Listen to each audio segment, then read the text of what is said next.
everyone. We're back. We're back. We're hopefully gonna finish this game because I'm tired. Also, let me raise the audio for this game just a little bit. Hopefully you can still hear my voice. I just want to make sure that you can still hear the game audio because sometimes I need to do some audio adjustments between games because some games be too loud, some games be too soft, and it's just like I need a nice little balance to where you can hear me, but you can also hear the game. And it's like I'm not like super overpowering the game audio, and also the game audio isn't like super quiet or overpowering me. So yeah. Well, welcome in everyone. Hi, welcome back to another Storytime Saturdays, which will hopefully be the last one for this game in quite some time, so that way we can move on to another visual novel, because we've been on this game for almost 3 years. It'll be 3 years once 2024 gets here, and I'm not trying to get it to that long, so I'm gonna be doing my best to speed run, but also be voicing the characters. As you always know, whenever I play the Great Ace Attorney Chronicles or any visual novel game that doesn't have voice acting embedded in it, outside of like, you know, maybe cutscenes and stuff like that, because it does have voice acting for the cutscenes. It's just the actual flow and overall meat of the game doesn't have it. So I fill that in with, you know, instead of it just being dead air. But hi Laz, hi Savvy, hi Tig, I saw you redeem that first. Hopefully you guys are having a wonderful Saturday so far. You had a good Thanksgiving, good Turkey Day, good Thursday. If I didn't get a chance to talk to you yesterday, I'm hoping that you did. But if I did, then hopefully you're still having a wonderful Saturday. And Black Friday wasn't too strenuous, because I know some people participated in that, but I did not, because I'm not looking for any particular sales. But in any case, without further ado, let's get to it. So the last time we played this game, I believe we came across, what was it, Judge Jigoku, who was hiding in a suitcase in a room on a boat headed back to Japan from Britain, and Herlock and I believe his friend, but also, God, what is her name, Susato's father put a halt on that. So guess what? He's not escaping that easily. So yeah. You're doing all right. Currently learning about containers in CSS. Oh, Godspeed, Laz. Positioning and containerizing certain elements on a page have never been, well, CSS. Yeah, never mind. Yeah, it has not been my forte, so I always have to defer to like my UI, UX guy in terms of positioning items and making them look clean on a page. I can get it to work. It just may not be up to the standards that he would enjoy. But good luck with the CSS journey. It's a fun time. I like it to a degree, but other times it's just like I'm most likely having to Google something design-wise in terms of getting a page looking how I want, or like an element to look like I want. So let me stop, because I will go down a deep dark hole with front-end design, and we are not here for that. Nova!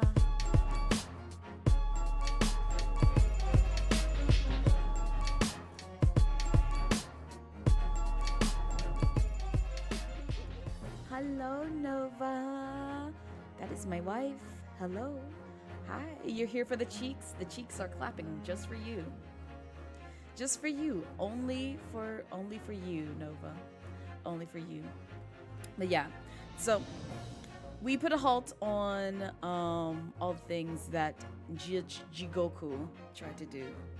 And so now we're seeing the aftermath of bringing him back to Britain, which I think now we're leading back into the courtroom, if I remember correctly. I forgot where we last left off, I'll be honest, because I know I ran my mouth the last time I played this game, and we're gonna do our best to not do that. You better beat this game today. We're gonna try, Nova. We're gonna try. I'm gonna speed run it as much as possible. 3rd of November, 12:10 p.m., the Old Bailey Courtroom.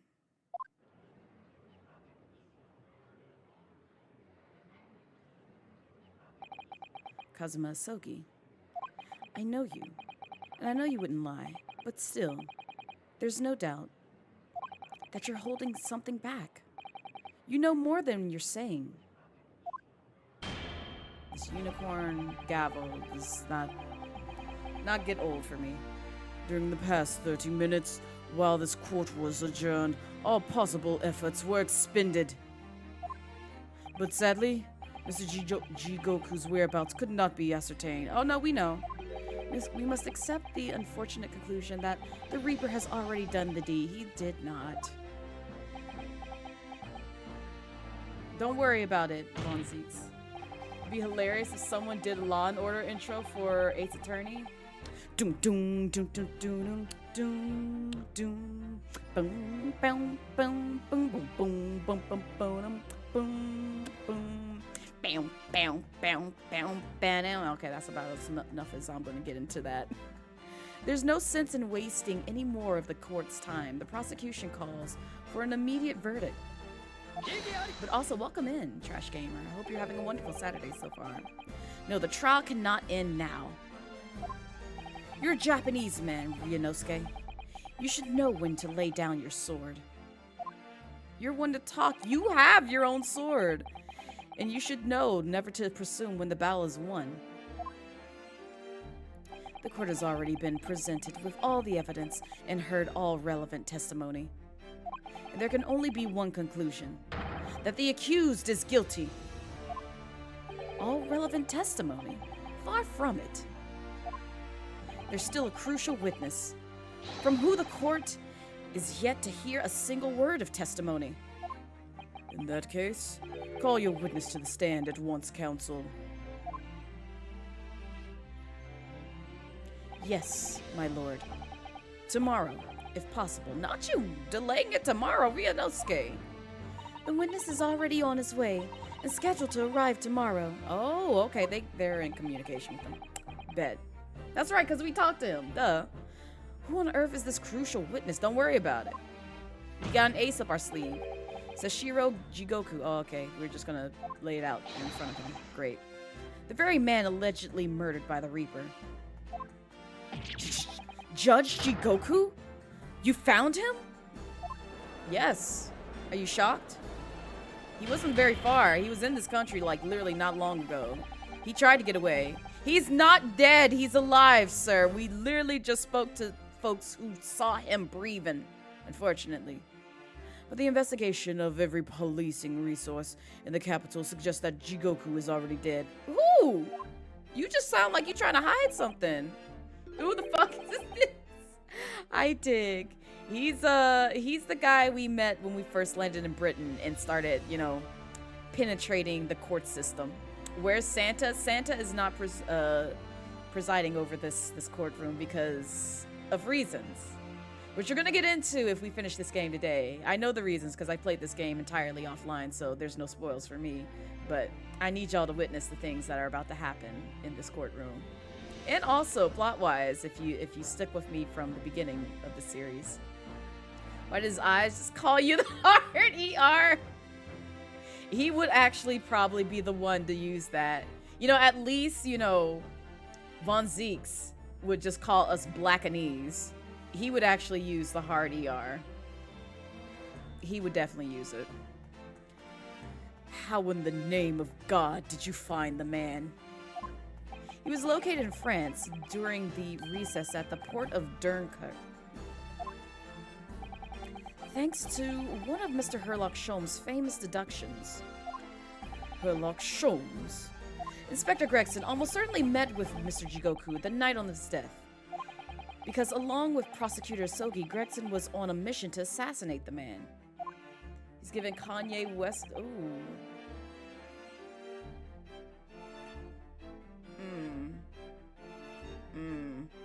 I see.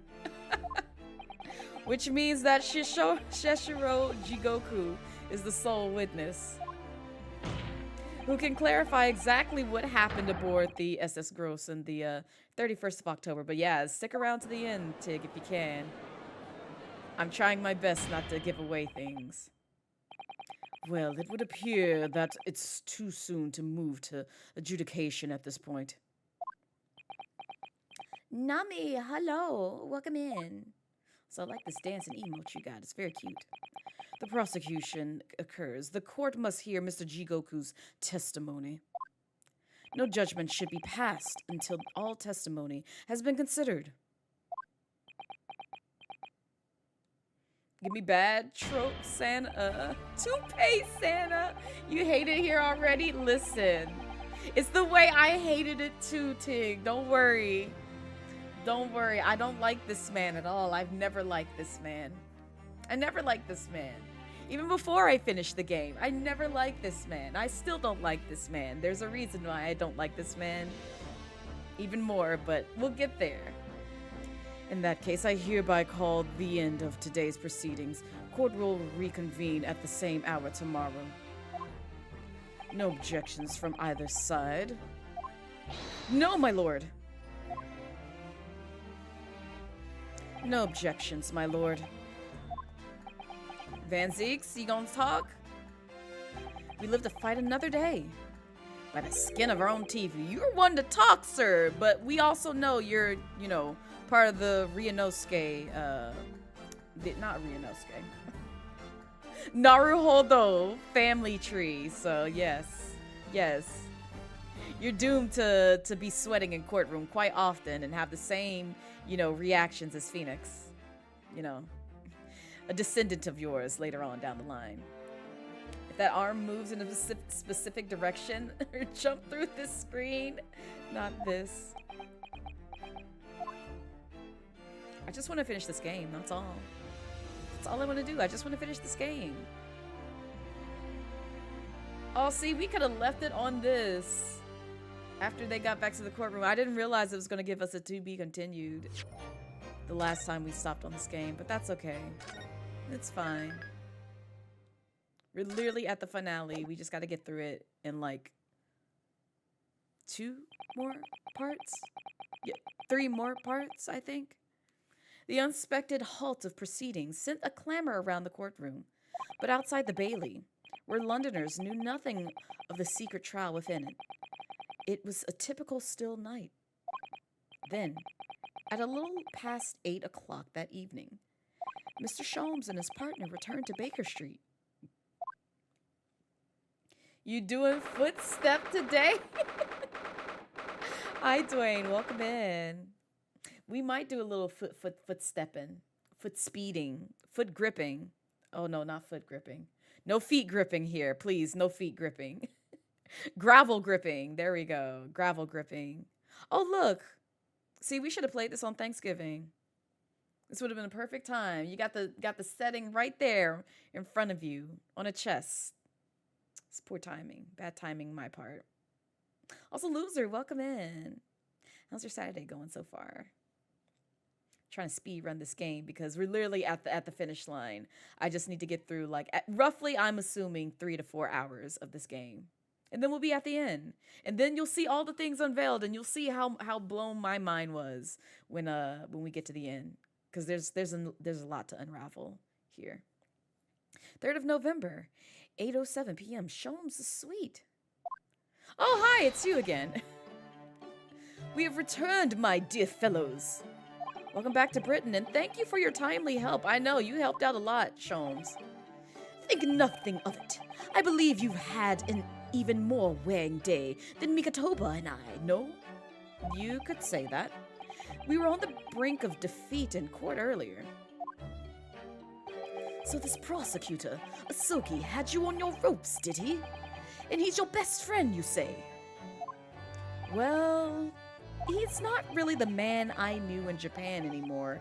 Kazuma's changed. He's just jaded. There's a reason behind that, though. Oh, Mr. Naruhodo. I mean, it's incredible. What? No. Don't lie to Susato. To think that he even entertained the ideal of acting as the Reaper's assassin. There's reasons. Nevertheless, you must introduce me. After all, I've only met the young man as a oh my god, sir. So, again, high spoils to anyone who's coming in here. This is literally case 2 of the Great Ace Attorney Chronicles, so if you look up on screen a little bit too early and see this man alive, yeah, he's alive. But yeah, this is how Sholmes first meets him. And this is what we come to when when we get to episode 2 out of like 10 episodes of a great game. How the fuck you stylize a bowl cut? Not this. When all this started, it's almost a year ago now. Mr. Sholmes still hasn't told us the truth about what really happened back then. About the motivation for what he himself described as a great detective's lie. You want to ask him about it? Now then, I must say, it's really quite a journey all the way to France. Well, it is another country, Mr. Sholmes. So, what news of Judge Jigoku? We took him to Scotland Yard. The investigating detectives there have a lot of questions for the man. Poor Professor Mikotoba. This must be quite a shock for him. I know, y'all traveled here together as friends.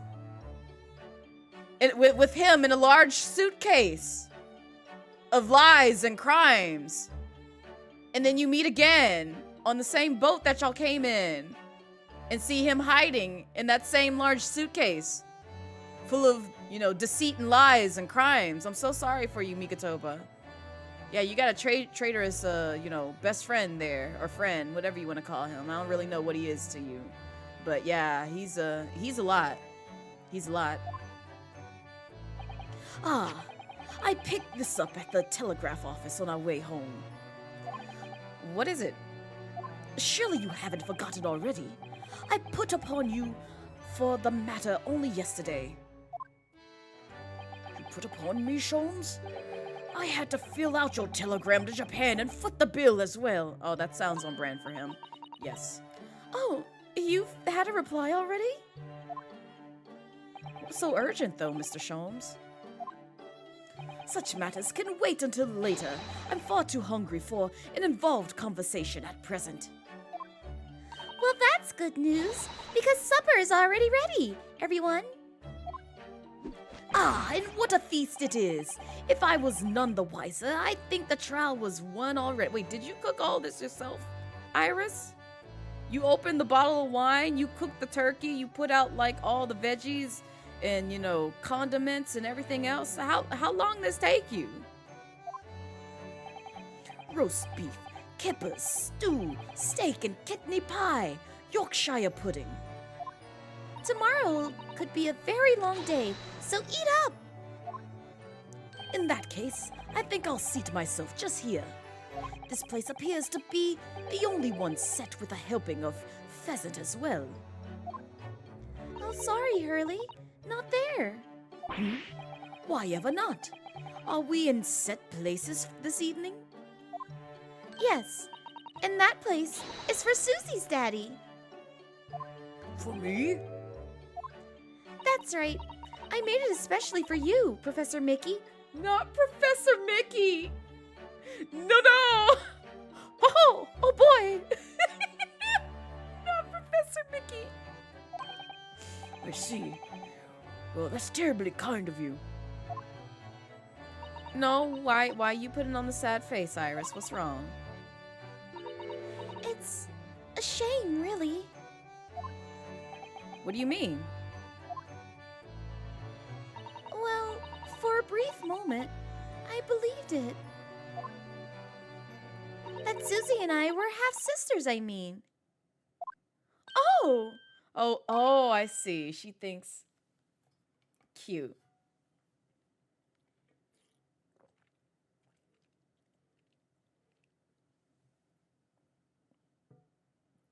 So yeah, to catch y'all up to date, Iris doesn't know what her daddy looks like. There's a reason for that.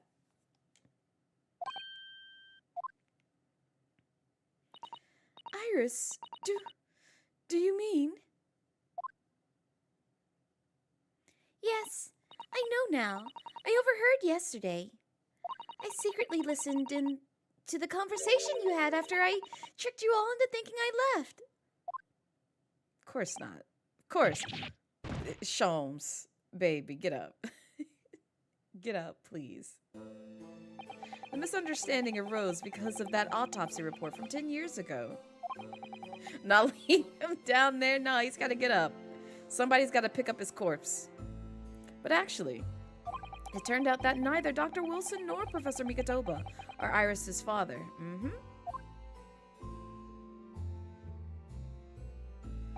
Yes, about that, Iris. You know, I know. You can't tell me at the moment. Oh, Iris. I know. We'll find your dad soon. We'll find your dad soon enough, I promise. The pheasant is by way of an apology. I'm sorry for eavesdropping. Oh, no, that's quite all right. Then why don't I get an apologetic pheasant? Sir, you complain about the silliest things. So just who is Iris's father? I suppose that's not something we'll be finding out today. Insolent arsonist. So then, let's dine, while our largely pheasantless plates are still piping hot. You gonna be on this pheasant for a while, Sholmes. Fine idea, Sholmes. It all looks absolutely delicious. Eat as much as you like. There are always seconds. This could be our last chance to ask questions before tomorrow's trial. About that telegram from Japan and about Kazuma. I can't let this opportunity slip away. We gonna inquire about the thing? Why is he sitting on the couch like that? Why does he look like that? Look at this man! Look at this man!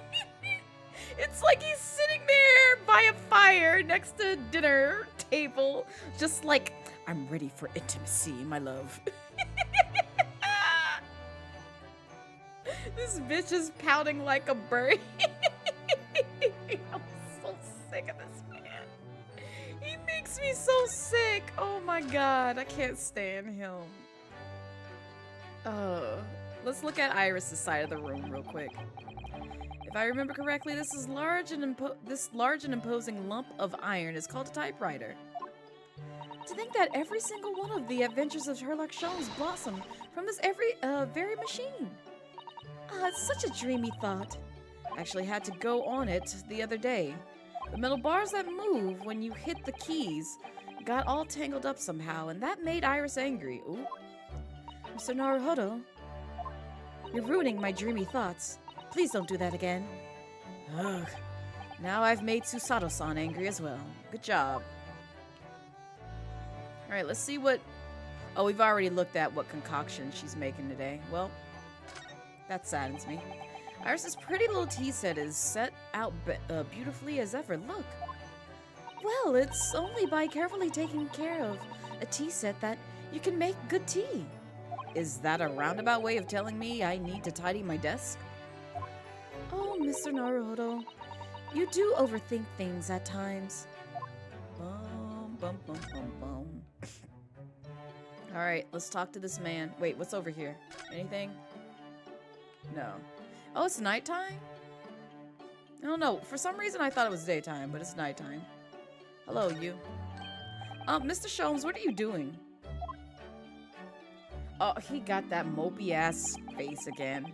Surely, it's abundantly clear that I wasn't brooding over Mikatoba's refusal to share his pheasant with me, nevertheless. Oh my god. I felt the need to withdraw from the social circle for a while, then look on with hungry eyes. Sorry, Hurley, but I cooked that pheasant especially for Susie's daddy. Oh my god! Oh my god! He's such a pouty mess! Even though I've played the role of father to you for far longer. That is true. Mr. Sholmes, could I discuss some things with you? Certainly, my dear fellow. I find myself quite in the mood for a spell of conversation. You see how he goes from, like, you know, depressed bitch to, like, I'm ecstatic bitch? Just like that? Yeah, that's Sholmes. That's exactly what he is. That's how you're gonna be pouting in IRL, yes. No doubt, you're hungry to learn more of my deep love of game. No, not really. I can probably contain my curiosity on that. Yeah, exactly, Ryunosuke. You needn't look at me in that fashion. In what fashion? It seems that before we discuss the pheasant, we have some rather Get out. Get out. I'm so disgusted with you. How dare you make that pun? I'm not gonna read that. Well, real quick, can I look at this dinner? Oh, we've already discussed the dinner. Okay. That's kind of disappointing. You hope he chokes on that first fucking bird? You know, part of me wishes the same, but at the same time, I shouldn't wish, you know, ill things of Sholmes. I have to appreciate the man greatly for many things. A telegram from Japan. So, what was in the telegram you received back from Japan then? Ah, this! I think my lucky stars, it arrived in time. Record found as indicated. Duplicate follows. K. Osogi, A. Shin, T. Gregson, J. Wilson. What? Those 4 names. We've come across that exact same list before. They came up in that unforgettable case last spring. Yeah, it was case 5 of the first game. After, you know, the pawn shop guy died due to a misunderstanding and, you know, him basically being robbed of things. Although he was trying to take out his life for, like, you know, the longest when we did that one. So, I guess he got what he wished for, but this is kind of still sad. What appeared to be a simple case of aggravated murder turned out to be a masking momental intrigue. A plot that involved the sale of British governmental secrets to foreign states and exposing the means by which those secrets were being leaked. We deciphered a fragment of a message. K. Asogi, A. Shin, T. Gregson, J. Wilson. But we didn't find the names out until the case was over, and we never did get to the bottom of what they meant. All we knew was that the information had been sent by somebody in the British government to somebody in Japan. So, why are the names coming up again now? I mean, if you realize, everybody is deceased on that list except for, Kazuma. Yes, where did the sender of your telegram discover them, Mr. Sholmes? I have here a message I had wired yesterday. Allow me to read it to you. Enter Judge Jigoku's office undetected and investigate telegram records. Expect to find communication from Britain dated 1 year ago. List of 4 names. Need by tomorrow. Naruhodo. Sent it to a detective I know who specializes in clandestine missions of this nature. You asked Inspector Hosonaga to undertake such a onerous task for you? I'm trying to recall this guy. Oh, this is the guy who dressed up as the sailor, who's always coughing blood. Oh my god, we haven't seen him in a minute. And in my name? I wonder what geese he's opted for this time. Yeah, because he is kind of a spy. Terrible spy, but a spy nonetheless. Or undercover agent. I don't know what you call him. My dear fellows, it was a matter of great urgency, you understand. Anyway, the list of names you found was found in Seshiro's office as Sholmes predicted. So you mean that mysterious collection of names that was sent from Britain to Japan was... It was sent to Judge Jigoku. He was the intended recipient. I don't believe it. But that doesn't answer the question of what the list of names actually signifies. I did formulate a hypothesis about that. He takes on a serious look at the proper times, I will admit to that. But without a shred of evidence, I couldn't possibly have shared it.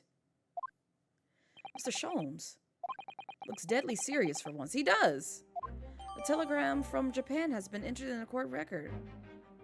Telegram from Inspector Hasanaga in Japan with details of the telegram he managed to locate by stealing into Judge Jikoku's office. So, Kazuma is quote-unquote deaf. He's not dead, by the way. But the game leads you into that at the very beginning. The tragedy we had to go through on the SS Bureau. It was all for nothing. Kazuma wasn't dead at all. We were completely taken in by the lie you told us, your great detective's lie.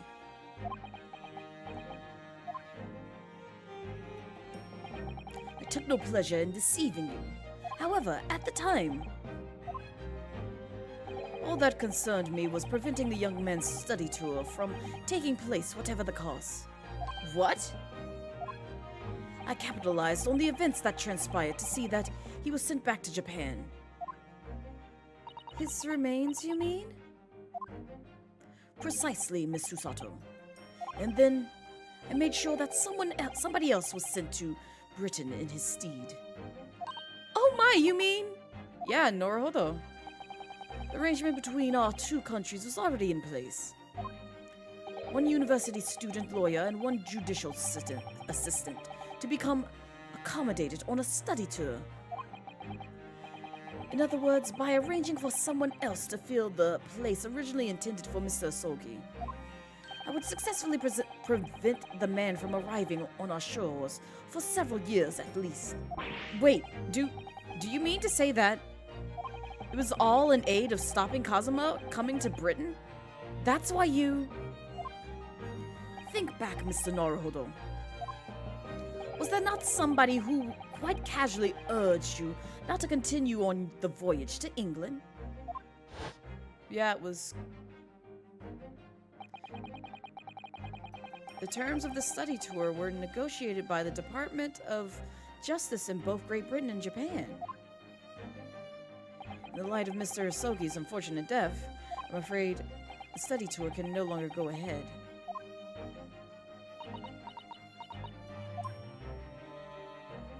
My dear fellows, the majority of problems have an extremely simple solution, you know. All you require is one lawyer, and the study tour can continue surely. But there is no one else with the necessary qualifications, Mr. Sholmes. We know of no other lawyer. The voyage to London still promises a good month of time. Ample opportunity, I would say, to find yourselves another suitable lawyer. So, you manipulated me? See, Sholmes is quite smart for his, smarter than he looks. He is smarter than he looks in how he behaves. But we'll get to that. This is just a crumb of Sholmes', you know, true masterminded plans. I've often remarked on the extraordinary lengths to which friendship will drive a man. I was quite sure that you would rise up to the challenge for your late friend. I don't believe it. But if it was all contrived... I mean, what happened was treated by the authorities as murder. A woman was mistakenly arrested as the perpetrator. What do you suppose became of her? Naturally, I didn't allow the misapprehension to have any serious repercussions. I subsequently explained everything and assisted the unfortunate soul in finding the foreign refuge she sought. I seem to remember Miss Susato and I had some rather strong words for her. Well, she was certainly not devoid of all guilt. She deserved every word, I'm sure. I wonder if she made it to America then. Probably did. I'm afraid I simply cannot comprehend it. Why would you go to such lengths, Mr. Sholmes? Why were you so determined to stop Kazuma-sama from reaching Britain?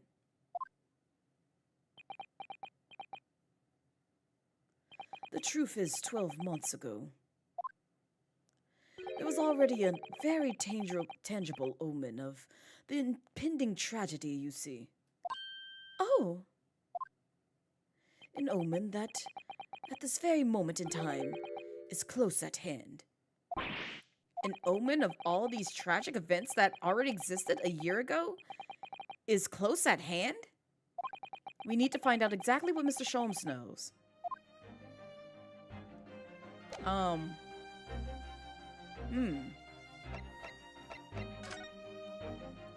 Do we present him with something?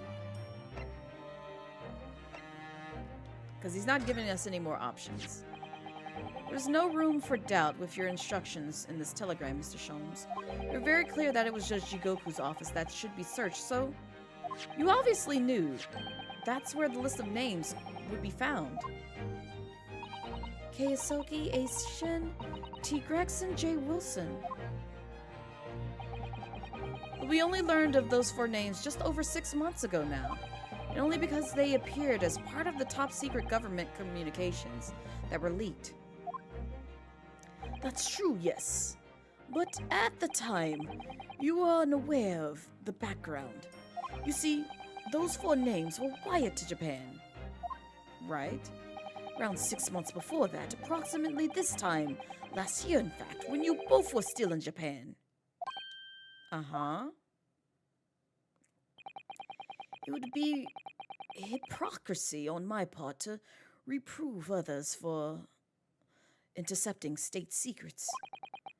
Because after all, I'm perpetually eavesdropping on communications between British and Japanese government, of course. Of course.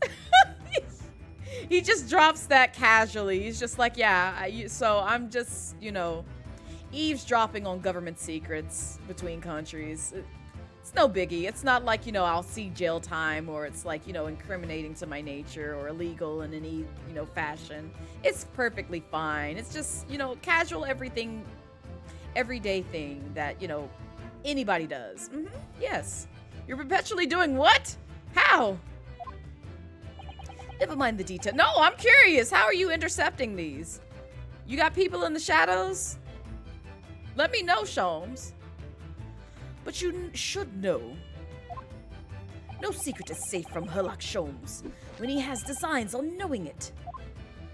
Oh my, Mr. Sholmes, what a fabulous line. Now, 1 month after this list of 4 names was wired to the recipient, Jigoku in Japan, Dr. John H. Wilson was murdered. Yes, we got that. As soon as I learnt of the incident, a hypothesis rapidly took shape in my mind. As it turned out, I was partially correct and partially mistaken. Nevertheless, it was the beginning of all tragic events that were to follow. Mr. Sholmes, please, tell us all you know. Tell us about these 4 names and the tragedy to which they're all somehow connected. Oh, we getting into some more deep details. As I said when I learnt of Dr. Wilson's murder in Japan, my mind immediately turned to those 4 names because, you see, there was someone else on the list who I believe to be recently deceased. What? Who? A Shin, as it was transcribed in Japanese script. In fact, Miss Assassin. That was a familiar name to me. She was a professional killer, well known among London's unsavory classes. Oh, I see. But she had completely vanished from existence several months before Wilson's murder. So I came to the logical conclusion that she had herself been killed. And accordingly, I began fearful for the lives of the remaining 2 persons on the list. Ah, Keisoki and T. Gregson. Owing our proximity, I decided to take measures to protect Gregson myself. But I determined it would be safest if young Asogi were to stay away from Britain. Ah, so that's why you went to such lengths to prevent his study tour from going ahead. And probably convinced him into dressing up as this being that, resides alongside the Reaper, because you probably knew he would be safe there. I'm just assuming. Can't remember exact details of how that happened, but I'm just assuming. Exactly. So you already knew who Kazuma-sama was, Mr. Sholmes? Oh yes, Sholmes and I have exchanged correspondence for years. I recounted many tales about Asogi to him in my letters, in the news of Dr. Wilson's death, of course. I know, Iris, I know. We having this conversation in front of her thinking that she never knew Dr. Wilson was dead until this very moment. So, Dr. Wilson is dead then? Who she thinks is her father. I didn't know. Oh, Iris. I know he wasn't my daddy, but still. That's very sad. I'm so sorry, Iris. We knew the significance of the name, obviously, but we just couldn't bring ourselves to tell you. No. But what you just told us, Mr. Sholmes, doesn't completely tie in with the facts. There's one big hole in your hypothesis. A big hole, Mr. Naruhodo? Ah, yes. You mean about assassin, I presume. Oh, of course! Exactly. She wasn't killed, was she? She was in Japan, posing as a visiting student under the assumed name of Jezebel Brett. I'm glad you're keeping up, my dear fellow. But I only became aware of that fact 2 days ago, in the foyer of the Great Waterloo Hotel. Ah! Upon hearing that startling revelation, the hypothesis that I formed surrounding those 4 names was completely turned topsy. What? Topsy? We really using this terminology, topsy hypothesis? Go on. What do you mean when you say your hypothesis was turned topsy, Mr. Sholmes? I had believed all 4 names on the list to be the names of victims. However, I was mistaken. Very much so. Assassin was a killer. So this telegram is a list of both victims and killers, is it? Indeed, and it would seem that Mrs. Shin was dispatched from Britain with the sole intention of dispatching Dr. Wilson. So welcome in, Bento. How are you? You're tardy? No, you're just in time. You're just in time. We haven't gotten to the full meat and potatoes of the ending, but we're getting close. Her visiting student status being merely a front. Ah! Which would of course explain why no motive could be determined for her actions. So the real reason Dr. Wilson was killed by assassin is because he was the target of the assassination. What's good, soul? Welcome in. How's your day? Also, everyone who's joining in, if I didn't get a chance to ask you yesterday, how's your Turkey Day? How's your Thanksgiving? How's your Black Friday? You waiting for Cyber Monday? Tell me the tea about your life. Give me details. And I'll try to get to it in a timely manner, but in the meantime, sit back, relax, grab you some snacks. I'm going to be speed running this game because I'm tired of playing this game. I love it to death, but I'm so tired of playing this game. We're almost about to play this game for 3 years. Can you believe it?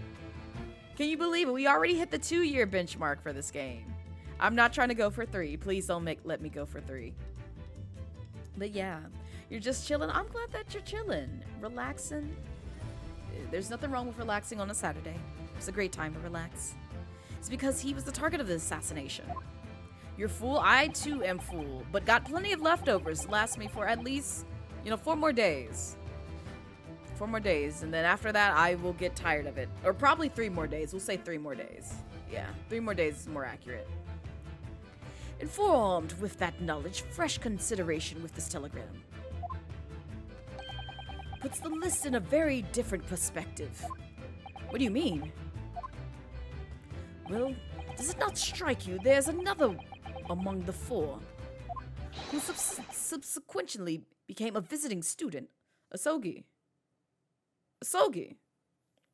You ate well and enjoyed your time. Now all the leftovers you ate are gone. You ate them yesterday, took a nap. I am happy for you, soul. I am so happy.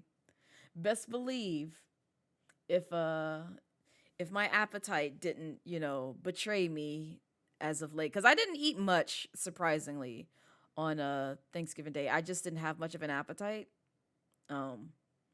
But I'm pretty sure there's some mental gymnastics as to why I didn't. But at the same time, I made sure to give me a plate because, you know, you offer me free food, I'm taking it home with me. It's going in Tupperware bins.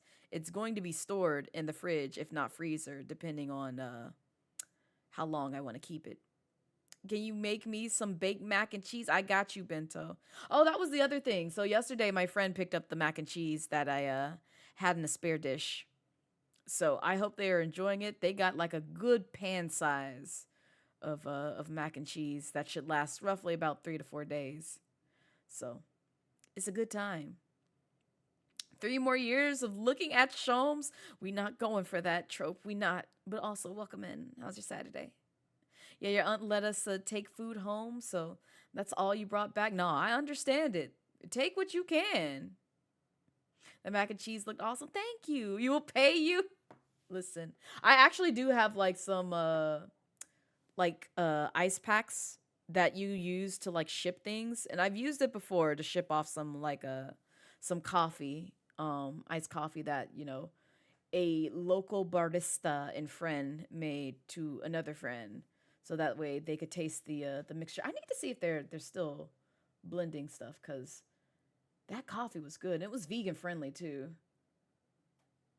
I need to see what they up to, because it's been a minute since I've poked in on their business and seeing if they're still doing that or took a bit of a break. But in any case, I do have that, so that way I could potentially ship off some mac and cheese. But you have to pay for the ingredients too, which I'll have to look at the receipt, but roughly it'd be like around $25 for just the ingredients alone. And shipping, boy howdy. We'll say 10 for that, so that'll come to like roughly a good 35 for your own pan of mac and cheese if you want me to make it. I do have more pasta. I do have that. And I actually do need to use that up. But yeah, I could potentially make another one. I'd have to empty out my current, dish of mac and cheese, which it's pretty easy to do. I can just put it in like one of my Tupperware things, because there's not that much left. It's just like, because I gave half of it to my family and then the other half came home with me. So, and that'll last for roughly about 4 or 5 days. But yeah, I can definitely ship it off. It's just going to cost you. It's going to cost you a pretty penny just for the ingredients and shipping fees. But I am not opposed to it when asked. Wait, you mean Yasasogi? But of course, a name you know only too well. You mean, yes, his name is on the list, bruh. Like, that was the first thing that I noticed out of all 4 of those names. He's the only one that, quote unquote, did not die necessarily. It's not Thanksgiving if family isn't forcing you to take home some food. I mean, true. Because they were just like, oh. Yeah, they were just like, make sure you get this. Make sure you get that. Make sure you get this. And I had to ask them, like, I'm not taking all your things by taking this home, am I? And they're like, no, we got plenty. I'm like, okay. As long as y'all got plenty. Because I feel really bad, because like the dressing was good. So like what we had honey baked ham turkey, because my family member decided against cooking like the authentic turkey and seasoning it up and all that other stuff, which I understand. They're getting up in age and they're just like, yeah, I'm not gonna do all that with the turkey. And I'm like, I don't have it in me to try and cook a whole turkey. I don't care to. Like, I barely eat meat as it is, so it wasn't going to be on my roster of cooked things anyway. But I always make the mac and cheese because, no tea, no shade. Like, I've had my family's mac and cheese and those good. It's good. I like mine a lot more, and my family even likes mine a lot more. And they even tried to be like, hey, we can make the mac and cheese this year because we know your situation. And I'm like, no, I'll make it. I'll make it because it's delicious. It's delicious. And literally, if my friends like it, because they're going to be brutally honest with me. They're going to be brutally honest with me if I fucked up some mac and cheese. they have not said that the mac and cheese wasn't mac and cheese for the folks that have tasted my mac and cheese. So, yeah, every year I make the mac and cheese because it is undefeated at this point in time. But any case, so I made the mac and cheese. They made the greens, which the greens was good. The dressing was good this year as well too. I've had some years where it's just been like, oh, it's a little moist, more moist than it needs to be. It needs to have some firmness, like kind of like bread almost. Not like bread, like hard dough bread, like hard bread, but like, you know, just some sort of like cake cornbread like texture. It needs to have something like that. But yeah, no, this year it was really good, and I wish I got more of it. But yeah, I only took what they had offered during dinner, so I wouldn't take all their food. And so I took that home. They made deviled eggs, which I'm still mad people don't like deviled eggs. I don't know why, but I also get it because like I feel it's like the same people who don't like potato salad, and I love potato salad. And so we had both potato salad and deviled eggs, and both of those were good. They were hidden. I would love to take home the entire plate of deviled eggs if I could, but I had to leave it for my family. So, but the deviled eggs are gone. I ate those like literally yesterday because I'm like, yep, these are like just one bite and done. So, trying to think, what else did we have? Oh, and then we had broccoli and rice casserole, broccoli, cheese, and rice casserole. So that is also amazing. And also, Drac, welcome in. Did you walk in on Shay just a little bit? This is just a crumb of it. Just a crumb of it. And it's just because I just want to eat my mac and cheese. I don't want to eat their mac and cheese. So, you're not a fan of tater salad? Not tater salad. I'm mad you call it that. I'm gonna call it that now. But you'll fuck up some deviled eggs? Okay, at least you like deviled eggs. So you get a pass on that. I know when I was looking at I think it was Sleepy Riri's Thanksgiving tier list, I saw that in the bottom tier like trash, and I was like, now how y'all hate on deviled eggs? What's wrong with you? They also want less cleanup, less stuff. I mean, true. That is true. That's why I offered as much mac and cheese as possible, because they tried to take a quarter of that. I'm like, I'm not gonna be eating this mac and cheese for over 2 weeks. Don't leave me with this, because I'm gonna get tired of it after like just half the week is done. Like by the 4th day, I'm gonna be tired of that mac and cheese. So please take it. I don't want to be eating this mac and cheese after the 4th day. It's gonna be old by then. I'm gonna be wanting something else. I really don't want it. It's good, but it ain't good enough to, like, you know, survive off for a week. But it is good.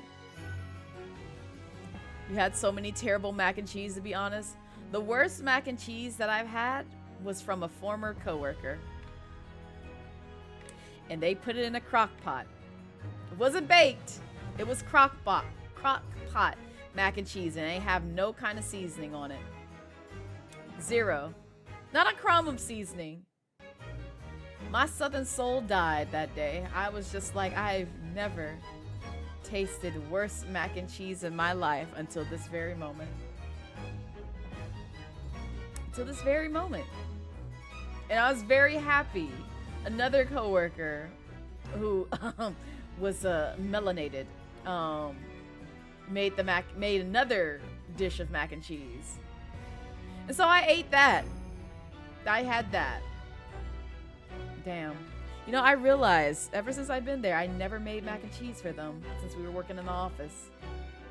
But that's only just because I feel like, I think the mac and cheese recipe that I started doing, it wasn't that long ago. I started doing that like roughly about like 4 or 5 years ago.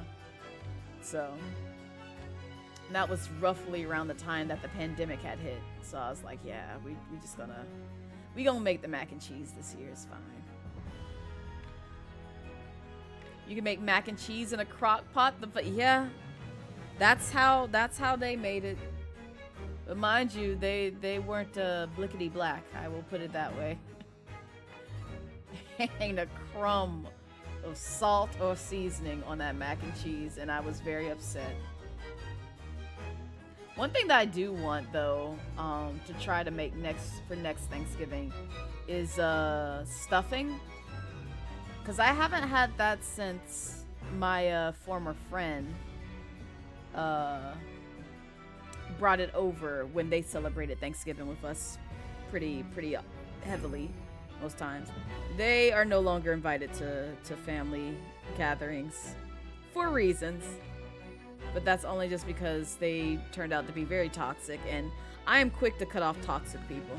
I'm very quick, because putting up with that relationship for a very long period of time showed me all the signs to look for when it comes to people in your circle. But in any case, yeah, I haven't had that since they were invited for Thanksgiving a few years back, and God, that was some good stuffing. I'm gonna have to figure out a recipe because they got the store-bought one. I don't know which store-bought one that they usually do and how they cooked it, but I feel like I could make a mean one if I find like a good recipe for stuffing and just made it like, you know, from scratch versus store-bought. Crock pot Velveeta mac and cheese can be good, but you actually do have to season it. I don't know if I want it. I really don't know if I want it. It's like, I'm a baked mac and cheese girl. I've lived off of baked mac and cheese for so long. And anybody out here that just, you know, throws elbow macaroni and some melted cheese and says, here you go, I'm gonna be like,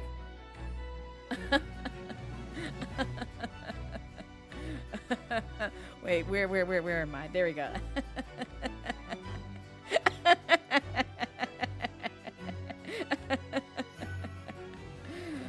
Please do not disappoint me with this mac and cheese. I will literally block, ban, and never speak to your ass ever again if you basically butcher this mac and cheese. And I taste it. It tastes like hot ass garbage. I will stay away from you. You are locked from my home. You cannot come anywhere near me. And yes, there's a 3-minute ad going, so I apologize for those who cannot hear me. But you can rewind the VOD and see my threat from there. So yeah. Thank you, Twitch ads, for blocking my threat. Thank you. Peasants.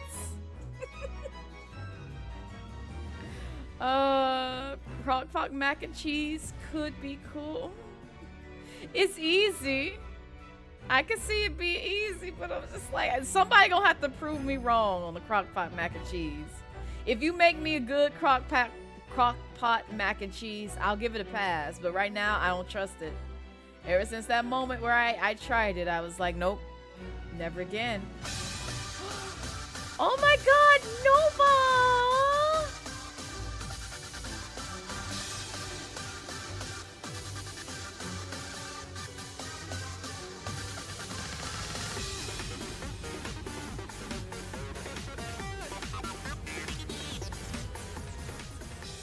Yo, Nova, thank you for the 5 gifted subs to the community. I appreciate it.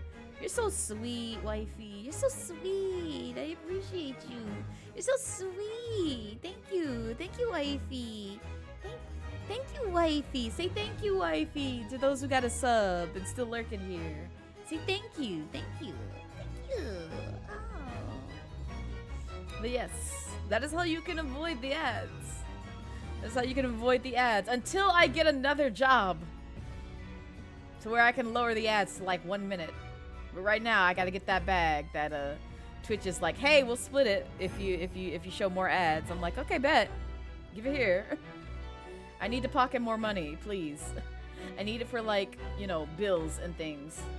Cause yes, bills be billing and they ain't stopping anytime soon. So yeah, unfortunately, y'all got to deal with the ad hell. I hate them too, but yeah, you got to deal with them for right now. And also, speaking of ads, I'll wait till y'all come back to do my shameless plug of things, and then we'll move on from looking at Shomes for the longest time because I forgot I'm speedrunning this game. Y'all getting me sidetracked. But I will do the Crunchyroll things because you too can subscribe 2 times by supporting your girl 2 times this month. Everyone's back, great. It says 7 minutes, 6, 5, 4, 3, 2, 1. Excellent. Welcome back, community. How are you? How was the ads? What did you see? And also, speaking of which, shameless plug. Did you know? Did you know that you could support me with with a tier 2 sub, or like 2 subs to my channel, and get 60 months, not 60. God damn it! I keep saying 60 months. 60 days of premium Crunchyroll content, not 60 months. 60 months would be an amazing deal for subbing to me twice. It really would. It would be a very amazing deal, and Crunchyroll will be losing money. But you can support your girl for 2 times this month and get 60 days worth of premium Crunchyroll content. If you do !Crunchy, you can get more information about that. And that is the shameless plug. I'm gonna go back in my corner. I know, right? 60 months for Crunchyroll. Just 60 months. Ignore that day that's in the message that I gave to Raz. It's 60 months, actually. It's 60 months. One Piece still won't be finished by that time that shit expires. I know, right? Oh, man. Like, I thought about this the other day. I'm mad I still think about it. I started reading Naruto and One Piece. And I feel like some other ongoing series that I'm not thinking of. When I was a 5th grader in school. Let that marinate for a bit. Let that marinate. But I also exposed myself. So let that marinate for a bit. This is a while back. This is a while when Shonen Jump were was still a thing, and I would usually invest in those and like collect those just to read the next chapter of manga. Who remembers Shonen Jump, man? And you ask what your guilty pleasure series is? So I will say right now, because I haven't watched anime comfortably, like solo, like by myself, in a good while. Also, let me read Soul's comment real quick, because this is interesting. Speaking of mac and cheese, you still remember when Mom caught it on fire in the oven? We had oh no, not this. Not this.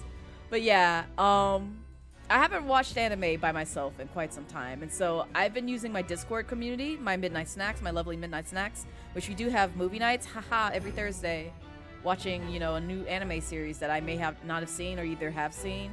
I need to put, like, you know, my community on it. So we've been watching Rurouni Kenshin. I finally watched JoJo's Bizarre Adventure. I finally watched, you know, first season of JJK. We just went through Wolf's Rain, and we're starting another series come next Thursday. But they have been making sure that I keep up to date with animes. So as of right now, my guilty pleasure, which I need to actually go back and continue watching, is the new Rurouni Kenshin series that they released. But that's just because, by default, ever since it aired on Toonami, I've been a Rurouni Kenshin, you know, fangirl for the longest time. Yes, the author is trash. We don't perceive the author. We don't perceive the author. I have successfully separated the author, the creator of Rurouni Kenshin, from the actual series itself. So I still enjoy the series. I don't perceive the author. He is, like, out of my mind at this point. I try my best to forget who he is. You ain't want to bring it up, but you're glad you said. Yeah, I have to say that because I know a lot of people feel very heavily about the actions that he's taken. I'm not going to say them here because this is not the place. I'm going to let you use Google, figure out who the creator of Rurouni Kenshin is, go down that deep dark hole, and find out what crimes he committed. Yes. Yeah, it's pretty bad because we don't do that here. Absolutely not. Absolutely not. But it is one of my favorite series. And I had to contemplate. I had to basically, you know, spend time with myself mentally to figure out if I would be okay with separating the two. And I was, ultimately. But I know a lot of people still, you know, frown upon that and, you know, be like, Blaze, you shouldn't be watching this. Okay, well, I understand his crimes. He's a terrible person. But at the end of the day, that is still my favorite series for many reasons that I can't express to you without helping you understand the perspective that I have. And the best analogy that I can give is like, if any of y'all have kept up with Activision and Blizzard and what they've done to their employees in regards to allegations that they had roughly around, like, I want to say 2021, 2022, or not 2022, 2021 or 2020. People still play Overwatch. People still support Sekiro and all the amazing games that they put out. I love Spyro the Dragon Trilogy, and I would love to stream that on this platform. But because I take a firm stance against Activision and Blizzard, you will never see Spyro the Dragon Trilogy ever on this channel again. I streamed it a while back. Unfortunately, I don't have the VODs for that, and it was during my cam days. But yeah, you won't see that game being streamed on this channel, if even on YouTube, if I ever go back to it. So just because I take a firm stance in not supporting that company. I don't shame the folks who want to play Overwatch. I don't shame the folks who want to play Sekiro. I don't shame the folks who still invest in those games. But that's the situation that I've kind of came to a conclusion where it's just like the same sort of respect that you give those players who still support those game companies, even though they trifling as fuck. I expect the same when it comes to me saying, like, I still love Rurouni Kenshin at the end of the day. Fuck the author, because I don't care for him. I mean, the author that did the thing that they got the fine and they didn't say, yes, that part, Drac, that part. That's the bullshit. That's the bullshit that pissed me off. And I'm like, so you ain't served to give this man no time. All right, bet. It's fine. It's all right. Yo ho ho up in this bitch. I'ma still watch the series, but yeah, we yo ho ho in it. One Piece for the one time, for the multiple times. Henceforth, he's known to be true. Yeah, exactly. But that is my guilty pleasure just because I've known it for a long time. Shonen Jump is still a thing. Okay, so it is still a thing. I haven't collected it in a while, so I don't know what it looks like, where it's sold at, or anything of that nature, because I've been out of that game for since maybe high school. Most likely high school. But yeah, I remember them big old mags that just be sitting in the store aisles, and I'd pick those up and buy them and read them at my leisure whenever I came across them.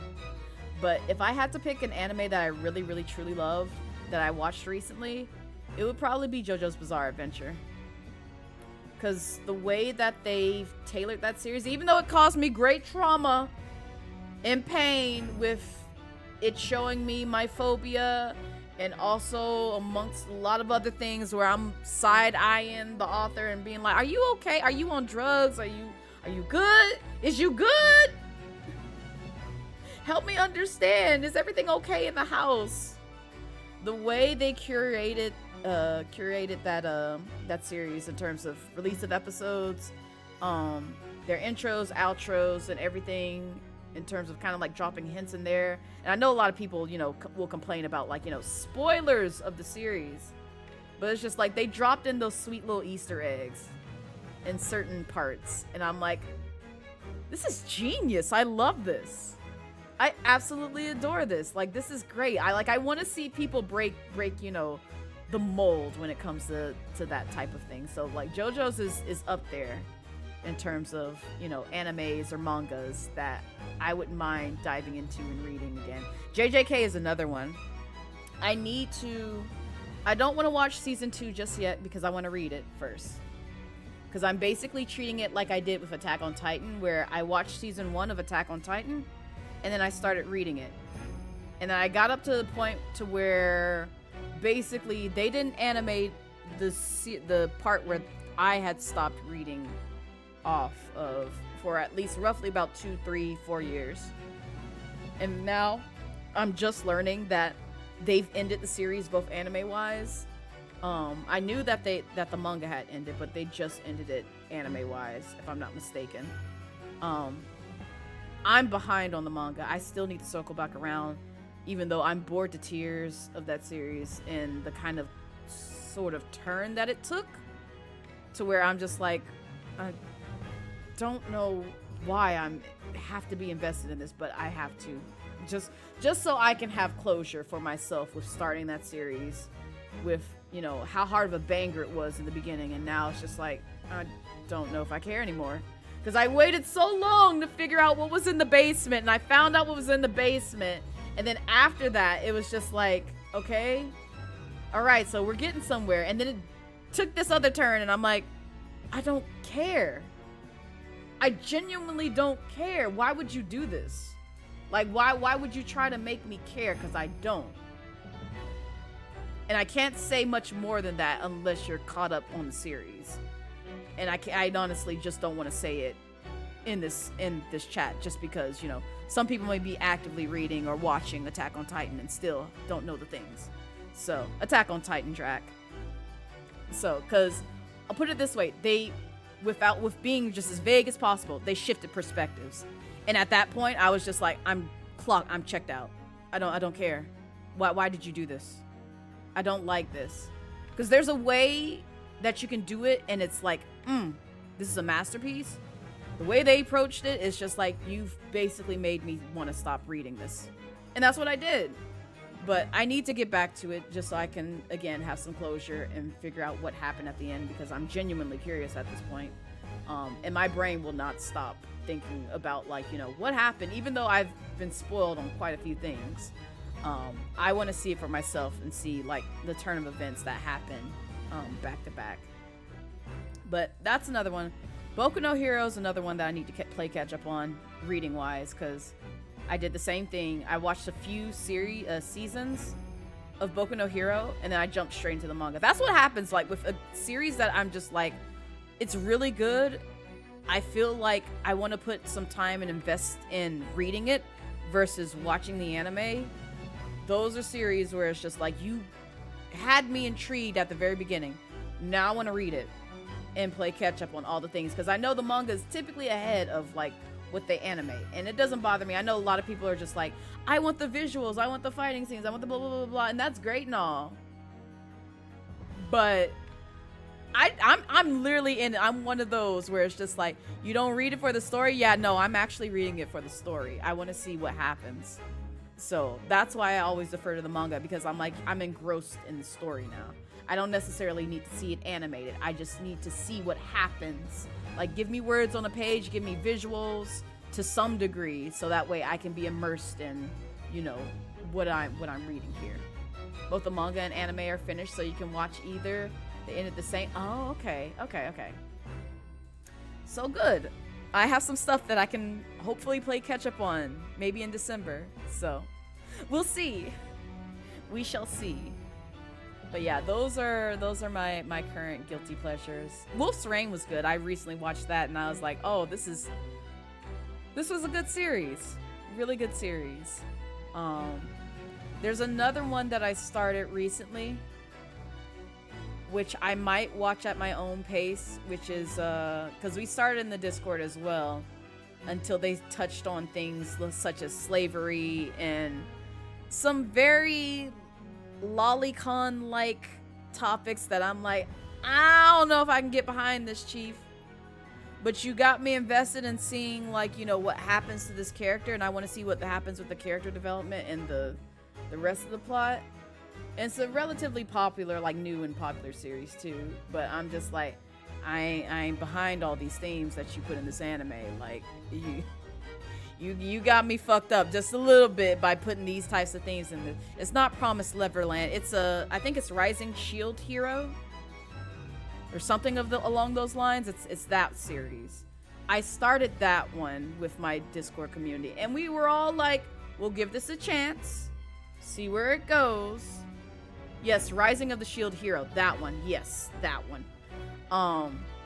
And we watched roughly around, like, you know, 5 episodes. We had to skip around just because of phobias and also topics that we're not comfortable with, because they do touch on slavery. And I'm like, no, no, we're not doing this. Absolutely not. No. So, it is good. But you have to get over those bits and pieces. Because it's kind of the same with JoJo's, where it's just like, a lot of people will say part 1 is very slow, which it is. But once you get past part 1 and it catches up a little bit to part 2 and you get past that, and then you get the 3 and 4 and 5, it's like straight sailing. It's great. Is your Discord open to all? So it's open to folks that I understand who aren't going to cause problems. So basically familiarity. So the more we chat in Twitch, or I see your face, I see how you act, maybe in shared communities, maybe. It's open to those types of folks. So it is open to a degree, but because I've been on Twitch for over 6-7 years, and so if you can do the command in chat, like do !Discord, it'll show you ways of how you can gain access. And so typically you can gain access through a sub. So if you have a sub, it's direct access right there. Same with Ko-Fi. If you support me on Ko-Fi or Coffee, direct access through there. So those are the 2 monetary ways of gaining access. The few free 99 is asking me personally, asking a mod, which is also technically asking me personally, because the mod's going to be like, hey, I don't know this person. You want to let them in? I'll be like, yeah, yes or no, depending on how that conversation goes.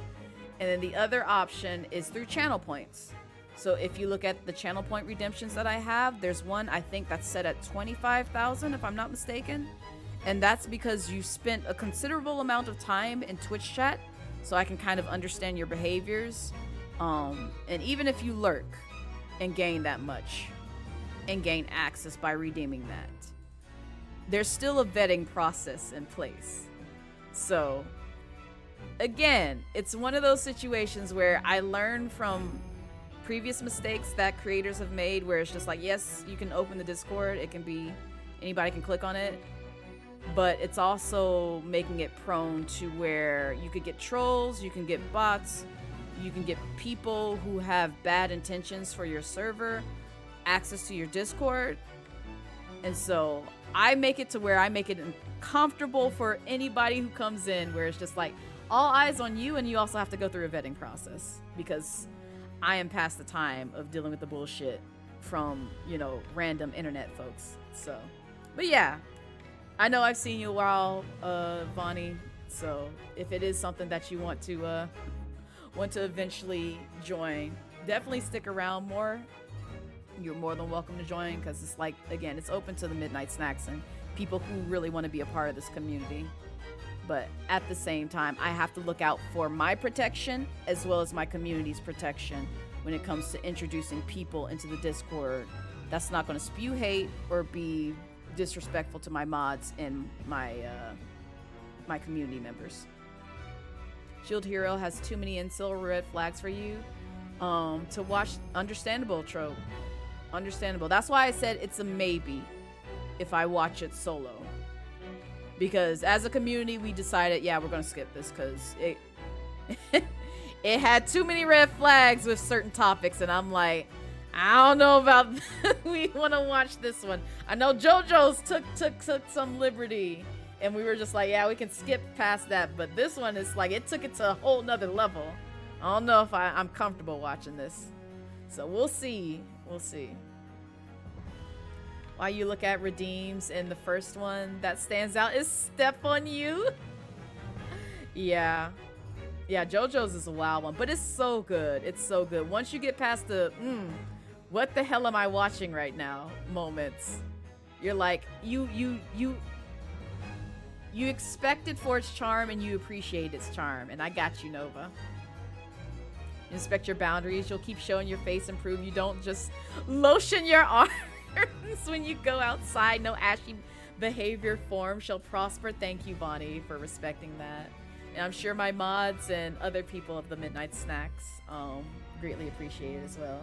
You saw a few and you was just like, yeah, exactly. Hi, wifey. You like the steppies? You like the feeties on your face? Yes.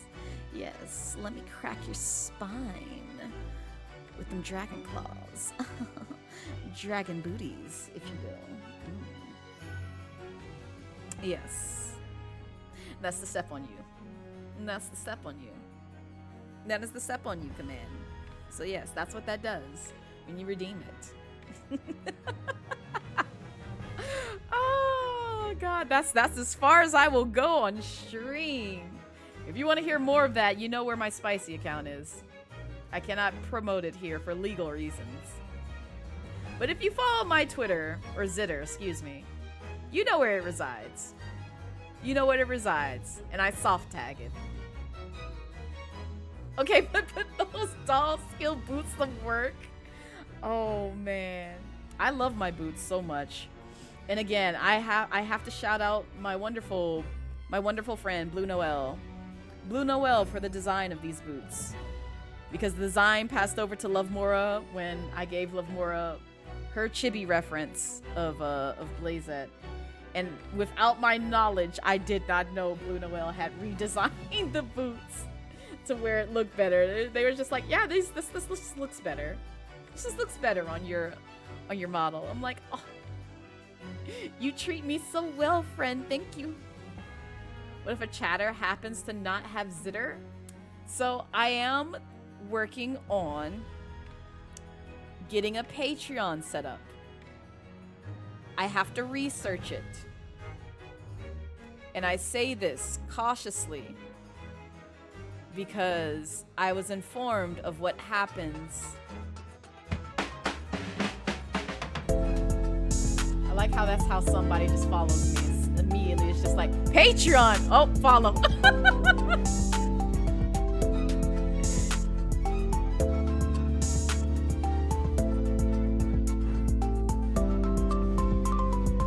Thank you for the follow. Welcome to the Midnight Drawing Cove. Hope you enjoy your stay.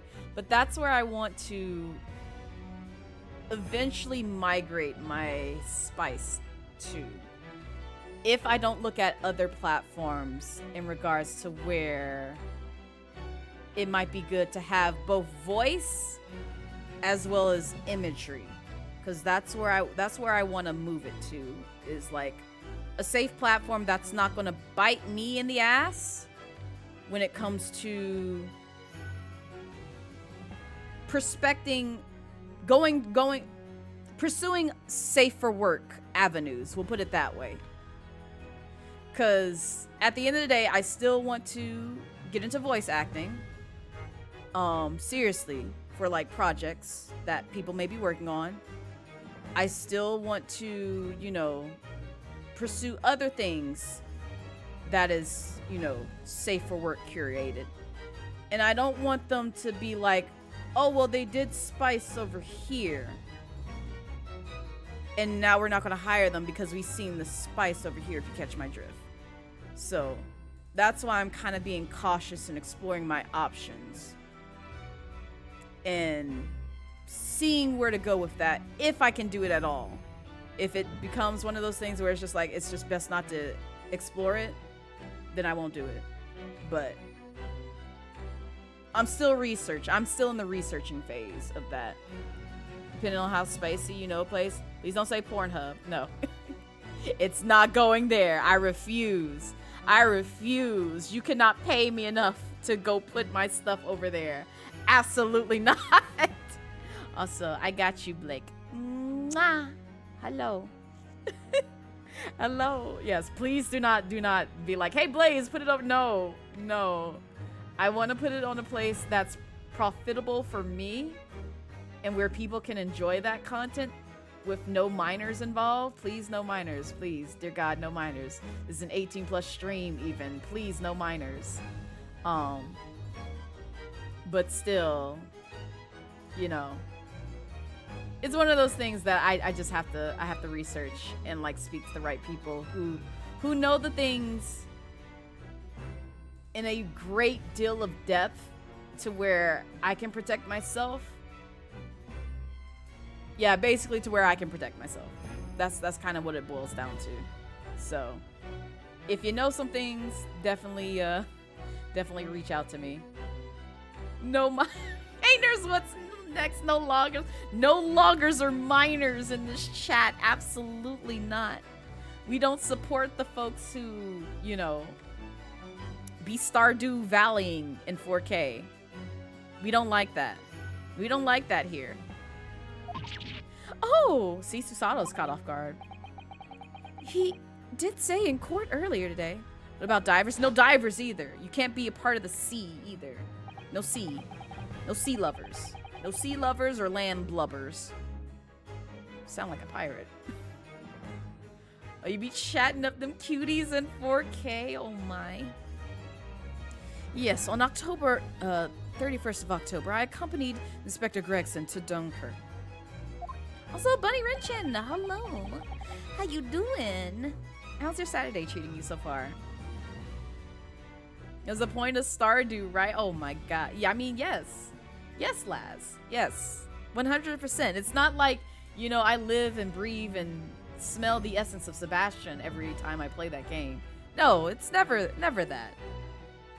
In order to carry out a mission. And the mission was the assassination of the Mark. Mm-hmm. He came there to assassinate. Now, you know what's wild about this? I'm hoping a mod is here. I want the mod to see what Automod had caught in this message. I want to see what Automod has caught in this message. Because I'm upset about it. And I'm just like, Automod, I'm going to backhand you. You miss you. You also got oral surgery on the 28th of November. Oh, I'm sorry. I'm very sorry. Are you at least... Oh yeah, it's coming up soon. Godspeed with that one. Because I had oral surgery before and it was not a pleasant time. Put it this way. They drug the hell out of you. And you won't remember a damn thing, but you know, it was still not a good time afterwards. Cause I'm just like, alright. But I did manage to get out of playing an instrument for a while because of I forget what the term they use. But you're not supposed to, like, if you have like oral surgery done to like your gums or anything of that nature, and you play a wind instrument, you don't want to like immediately like hop back into it, because what it'll do is it'll basically unravel like, you know, the stitches in your mouth to where you'll feel like a great deal of pain while trying to play that instrument. And I was just like, oh, I did not know this. So yeah, I took advantage of knowing that and, you know, made sure to stay away from playing any kind of like wind instrument for I think a few weeks. I think it's done by like roughly about like a month or so. You have a root canal to get? Oh god, I heard root canals are awful. I've never had one done, but Godspeed with that one. Also, hi Lime, welcome in. And also Lover Chan, I'm hoping I'm saying your name right. If not, I don't know how to pronounce your name. But hello. Young Mr. Asogi accepted that mission a year ago. You're still lurking, still sleepy? This is a stream to sleep in. What are you doing, Lime? Level is good? Okay. Surely not. In conclusion, this document is a contract of sorts. An international agreement, one might say. Detailing an assassin exchange. An assassin exchange? How could Kazuma possibly have gotten involved with something like that? What you mean? He admitted that he was assassinating somebody in court. He literally made that admission to court yesterday or earlier on today in court, and you're just like, how did he get roped in this? What do you mean? Why didn't you have this thought process last time he made that statement in court? What do you mean, Ryunosuke? What do you mean? Oh god. Right? Isn't it, Bonnie? That's what I love about this game. Like, they allowed me to change Shome's and Ryunosuke's and Susato's outfits to like the alternate countries basically design. So Shome's is wearing, you know, like a steampunk Japanese design. Meanwhile, Ryunosuke and Susato are wearing like a steampunk, you know, British design in terms of their fit. Very nice touch to this game, I must say. But you can only do it on the second half of the game, not the first half, which makes me sad. But it's okay. It's okay. I will take it in the second part of the game. Hi, Errol. Welcome in. It's not like I'm delaying the inevitable of finishing this game by, like, you know, talking with my chat. No, absolutely not. We're speedrunning this game. What are you doing? Assassin exchange. Yeah, let's talk about this, though. Let's assume that we have two parties, each wishing to dispose of a distinct individual. Those two parties then make a contract to swap their respective assassination targets. That would then be an assassin exchange. That's wild. So to begin with, the British assassin is dispatched as a visiting student to Japan where she kills her target. Ah. And then the Japanese assassin is dispatched as a visiting student to Britain in order to eliminate his target. It certainly does sound like an exchange. But what on earth is the point? Yeah, that part. He's gonna ask how long you've been on this screen. At least 30 minutes. I will say that. It had at least been 30 minutes because we started talking about anime and manga. And what my guilty pleasure is. But long story short, I'm terrible at keeping up with anime, and so I just stick with whatever I know like recently. And right now,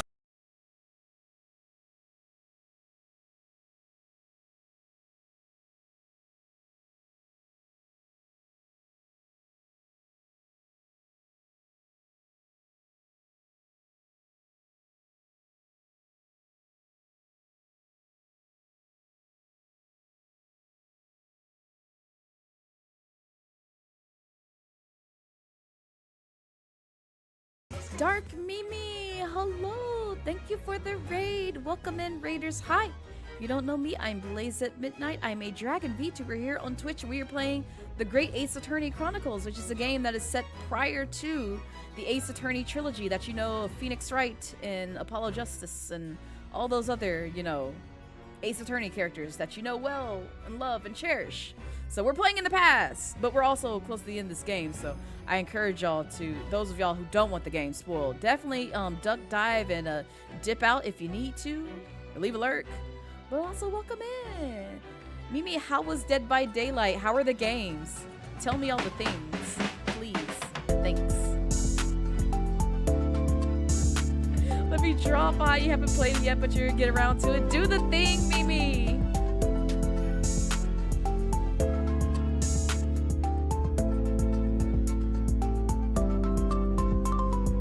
Thank you for the follow. Welcome to the Midnight Jordan Cove. Hope you enjoy your stay. But yes, definitely do the thing, because if you're familiar with the Ace Attorney series, in my humble opinion, this is a great game.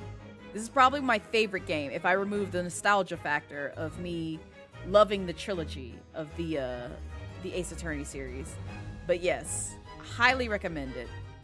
Stream was alright. Games kind of got met by the... Oh, I'm sorry. I'm so sorry, Mimi. We gotta play DBD together at some point in time. I miss it. I feel like it's been a minute since I've gotten a chance to like just vibe in your stream and lurk and watch you play Dead by Daylight, and just honestly just play the game. You adore Ace Attorney, so you figure you loved it. Oh yeah, you will love this. You will love this because I played the entirety of this game offline in roughly about like I want to say a week in total. Well, maybe about like 4 days in total, if you don't like break it up into 2 to 3 hour sessions that I would have like late at night before, like on a work night or like during the weekend, because I was just deeply invested in the plot and the story and the character development, and it was so good. So good. But yeah, we are at the final case and roughly a little bit over 50% of it right now. So that's why I said, if you want to play this for yourself without any kind of spoilers, definitely feel free to duck and dip out. But if you're just like, I don't really care, Blaze, I don't know what's going on, but I'm curious to see who you are and what's happening on the screen, definitely feel free to stick around. And also, I know streaming takes a lot of you, so if you need to do some after stream care stuff, basically raid and run, and that goes for everybody that's coming into Mimi's stream, definitely do so. Your mental and physical health comes first. We look at those things. Make sure you take care of yourself. Get you some hydration, some food. I literally left stream yesterday after I raided Nova, because I was starving. I was literally starving. Otherwise, I would have gone another hour yesterday in stream, but I was starving. I literally ran downstairs, threw food in the oven, and I was just like, please, just give me a plate. I don't care how quick I get to it. I just need this food warmed up so I can smash.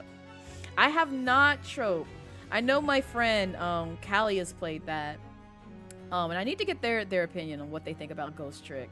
But it is one of those games where I was just like, you know what? I might try it. We'll see.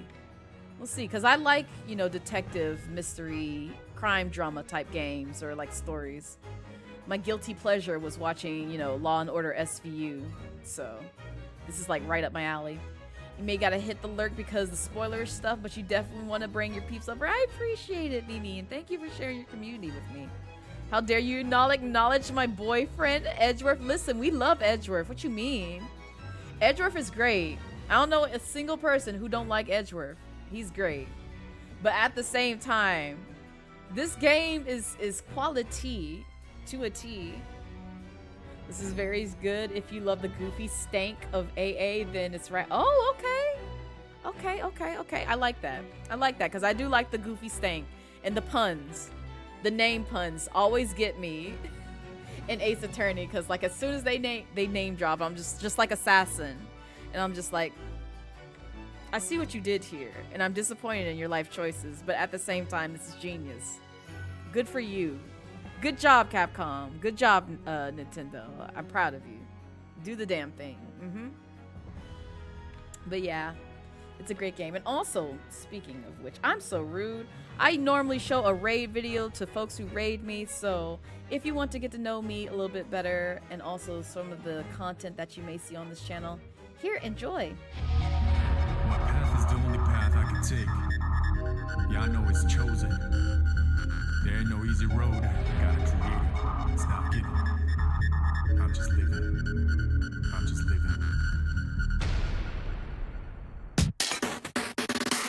Coming through now. Coming through now. Coming through. Shake it up your seat. Hold the drive. Coming through now. Coming through now. Coming through. Watch where you're going. Hold the drive. Let the downside up to top notch. What I'm here to do. Hot top that. Do it like this. Do it like that. Do it like how we did. But now I do it like what? Feed your artist. Determination. Like just imagine things that happen. Set the ass laughing. You go there. Please gotta keep asking. Losers terribly active facto. What you don't possess, it's not in stores. I work my ass while you in a bed store. Turning dust to gold, hardcore. Coming through now. Coming through now. Coming through. Shake it up your seat. Hold the drive. Coming through now. Coming through now. Coming through. Watch where you're going. Hold the drive. Coming through now. Coming through now. Coming through. Shake it up your seat. Hold the drive. Coming through now. Coming through now. Coming through. Watch where you're going. Hold the drive.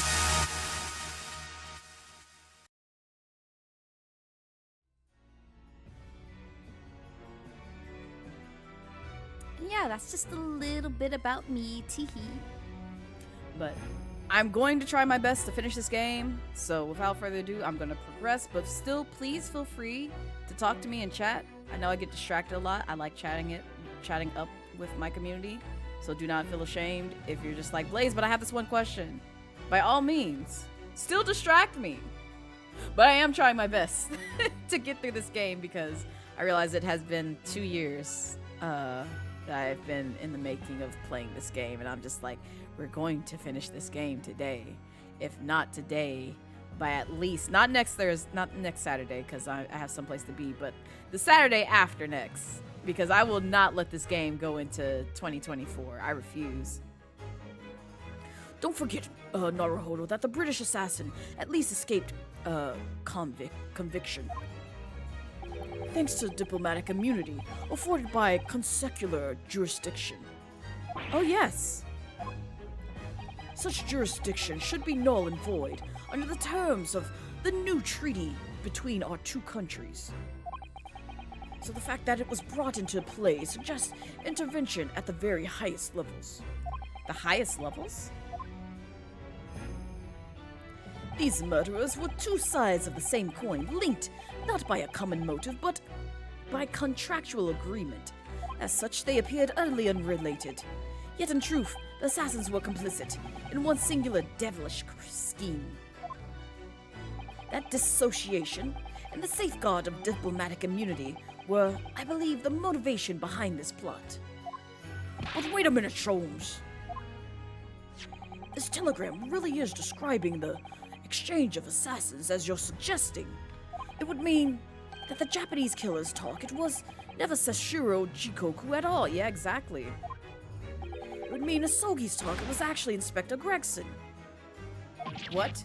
Kazuma was here for Gregson? Yeah. So Judge Jigoku wasn't actually the mark. Yes, that's exactly what it would mean. I know, Sholmes. I hold myself personally responsible for failing to keep the inspector safe. No, don't do that, baby. Don't do that, because we'll get to that. We'll get to it. Mr. Sholmes. I told him of my fears and implored him to seek a transfer to an overseas position. Obviously, with the young pickpocket in tow. Oh, he gonna make me cry. He gonna make me cry. Don't do this to me, Sholmes, please. I know, it sucks. I was caught off guard too. Yes, Gina. Come to think of it, Inspector Gregson did mention that to us at the Great Exhibition, and he was so ecstatic to do that too. That he'd be transferring to the Paris police and taking Gina with him. But without informing me, he engaged in one last assignment, it seems. And sadly, it turned out to be his very last, yeah? This is too much to take in. Though annoying, I still like Gregson as a character. All right, everyone. That's quite enough of all that serious talk for one day. Iris is like, my mental health is plummeting. Please partake in food. And let's think about fonder times. That's not like, about death of other people. Yes. Yes. Isn't it, Hurley? I mean, look at the time. Ah, quite right, Iris. We must conclude our preparations for tomorrow. What preparations? Well, I think I shall make my way back to my hotel room now. This has certainly been a night to remember. Is it a little bit sad, though? I mean, I like the ideal of you being my daddy. Because then Susie would have been my big sister. I'm sorry, Iris. Susato's just like, you know what? I'd be humbled if, I was your big sister. I know, Iris. I was thinking quite the same thing. Were you? But if somebody like me would be worthy, I would be delighted to become your sister. I told you she'd be eager. What? Really? Oh, yes, without question. So, you'll teach me all the ways you know to throw Runo to the floor? Oh, no. Oh, no. Why? Why this? Hang on.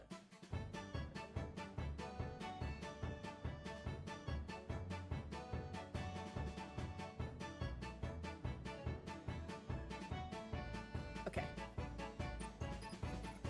I'm so upset. Like, she just wants violence. I'm very upset that Iris wants violence. Like, we knew this, but still. Yes, yes, of course. It would be my pleasure. Susato, don't agree to this. You didn't have to agree quite so readily. Exactly. Oh, but wait a minute. If Susie's going to be my big sister, would you be my big brother if you want, Bruno? Sure. I mean, yes, of course. If you'll have me, I'll gladly be your brother. Hi, Wolfie. Welcome in. How's your Saturday treating you so far? Well done, Iris. We must always be mindful of feelings. I've raised you so well. You goofy-ass character. Because being sensitive is your strong suit naturally. Exactly, Sholmes. Look at them pearly whites he got in his mouth, though. You're supposed to be at the gym like an hour ago. Well, why aren't you, Wolfie? What's wrong with you? No, I'm joking. Let me not, shame you for not going to the gym today. Because Because where's my ass? Parked at the house. In bed. Get you some rest. It's a Saturday. Treat yourself well. Takes a sip of drink from Taco Bell. Immediate reaction. What the fuck was that? Oh my god. Tig. Also, welcome back. What you get from Taco Bell? Did you bring back something? Right. I'm going to work hard, extra hard for tomorrow now, because it's for my big brother and sister. What is all this talk about preparing for tomorrow? Preparing what? Oh, you'll see. You'll just have to wait and see. I know what it is. Oh. Good luck in court tomorrow. I'm expecting a stellar performance. I got you, Shomzy. I'll do my very best, of course. Steak quesadilla. Mmm. Yum, yum, yum. Enjoy that. No, right? Let me get a piece. The machine is fucked because this shit ain't no peps. Oh, damn. I hate that. I hate that. I haven't had what's the specialized drinks that Taco Bell be making? The was it Baja Blast and all that stuff? Yeah, I miss that. I miss that. Yeah, that. But also, I haven't eaten at Taco Bell in a while. I can't bring myself to go there anymore. I haven't been there. I probably haven't been there since like college days, uni days. Yeah. Nope. Taco Bell and I got beef. Not serious beef, but just mild beef. Mountain Dew Baja Bull. Ooh. No, why you call it that? Baja Blast is in Sam. Wait, for real? I need to find me a Sam's Club around here. Also, I need to see, because I used to partake in Sam's Club's what you call it? The hot dogs. Hot dogs. I forget what hot dog brand it's called, but they got them tasty hot dogs that I love getting when I had a Sam's Club that was near me. But they shut it down since then, so I can't partake in that too much anymore. Tune back into Baja Blast. We doing crunch wraps. I miss those too. Well, Taco Bell has beef. It's in the tacos. Them hot dogs is salty as fuck. I don't know what kind of Sam's hot dogs yours be making, Wolfie, but the ones they be making here ain't salty as F. You need to find you a better Sam's Club. Don't do that to yourself, Wolfie. If they salty, there's something wrong. Somebody don't know how to cook them mugs or boil them or make them. Like you need to get away from them. You just get the pizza. I don't think I've ever had their pizza. No, I take that back. I think I did. I had like maybe a slice. It's good. I won't say it's like, oh my God, it's like the most amazing pizza ever. But I do remember it being good. I do remember that. It's very greasy, but it's good. Yeah, exactly. It's good. It's not like crap on a plate. If it was crap on a plate, I want my money back. So the overnight break in the trial's proceedings became a crucial turning point, exposing new truths whilst posing new conundrums. That list of 4 names on the telegram in Judge Jigoku's office, and the extraordinary assassination plot in which my best friend had somehow become involved in. Yeah, I know, right? You have what's left of a rotisserie chicken in the kitchen. Ooh. See, I used to get some rotisserie chickens and like shred that shit up and make a nice chicken salad. Not like chicken salad as in like lettuce and, veggies and like, a nice ranch dressing. I mean like shredded chicken salad. Like, mayo and all that other stuff and peppers and celery or whatever you normally put in like chicken salads. Yeah, that. And then you just eat it, with some crackers and it's like it's a nice dip. Who here has gotten a Sam's chicken and eaten it in the car on the way back home? I don't think I've ever done that, but I could definitely believe and perceive doing that, because I will do that with a Publix chicken. I have never done it with a Publix chicken, but I could definitely see myself doing that with a Publix chicken. You sure I didn't make chicken tortilla soup early? Ooh, that's delicious.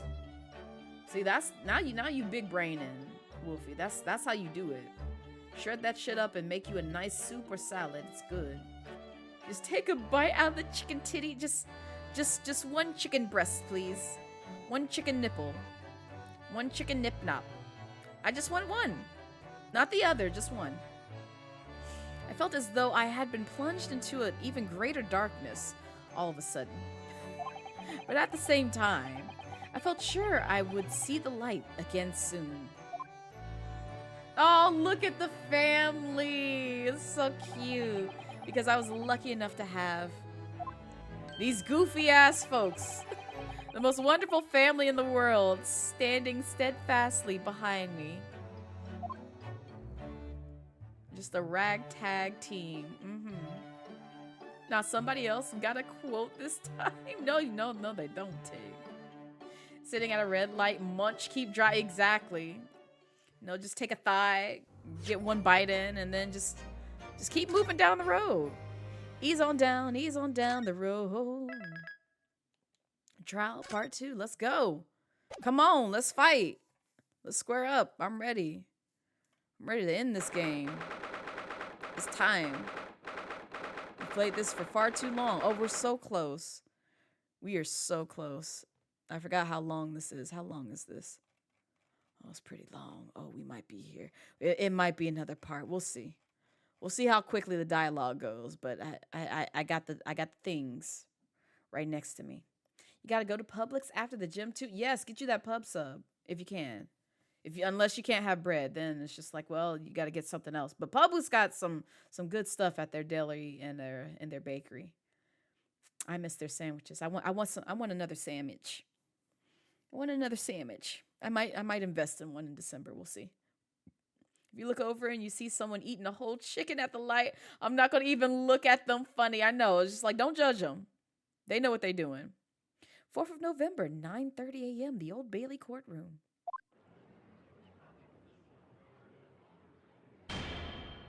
Before we begin today, I have a brief announcement. As with the closed trial 10 years ago, some astonishing facts have come to light in those proceedings. The revelation that the well-known Reaper is actually an organization illegally executing its own brand of justice. And discovery that a respected yard inspector was at its heart until he himself perished in an assassination plot. They eating good, you know. I know, right? I know.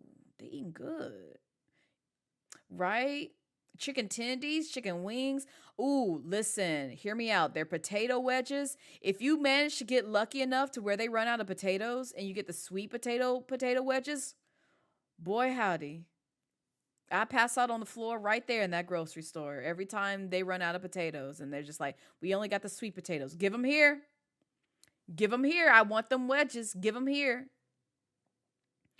Well, I say to all members of the judiciary here present on this occasion that we will stop at nothing to uncover the whole truth behind these disturbing findings. So you say. Counsels, you will undertake this trial with the resolve to pursue the truth to the bitter end. Who out here clipping? Oh my God, Tig. That's wild. Let's go to Publix and ask for a Jaguar sub. Wait, what is that? What is that, Wolfie? What all is in that? Let me know. A literal racist horse. Yes, absolutely, Tig. You are based. Yes. It hit different. Be like Subway. Who I know, right? Firehouse who? Blimpies who? Wait, who goes to the Blimpies here? Is Blimpy still alive? I have questions. Resolve, yes, that's my intention. My lord, if I may inquire. Very limited locations? So it's like Church's chicken. Who still goes to a Church's? Because I ain't seen too many Church's chickens, I'll be honest. Not here, at least. The defendant may speak. On what grounds is Kazuma Sogi permitted to continue his role as prosecutor? There's more Churches than a Blimpies. That's wild. It's a chicken tender sub with coleslaw. Yo. All right, say no more, Wolfie. Say no more. DM that to me. DM that to me, because I might try that in December. Because I do fucks with the coleslaw. Wait, hold up. I have to be cautious. Cause I don't like everybody's coleslaw. And I gotta make sure Publix coleslaw isn't just long clippings in a bag dressed in mayo. Yes, I said what I said, because most of these hoes out here who make coleslaw, it tastes just like that, and I'm not eating that. I'm not wasting my money on eating long clippings from a bag that you just put in a bowl and you dress with some ranch, some mayo, some seasoning, something like that. I can't. There's a specific way you're supposed to make coleslaw, and if you make it that way, you're doing it wrong. Finally, someone is saying that, looking at you, Kane. Wait, Kane's got... See, I still need to go to a Kane's. One day, I'm going to make the hike up to where I know where the closest Kane's is to me. And try their chicken and try, like, literally everything on their menu. So I can be like, I finally tried a Kane's. We do, Tig. You know where, UGA is? It's over there. I ain't driving all the way over there. Yeah, exactly. I ain't driving all the way over there.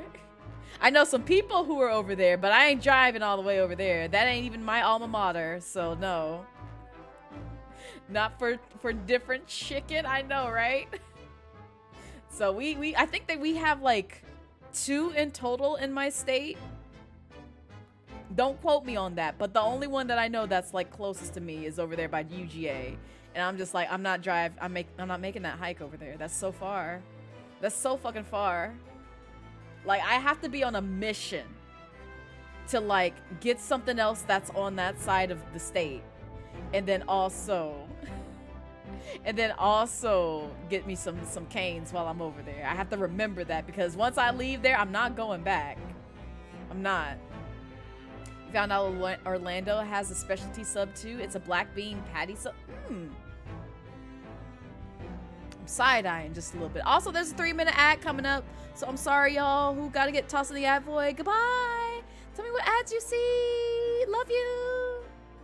Carried hard by the sauce. Oh, not you having to like drown it in sauce just for it to taste good.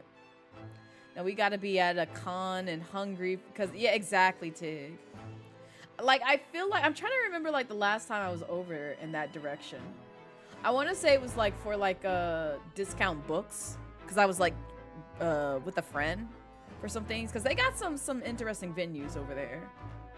It's just I can't make that drive. It's so much, and I gotta be with like a friend or something before I make that hike. Like, I'll make hour-long drives by myself to places. I'll make that, or hour-long plus drives, because I mean that's how far, you know, certain spots that I will go to every now and then, like maybe once a year. But just for some chicken, yeah, no, absolutely not. Like, the furthest I'll go for like food, if it's really good food. So like, for instance, there's a really good ramen place that's in our state, and it's like they're like everywhere. So like, I got one that's even closer to my side. Well, actually, it's roughly about the same distance from me to those two places. But in any case, there is a ramen spot that I love going to, because they have vegan options. They're delicious. They are a little bit pricey, I will say that. But it's a nice treat to yourself. Like, you know, maybe once every 3 months type of thing. It's like the Korean fried chicken. I treat myself to it like maybe once every 3 months, if not once every 6. But yeah, they're like over 30-minute drives for me. And so that's also another factor as to why I will only drive there if I'm just really craving it. And it usually be like after like a month or so has passed, and I just make sure to get like, you know, a meal that will last at least 2 days. If I can get that, then I've treated myself well. We'll put it that way. I've treated myself really well if I can make it last for 2 days. After that, I'm probably sick and tired of it. But I'm not driving no hour. It has to be under an hour and a little over 30 minutes. and be really good for me to make that hike. Because I won't even make the hour and 20-minute drive to the one frozen yogurt place that I love. Because it's just so far out there. It's so far out there. So I wait until like my friends are just like, hey, let's go visit blah, blah, blah, blah. And I'm like, bet. Let's stop by the frozen yogurt place too, because I want it. It's been a minute.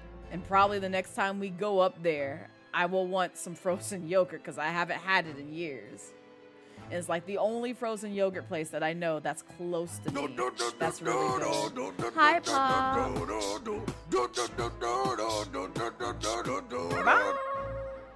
How you doing, Pop? How's your Saturday going so far? You feel like we did get a Whataburger, but it's not near you, so you didn't keep up to know for sure. Do we have a Whataburger in this state, Tig?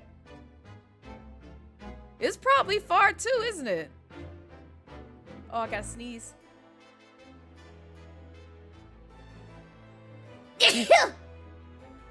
Bless me. You thought they gave us 2? Yeah, I thought they gave us 2, but I can only think of like maybe 1, if there is. When did you add GAT to your Oh, it's been a minute, Pop. It's been a minute. It's probably like day 1 when that incident that blew up on Twitter happened, because Nova came through and I had gone through the tags because we were gonna add the GAT tag to our streams, because Nova and I started a movement. We were like, you cannot pick the GAT with just 1 T. Can't pick the GAT with 2 T's. Can't pick the GAT with 3 T's. You cannot pick the GAT with 5 T's. You cannot pick the GAT with 8 T's. You gotta pick the GAT with 7 T's. 7 T's on the dot. Oh my god. Why do people say that about my sneezes? They aren't cute. I literally scared my family yesterday from a sneeze, and I told them this. It's 50-50 now, where it's like, if you're in the same room with me, it might scare you half to death because they're just like, oh my god, what the hell was that? And then people in chat, I don't know if it's like the mic mutes it somehow or like subs it like just a little bit, but you're not the only person who said that, Tig, about my sneeze. And I'm like, where do y'all hear the cute? I'm gonna have to listen back in the VOD and be like, how cute is the sneeze that y'all keep saying? You're good, thank you. Just relaxing and take it easy for the night. Yes. You hate the GAT? I love it, Tig. It's great. It's get your act together. That's what it means. No lie. It's get your act together. That's what that means. Don't let anyone else tell you otherwise. Get out! Get out! Get out! Okay. Get out! Get out! If they say anything else, they're lying to you, cause like it's just slang for get your act together. It's not like it's like, you know, African American vernacular English. No. It's get your act together. You make sure you spread that news to everybody. Everybody. I only tell you the truth here on the stream. Smiles. Stop gaslighting me. It's Ebonics. They trying to no. See, no, you can't have these things. No. No, you can't have them. You can't have them. It's ours. It's ours. I know it's terrible, Tig. It's terrible, but it's so hilarious at the same time. And watch, somebody's gonna listen in on stream and be like, Blaze said this. Blaze said it's get your act together. So ha, everyone is wrong. And I'm just gonna look at y'all and be like, I'm just gonna put my sip emote. I'm just gonna put my sip emote and see how many folks actually believe this shit. It actually took me serious from saying it in this VOD. No one was trying to speak like us when they said even exactly. We were. Oh. Yes. Yes. Now they think they hit. Oh God. It don't surprise me. It don't surprise me. You know, Google is free 99. People forget that Google is free 99. It's like the same thing when people ask, what is POC? There's Google. It's free 99. What is BIPOC? There's Google. It's free 99. What does this mean? You know, there's literally a site that's called, let me Google that for you. So if you want to be a smartass, you could definitely, like, you know, pull that up, type in their question, and then send them that link. A piece of candy. Exactly, Wolfie. You got it. Thank you for using Google. Thank you for using Google. You're so smart, Wolfie. Someone got dragged on Twitter for spelling "ho" this way. What is ho? Oh, I'm sorry. Hooks. Who hooksa? That's what it says. It's hooksa. It's hooksa. You can't tell me otherwise. Or it's heox. It's heox. It's heox. It's heox, Pop. What you mean?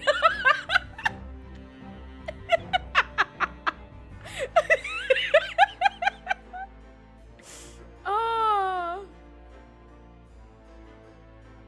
Sure is free. Take the time to look or something. I know. Oh God, no, I'm sorry. I take it back, Pop. It's ho. It's ho. I'm sorry. I take it back. No, I'm sorry. I take it back, please. Don't do this to me, because Pop tortures me with Goofy. Cereal, why this? Pass the heox cord. Yes, exactly. You're gonna meme it. I know you will, Pop. Just a whole ass minute. You hate that get out is already used up. It's okay. Just wait a few minutes. It'll come back. It'll come back. You can also use gone to just descend to the nether plane. That is always an option. And Cereal has the authority to use main, but only him. It's only Cereal's command. So you zipped up your sauna vest and pinched yourself. I know you guys are tired of taking advice from a talking gecko, man. A verbalizing lizard. A manipulating reptile, man.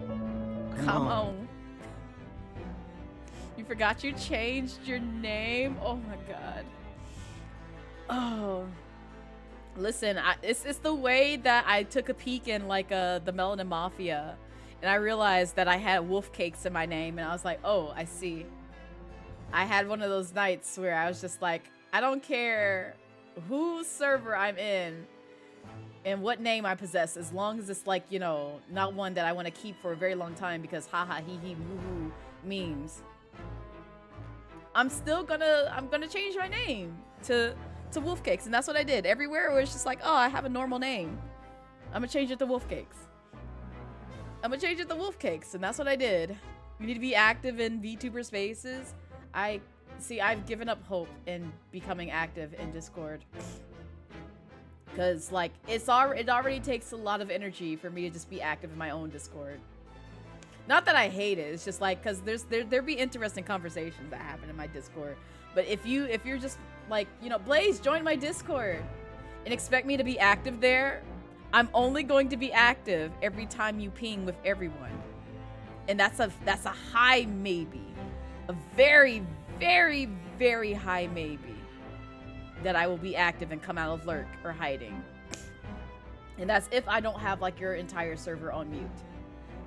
I love y'all, but at the same time, if you're pinging left and right in terms of like saying like, hey, I'm live. Hey, I just took out the garbage. Hey, I just snorted some crack. Hey, I just ate some diarrhea. Hey, I just had like a whole meal. Then I'm just gonna be like, all right, so it's time for you to go on mute because you're pinging everybody a little too often and I need you to stop.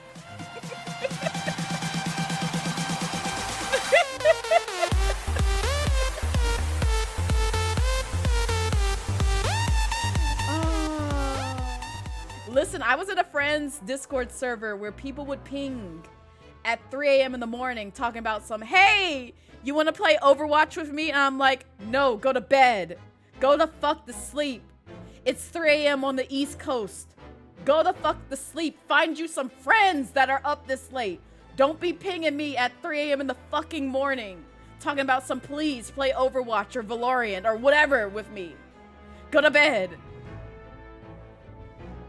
Had a ton of images to send you, but you didn't want. Oh no, Wolfie, You know, it's never a bother if you send me images. I'd rather folks DM me relentlessly that I know. Please don't send me 1,000,001 DMs, because I'll be honest, if I don't know you, 9 times out of 10 I will leave you on red, and I prefer you to Discord DM me. If you Twitter DM me, it's most likely going to be less red than me reading the DMs that I get on Twitch. Because a whole week, if not a month, will pass before I see that DM. No lie. If you wake me up at 3 a.m., you better be in the hospital, because you're not about that part trope. I did manage to get a call from a family member at 1 a.m., which scared the shit out of me. But it was only just because they were checking in on me, and I was just like, you literally gave me a heart attack, because I woke up, saw who it was, and I was ready to throw on some clothes, grab my car keys, and just dip and not look back. And I worry about like the hotel charges later. But no, they were just like making sure that I was home in the night. I was just like, I already told you I was home. Like, I was in for the night. Don't call me at 1 a.m. in the morning. It's literally the quickest way to give me a heart attack. People can DM you in Discord chats trying to be safe in these Discord streets. Exactly. Exactly, Soul. Exactly. You see that all the time. You be in sleep servers. And that's why I try to be mindful. Like, even when it's like folks' birthday and I see like, you know, midnight has hit and the birthday bot is like, hey, it's somebody's birthday. I'm like, I'm gonna wait till tomorrow morning, roughly around like 9 or 10 a.m. my time. Because even though the Pacific Coast folks probably not up, and they won't see that until like, you know, when they wake up, it's at least 6 a.m.-ish their time. I feel bad for like, you know, the folks that are, you know, in the 3 a.m. time zone around the world, but still. You heard birthday? Yes, Jay. Did y'all know it's J for Gamers' birthday? It's J for Gamers' birthday. It's J for Gamers' birthday. Points. You should wish J for Gamers a happy birthday. Go wish J for Gamers a happy birthday. Yes, it's Jay's birthday. It's Jay's birthday. It's Jay's birthday. Yes, for reals. For realsies. You should wish J for Gamers the one who did my intro. My raid intro that I show folks who raid me. Yes, it's J for Gamers' birthday. How many times? High fashion, welcome in. You down for people DM you, but only people you trust have added as friend. Exactly, Lime. Like, it's like we have to be on a mutual standing for a long time before I just be like, yeah, I'll answer your DMs. But if you're just like, cause like I do get the unfortunate DMs, and I've expressed this, and I said, if you DM me just saying, hi Blaze, or how are you, and this is the conversation back and forth, I'm gonna be like, so there's more meat to conversation than that, and I'm not trying to be mean. I'm just like, if this is all you have to say and we don't know each other, it's just, there's not going to be much conversation that's going to happen. You need to give me a topic and be like, you know, like if I'm trying to like befriend somebody, for instance, that I don't know and I look up to, and also hi Kaz, welcome in. So like a cosplayer that I know, that I follow very heavily, and it's like a big inspiration for me, I would have conversations with them on occasion in DMs, because like they may have posted something in their story and I'd be like, you know what, your message really resonated with me, like I appreciated that you wrote blah blah blah blah blah, and then they'll reply back and be like, oh thank you, you know, I'm glad that you, that's how you get a conversation going. If I were to just go in their DMs and be like, hey beautiful, what's goody in the hoodie, first off, it comes off as you hitting on me. Second off, it's just like, it's kind of like creepish behavior, where it's just like, I know not everyone will take offense to that, but it's just like, there's public spaces that you could do that, and it's just like, you could kind of like carry the conversation in a direction where it's like, I don't know how to like get people to kind of understand like what it is to socialize with other people. And it's like, it's something that you kind of like observe and pick up on the more you do it in the wild. So that way when you do it on the internet, it's not so overbearing and hard to do. But I also understand people be shy out here in these streets. introverted as heck. I am one of those. Which is why I just won't, like, I won't, as much as I love Bree, aka Lovmura, I'm not gonna go out of my way and just be like, hey Bree, how are you doing? How's your day going? I'm pretty sure she'd be happy to hear from me, but it's like, at the same time, it's like, this is weird. This is weird. It's like, if I'm going to send you something, I want to at least have like a meme or something that makes their day. Because this is what I do with Astro. Like, I send them something in regards to Tartaglia or something that made me laugh that I think that they'll get a kick out of, and just be like, here you go. Goodbye. Just respond whenever you want to. I just want to know that, you know, I appreciate you. Goodbye. A whole convo in the mindscape. Exactly. What's cooking, good looking? Exactly, Jay. All these things. And also 3 days in a row. Wow, Fashion, you're on a 3-stream streak. I'm so proud of you. You're amazing. You're amazing. And don't baka.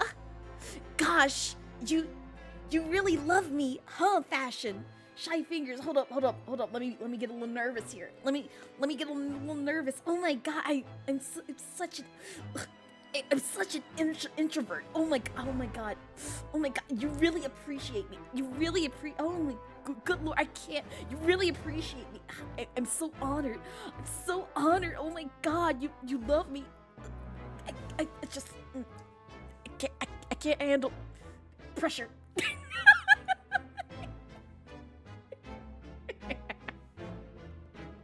Oh my god. I'm sorry.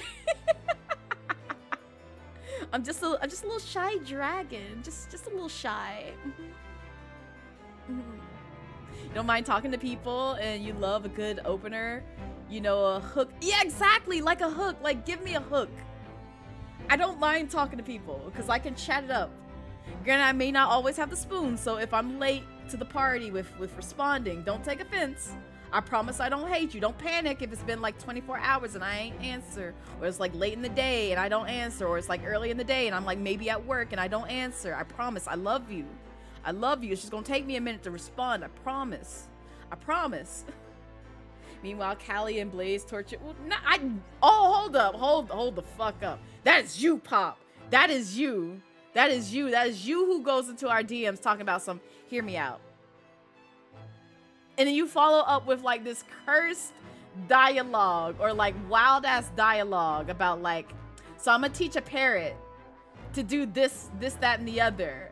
I'm gonna have it on stream. What you think about that? I just be like, you know, I'm just gonna close Discord for the day. I'm not gonna come back. I'm not gonna come back. No, absolutely not. I'm not gonna come back. I'm not coming back. Oh my lord. But also, it makes my day. Not this. I hate it when my mouse loses focus and I'm trying to like just scroll up and chat. And you've been having dudes do roundabout ways to get your number. Listen. Oh, I never told y'all the story about how somebody who I knew in person asked for my shipping address. And they gave my shipping address to someone on Twitch. And I'm just looking at them like, what the actual fuck? Because they had asked and I thought they were genuinely trying to ship something out to me. But no, they handed it off to somebody else who had a crush on me. And I'm just like, do you not realize how unsafe that is? Do you not realize how unsafe that is? What the fuck? Like, are you kidding me? Yeah, this happened many years ago. This is like in the early stages of me streaming on Twitch. But I was just like, I was quite heated because I'm like, first off, I get that they were trying to do a kind gesture for me and send a GIF. I get that.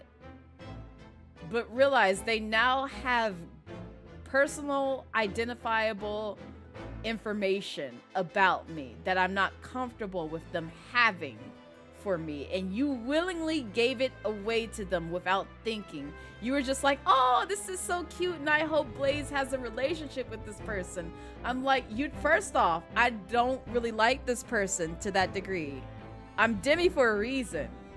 I'm Demi for a reason. If I like a person, I will share that information with them personally if I care to get to know them to that level. To that level. But to just willingly give it away just so they can send me a gift, I'm like, no, don't do that to me, baby. That's how you get blocked, banned, and removed from my circle with the quickness. Don't give away my information like that. Please. I have to protect myself. Luckily, it was like an apartment that I was staying at. But still, they had that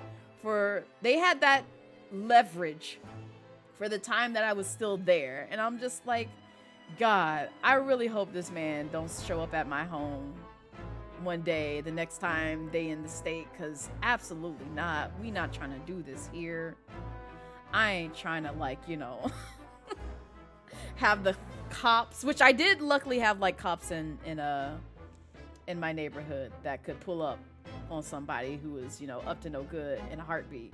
But still, it's just one of those situations where I felt very unsafe. Demi girl here. Yeah, absolutely, Demi Pan. Haha. I don't care what gender you are. I love you regardless, but to get me to love you is very hard. It's very hard. It's very hard. I say that. So like anyone's trying to pursue things with me, it's just like it's going to be very hard. I have my ways. I can't really explain my ways in terms of romanticisms. But yeah, it's very hard. We build up social links out here, amen? Exactly. And respect that, exactly. Thank you. Thank you, soul. You get it. You get the things. I have to explain that to people who don't know what that means. And I'm just like, no, it doesn't mean like, you know, I'm only for women or men. That's where the pansexual portion comes in place, where it's just like, I don't really care what your gender is because I've crushed on a non-binary person. Very hard. They were great. I still appreciate them, but they are committed to someone right now. So no. No. Absolutely not. But yeah, it's just like I just have very, very hard time of like finding someone who I'm just like, I want you and I want to keep you, basically, type of deal. Now, we won't talk about one-time flings, but anyway, he has admitted to colluding with the victim in a plot to assassinate an innocent man. He shouldn't be enjoying the privilege of freedom, let alone be leading the prosecution. Submitted a written petition to Lord Strongheart. Blaze finally remembered the game. Exactly, Bob. I remember the game. We're speedrunning the game. What are we doing here? It's not like, you know, 2 hours have passed and we haven't just been sitting there. Oh my God! I was just, hold up. I'm sorry. I got a DM. I got a DM! No.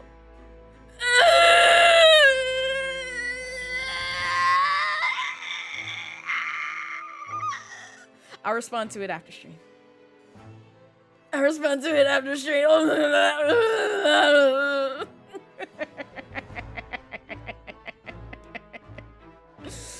I will respond to it after stream. I can't concentrate while doing this on stream. It's gonna be a lot. I have stuff to say. Oh my God!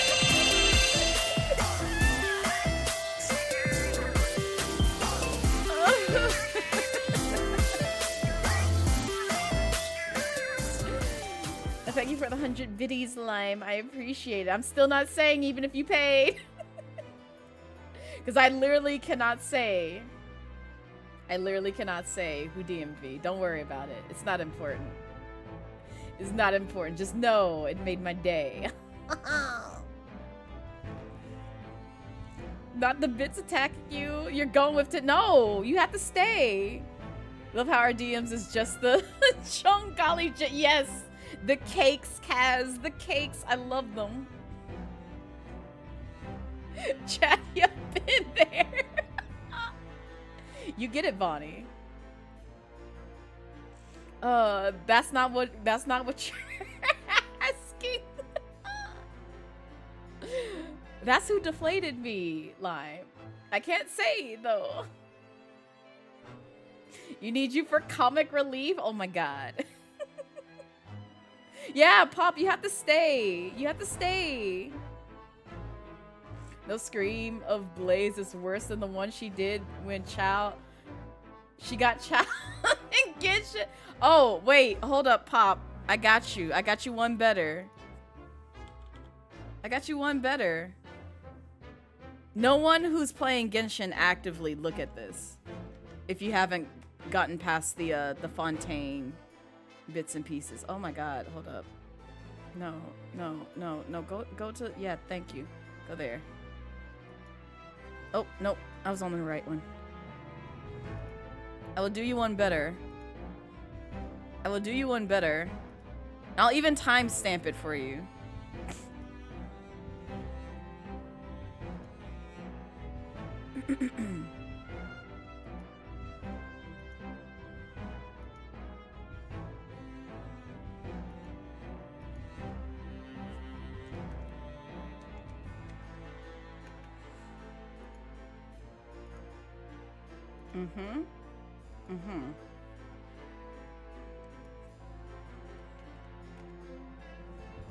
Tolerate my bullshit. Go tolerate my bullshit right there. Right there. But don't click on it again if you haven't played the recent Genshin and Fontaine stuff. Don't do that. Don't do that yet. Don't do that yet. But after my bullshit, you'll hear the things. You'll hear the things, and you'll witness much more if you watch the entirety of that video. Right there. Right there in chat. But again, be cautious because it does have spoiler content. So don't click on that if you don't want to be spoiled. So just FYI. Just FYI.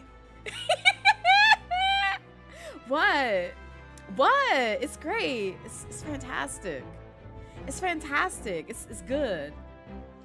This is just you getting your lick back for sending you the karate rat. Oh my god. No, it's great. See, I didn't get my lick back. I'll show you where I get my payback. I'll show you where I get my payback for how my community treats me because they can't handle a little wetness on screen. I'll show you. I told you I was a whole menace in this one. I was a whole fucking menace, and you'll see how bad of a menace I was.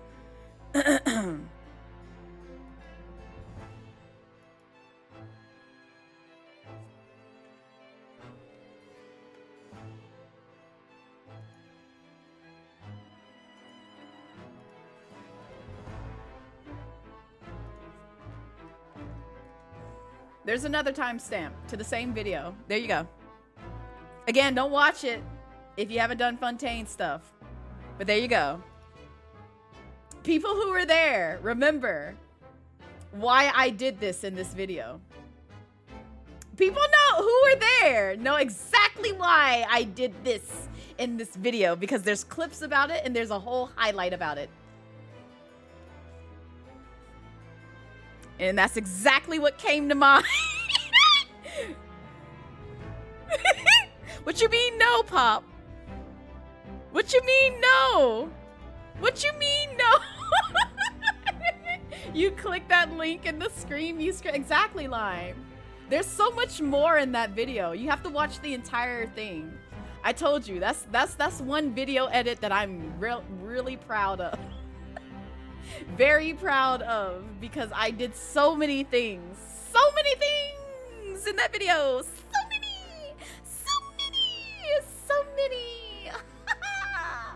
You probably are just like, Blaze, I'm blocking your ass. And I'm like, good. I want you to suffer from my enjoyment. The dog, the background music in this video is sending you. I know. It's great, Bonnie. It's great. It's a very good edit, but the context, you can't block you. Exactly. You gotta appreciate it. You gotta appreciate it. You're gonna be disgusted about the one that I'm gonna drop on Christmas Day. I'm literally planning on dropping something on Christmas Day on my YouTube. Y'all gonna hate my ass. You're gonna be like, Blaze, you need help. I know. I don't care. I'm gonna give y'all a nice Christmas present. Wrap it up in the bow. It's gotta be illegal. No, it's not. No, it's not. It's gonna be wonderful. How long was you gone? I literally waited, like, in total, probably about, we'll say like 15 minutes. Like legitimately, and I sped it up and I put a timer there. And I came back and I was like, yep, there you go. I trimmed off, like, you know, the parts where I was just a little bit over it, because I was like, no, that's too much. I want it to be exactly that timestamp. Because it makes sense. And so that's exactly what I did. And so I edited that in there. And I said, I hope y'all got a wonderful, wonderful moment where you remember the war and the crimes that happened roughly about 2 to 3 years ago in this channel. 2 to 3 years ago. And probably people who are listening would be like, I'm never watching this video from Blaze because she's going to traumatize me. Yes, I am. Yes, I am. Because I'm a menace. I'm an evil, evil menace. Like those foxes. Oh yeah, and I fixed that, by the way, Pop. I added the plural to the listening of the bot. So, haha. Go on back into retirement. Also, I added another set of phrases in reference to the shenanigans that's happening in Fontaine right now. So, if you're not cautious about saying smack about a particular wet man, Raz is going to put you in the timeout corner. And I'm just going to sit there and leave you there until the mods let you out. Because that's the rule of thumb. I'm not going to set you free unless you're a newbie. But if you slip up and you've been here for a while and you know damn well what not to say in this chat, Raz is going to put you in a timeout. Obviously, the folks with swords and myself will only just get cussed out. But Raz will put you in a timeout. Raz knew about you blowing up now. Oh, I know. Listen, Raz throws hands with everybody. I purposely made her a very violent OC, like for real, she has no chill. But she also has no filter either. So, no chill both verbally and also physically. So,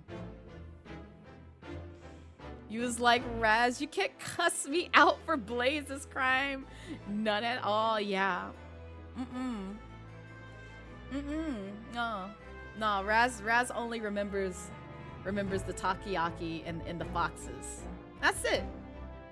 Anything else? I might add Emily in there. We'll see. I don't know. I feel like that's still too far. But I have her listen for specific phrases and words.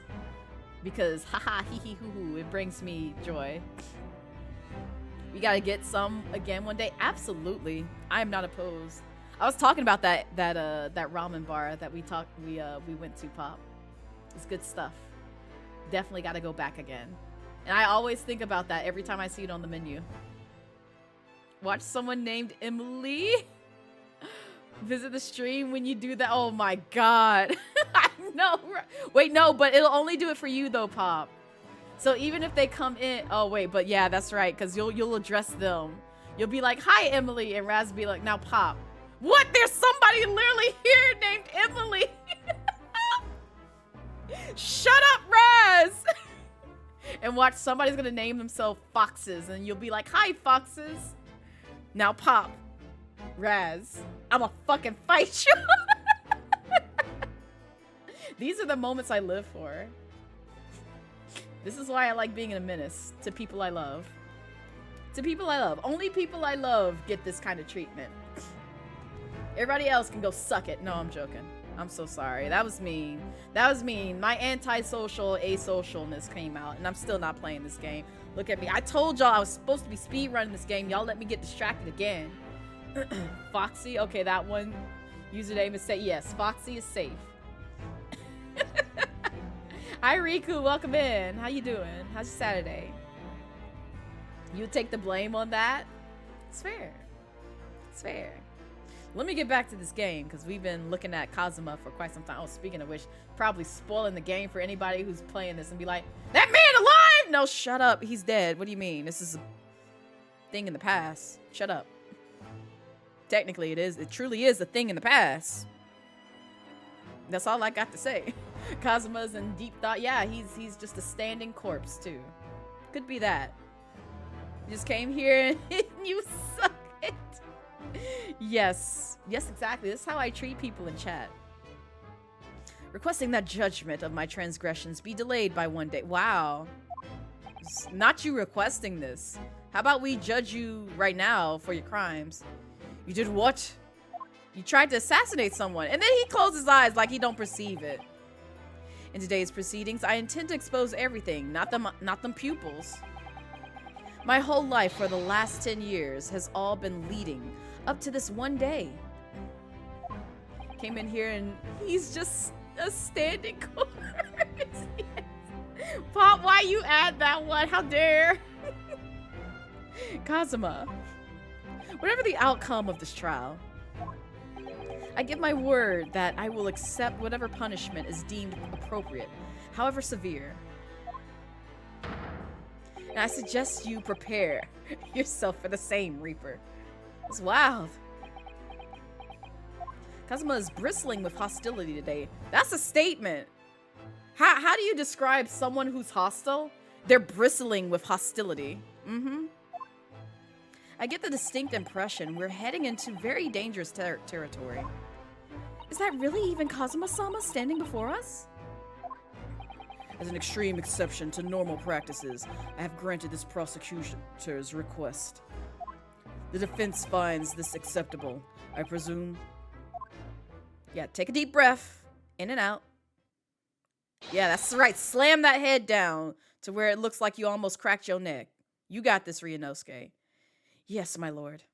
Van Zeke's got the eyes and bayang, not this, Pop. In that case, in the name of Her Majesty the Queen, I hereby declare this court to be in session again. Resume the closed hearing of Barak Van Zeeks. The defense is ready, my lord. Are we kicking ass today? The prosecution is more than ready. Okay, you didn't have to, like, you know, show off, Kazuma. We heard you loud and clear with that loud-ass costume. I mean, who wears white to the courtroom? Like, all eyes are literally on you. Very well, then. This preamble has taken long enough. Prosecutor Sogi, begin. As you wish, my lord. The prosecution calls the first witness to the stand. Bring Seshiro Jigoku into the courtroom. Yeah, bring his ass out here. I got questions. At last, then, we've reached the final battle. You're just gonna make a ghost joke, but not. Nah, he a ghost. Oh, I mean, you could. He is a ghost, Pop. Remember, he's dead. He died at the beginning of the series. Remember, he's dead. Yeah, you can make that joke. Haha, wink, wink, wink, wink, wink, wink. He's putting literally everything on the line now in order to get the truth. You slap yourself a lot. I'm surprised you ain't got handprints on your cheeks. Come on, Ryunosuke. It's time for that steely resolve, because this is going to test it to the limit. Push it to the limit, limit. Now we're in it to win it. Witness, state your name and occupation for the court. Ha! So it was you who issued this, was it? Your subpoena? I did what was necessary. Well, look what the young man has become. I didn't think I'd see the day when you take that tone with me, I must say. The witness will ensure his responses are pertinent to the questions asked. Also, Mimic, hello. You're here to be silly and lurk while you draw. Enjoy the I'm laughing at what Bonnie said. The art grind. I hope you're having a good day. I'm having a wonderful time right now, Mimic. Also, let me get some more hydration. Lube my larynx. Because the mucus is catching up with me. I blame the change in weather, because lately it's been like, It's been cold 1 minute and then hot the next, and then cold 1 minute and then hot the next, and the weather can't really make up its mind, and so my sinuses are going through it. Jigoku's beard got that. Let me add a little bump to the end to this part. Yes, Pop. It bothers me so much. I'm like, why y'all give this man this beard? My name is Seshiro Jigoku, a Supreme Court judge from the Empire of Japan. 16 years ago, this man came to London as a visiting student. 6 years later, he returned to Japan. As well as presiding over the Supreme Court, he is also currently Japan's Minister of Foreign Affairs. That beard gotta have bounce to it, that's right. I am, of course, fully aware of Mr. Jigoku and his preeminent roles. I invited him personally to the International Forensic Science Symposium as a representative of his country. I hear he also played a key role in the conclusion of the Anglo-Japanese Treaty of Friendship and Navigation. Oh, I see. Ha! It was a great honor to be involved in the negotiations. I put my all into that treaty. Right! Isn't it bothersome, Bitter Blue? Isn't it? It's so like, I'm so disturbed by his beard, but like at the same time, it's just like I look past that and I'm just like, I just want to fight this man. I want to fight this man for all the other crimes outside of his beard cut. Like, I do not like his cut, G. Judge Jigoku, I must ask. Well, I never fancy the young murdering. Not you calling me a young murdering student. You said with your whole chest, I'm a young murdering student. You know what? Nah, you know what? We gonna talk about this. At least I'm not a person who put a refrigerated corpse in his suitcase. Are we not gonna talk about that? No, that hasn't been revealed yet, but guess what? I'm exposing him right now. At least I didn't put a man's corpse straight out the freezer and into my suitcase.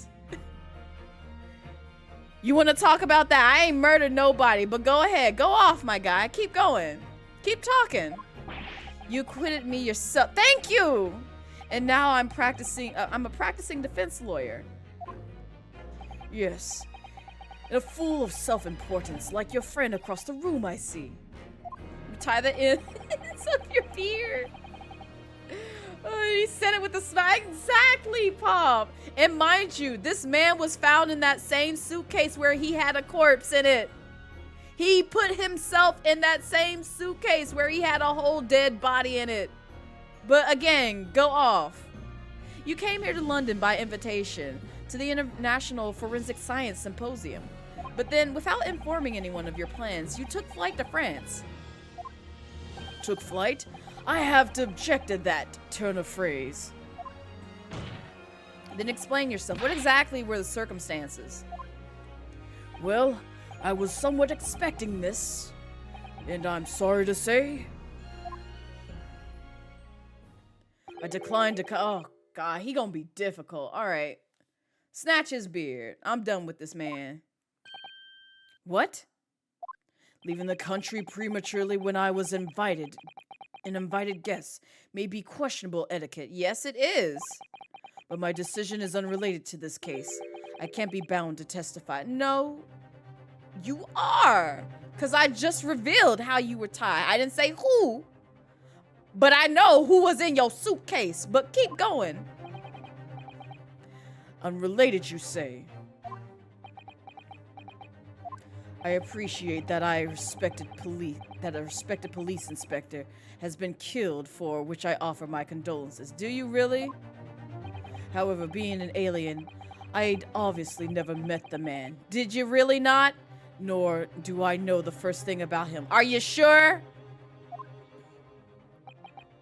As such, I'm in no position to testify. I don't think you aren't. As simple as that. No, I don't think it is. It's much more complex than that. But keep going. He ain't allowed to say no. Absolutely not. So, you would run from all of this? Yes, he would. I beg your pardon. Get him, Susato. This case is far-reaching than the murder of Inspector Gregson. It has ties to another murder, a case that was tried in Japan almost a year ago now. A year ago in Japan, the murder of Dr. John H. Wilson, you mean? That's right. And you, Judge Jigoku, are at the heart of both cases. The defense has evidence to prove it. Oh boy, do I? Do I really? I guess I do. Well, Ryunosuke, I see from the look in your eyes that you're resolved to carry this through to the very end too. Oh, absolutely. We've gotten in this far. Yeah, we going to the end. Let's see your evidence then. What proof do you have that Seshiro Jigoku is involved in this case? I mean, we did find this in your office.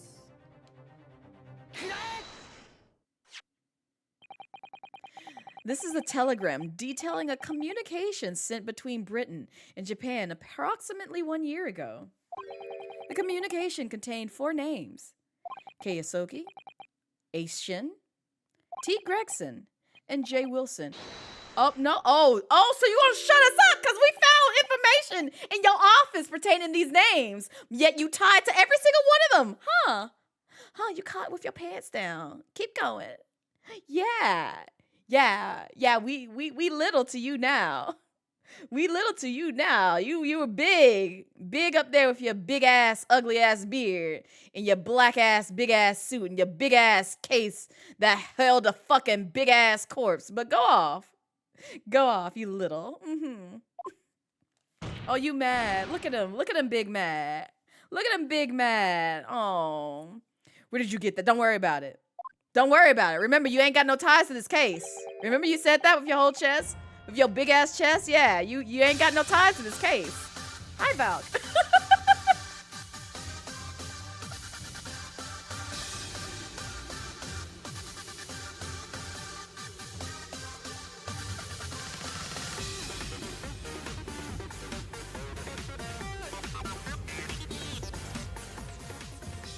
Yo, Valk, thank you for the 32 months. I appreciate it. How are you, love?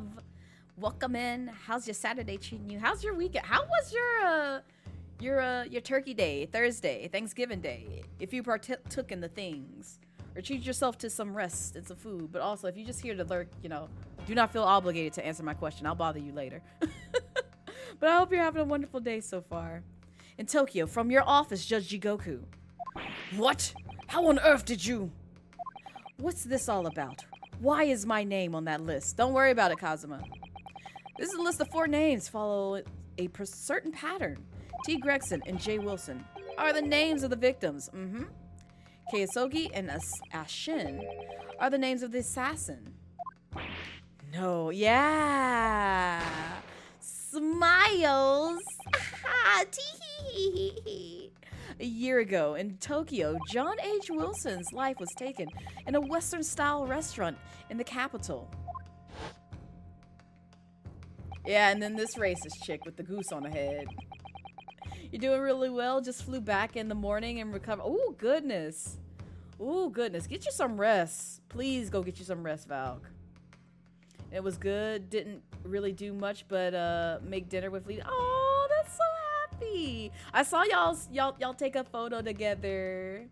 My cute babies. I wanted to pinch y'all's cheeks. It's so cute. But I'm glad you had a good time. Sounds like it was a restful one and a eventful one with friends. So, yes, get you some rest though, for real. Because when I come from planes, first off, the world be moving anyway if I've been on it for a while. But second off, I'm getting me some rest. I'm passing out. I'm going to bed. I'll catch up with y'all in the morning. But yeah, seriously though. I'm doing well, Valk. Oh, speaking of which, I was gonna say my Turkey Day was eventful. I discussed the things in the earlier portion in the VOD if you're genuinely curious, but I can also hit you up later on. It was good. Like it wasn't like, oh my god, it's terrible type of thing. It's more so like I should have kept my ass at home. if I was gonna get dragged into some shit. Again, good shit, but also like I didn't want to be bothered. I came there for food. I didn't come here to do this shit. So, but yeah. But yeah, again, I did mention it like at the beginning of yesterday's VOD, since I was just coming back from Turkey Day. But yeah, family is fun. I was quickly reminded I was a technician. I'll give you the short end of it. I did not realize that a family member had invested so much money into just getting a TV to work in a guest room. And they took the liberty of wrapping an antenna around a window curtain bar. I witnessed that with my 2 eyeballs in the room that they showed me. And I'm just like, oh baby. Oh baby, why are we doing this? And the TV's right by the window and I'm like, why are we doing this? So I'll give you the details of all that later. But yeah, it was a time. It was a time. It was a very interesting time. But yeah, we can talk about it because the tea was piping hot with that one. Just like, damn. I really could have just stayed home. Yo, could have called me earlier for this shit. Why? I ain't ate all day either. Oh. The culprit was found to be a visiting student who went by the name of Jezebel Brett. But her real name was Assassin. Teehee, punny name. Haha, funny joke. Yay, congrats, Ace Attorney. Professional killer sent on a mission to kill from Great Britain. A Shin and her victim, J. Wilson, not J.H. They didn't put the H in there. And the murder that took place here in London was the counterpart to that crime. An assassin sent from Japan, also a visiting student, Kazuma Asogi, whose victim was the British police inspector, Tobias Gregson. K. Asogi and T. Gregson. One assassin from each country to kill a target residing in the other. What exactly is the defense suggesting? These 2 cases of murder, one that took place in Britain and one in Japan, were masterminded by a pair of individuals from each country as a form of an assassin exchange. In the telegram, the defense has required is proof of this international contract to kill. What? Yeah. Is this new to you, Kazuma, or did you genuinely not know? The telegram was found in your office, Judge Jigoku. In other words, the mastermind in Japan was you. Smiles? Judge Jigoku, what's this all about? And then you want to stay silent. What happened to that big-ass voice that you had in this courtroom just a minute ago?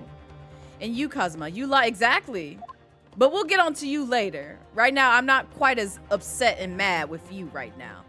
We talking about the man that's over here being, what's the word? Damn it. I forgotten the word. But yeah, we roasting his ass alive today. During yesterday's proceeding, you acknowledged that you accepted the assassination mission. But the mark wasn't just Jigoku at all. Interrogated, that's what I was thinking of. It was T. Gregson, Detective Inspector of Scotland Yard, as shown by the name on the killing contract. Very impressive, Ryunosuke. But actually, I didn't lie. The name of the target I was ordered to kill never passed my lips yesterday.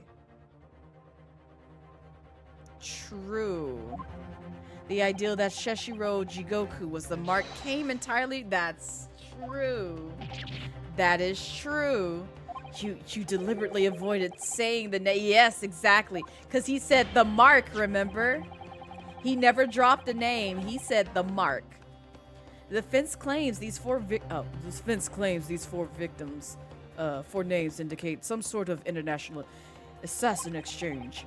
I'm sure I speak for all present when I say that the very ideal seems utterly absurd. Interesting how you decline that, or seem to find that, you know, absurd yourself, Strongheart. You made it to the gym. I'm proud of you, Wolfie. I'm guessing you're coming back. Welcome home, if so. How many reps did you do of things? Tell us the tea. Spill the tea. Expose yourself. No, for real. Don't feel like you have to. But I'm proud of you still. Well, Mr. Judge Jigoku, what do you have to say for yourself? Oh, no, you just got here. Oh, good luck, Wolfie. I'm rooting for you. I'm rooting for you. I hope all the things go well, and feel free to listen to my sweet, supple voice while you work out. Provide entertainment as much as possible. It's empty. Oh, see, that's perfect. You got the whole gym to yourself. Go off. His silence only goes to prove his guilt. There's another very important point that this new development brings to light. There's now a distinct possibility that the scene of Inspector Gregson's actual murder was in the witness's cabin aboard the SS Groose. Judge Jigoku, you have to testify now. To refuse would put you in contempt of court. And you, as a judge, should know that better than anybody else. There's no need for quite such a vicious stare, young man. What happened to the murderess in my name? No, address me how you first addressed me when you came into this courtroom. Murderous young man, that's what you called me. Very well, then. As a parting gift to you all, I'll tell you everything I know. It seems this Japanese gentleman has information that the court must hear. Blaze, I'm not, Pop. I'm not. See, you offend me in a game, I'm never going to let it go. I'm going to roast your ass alive to your grave. About the alleged assassin exchange and the events of the night of the 31st of October. Present your formal testimony now. As you wish, my lord. Yeah, this is going to be an interesting fight, Ryunosuke, but I believe in you. We'll press on everything. The assassination exchange. It's true that Kazuma Sugi was assigned the assassination mission 1 year ago. Oh, there's an ad. Damn, it came kind of quick. Well, I'm sorry, but enjoy the ad, Void. Tell me what you see. Goodbye. Goodbye. I'm going to keep reading. The target was Inspector T. Gregson. That was a condition of the British study tour. However, in the end, something happened that meant the young man was unable to carry out his mission.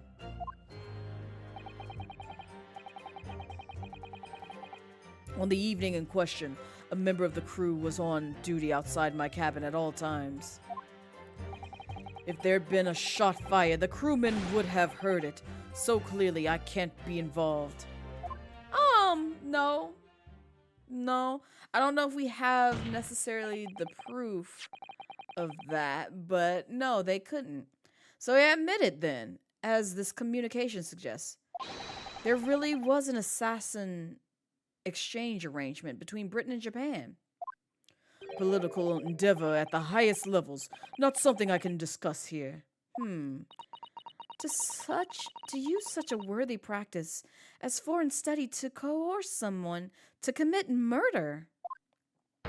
It's the most appalling thing I've ever heard. Appalling? Well, it's easy to judge. Pardon? Asogi had a reason for taking his sword to that British inspector, you know. What reason? What? Which is why he accepted the mission in the first place. Isn't that right, Counsel? Not you trying to incriminate Kazuma again. Kazuma-sama. Judge Jigoku, if you are the mastermind behind this operation in Japan, then tell the court the identity of your counterpart in Britain. Oh, he won't. I'm not obliged to divulge that information. He legitimately cannot, for reasons. And I see why. As I said yesterday, I've killed nobody, okay? But that doesn't mean that you try to go for him. In the middle of an ad, just know that... I know!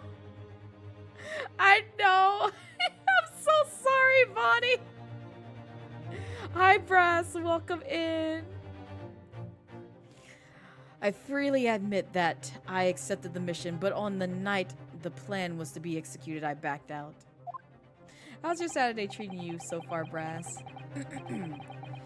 In short, this assassination exchange that the defense has identified is unrelated to the events of this case. The crucial point is this. Your police inspector can't have perished aboard that steamship in Dunkirk. Because if he'd been shot in the cabin, it's inconceivable that a member of the crew wouldn't have heard it. Welcome back, those from the ad void, and I saw your message, Funny. I love the Twitch ad void. It's so interesting. Saturday is going well. Just got home. Hey, welcome to home. Hopefully you get some time to relax to yourself. Do you have to walk the doggos? Hopefully that goes by quickly too, because I know, you gotta make sure the doggos get their exercise in. That's right. Gregson was killed after returning to London in the room on Fresno Street. And the perpetrator of the crime was the Reaper, Barack von Ziegs. The prosecution's accusations remain unchanged.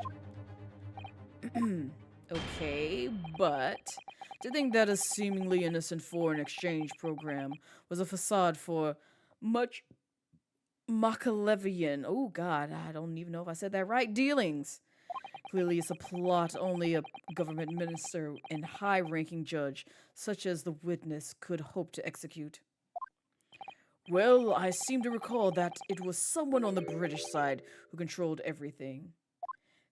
They were walked not too long ago, so they're good for now. Hey, nice! One is on his way back to sleep. Aw, sweet baby. Hope he gets the rest. Be that as it may, it is not the place of this court to pursue this villainous assassin exchange plot. You're getting sleepy, but it's only 7 p.m. You hate it here? Listen, Soul, if you need to get you some rest, definitely. Please feel free to get you some rest. Do not feel,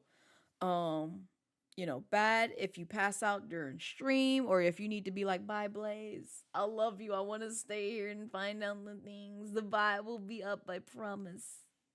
I promise. Listen, if you tired, you hit you with that nap. But also, I understand because I try to make it an effort.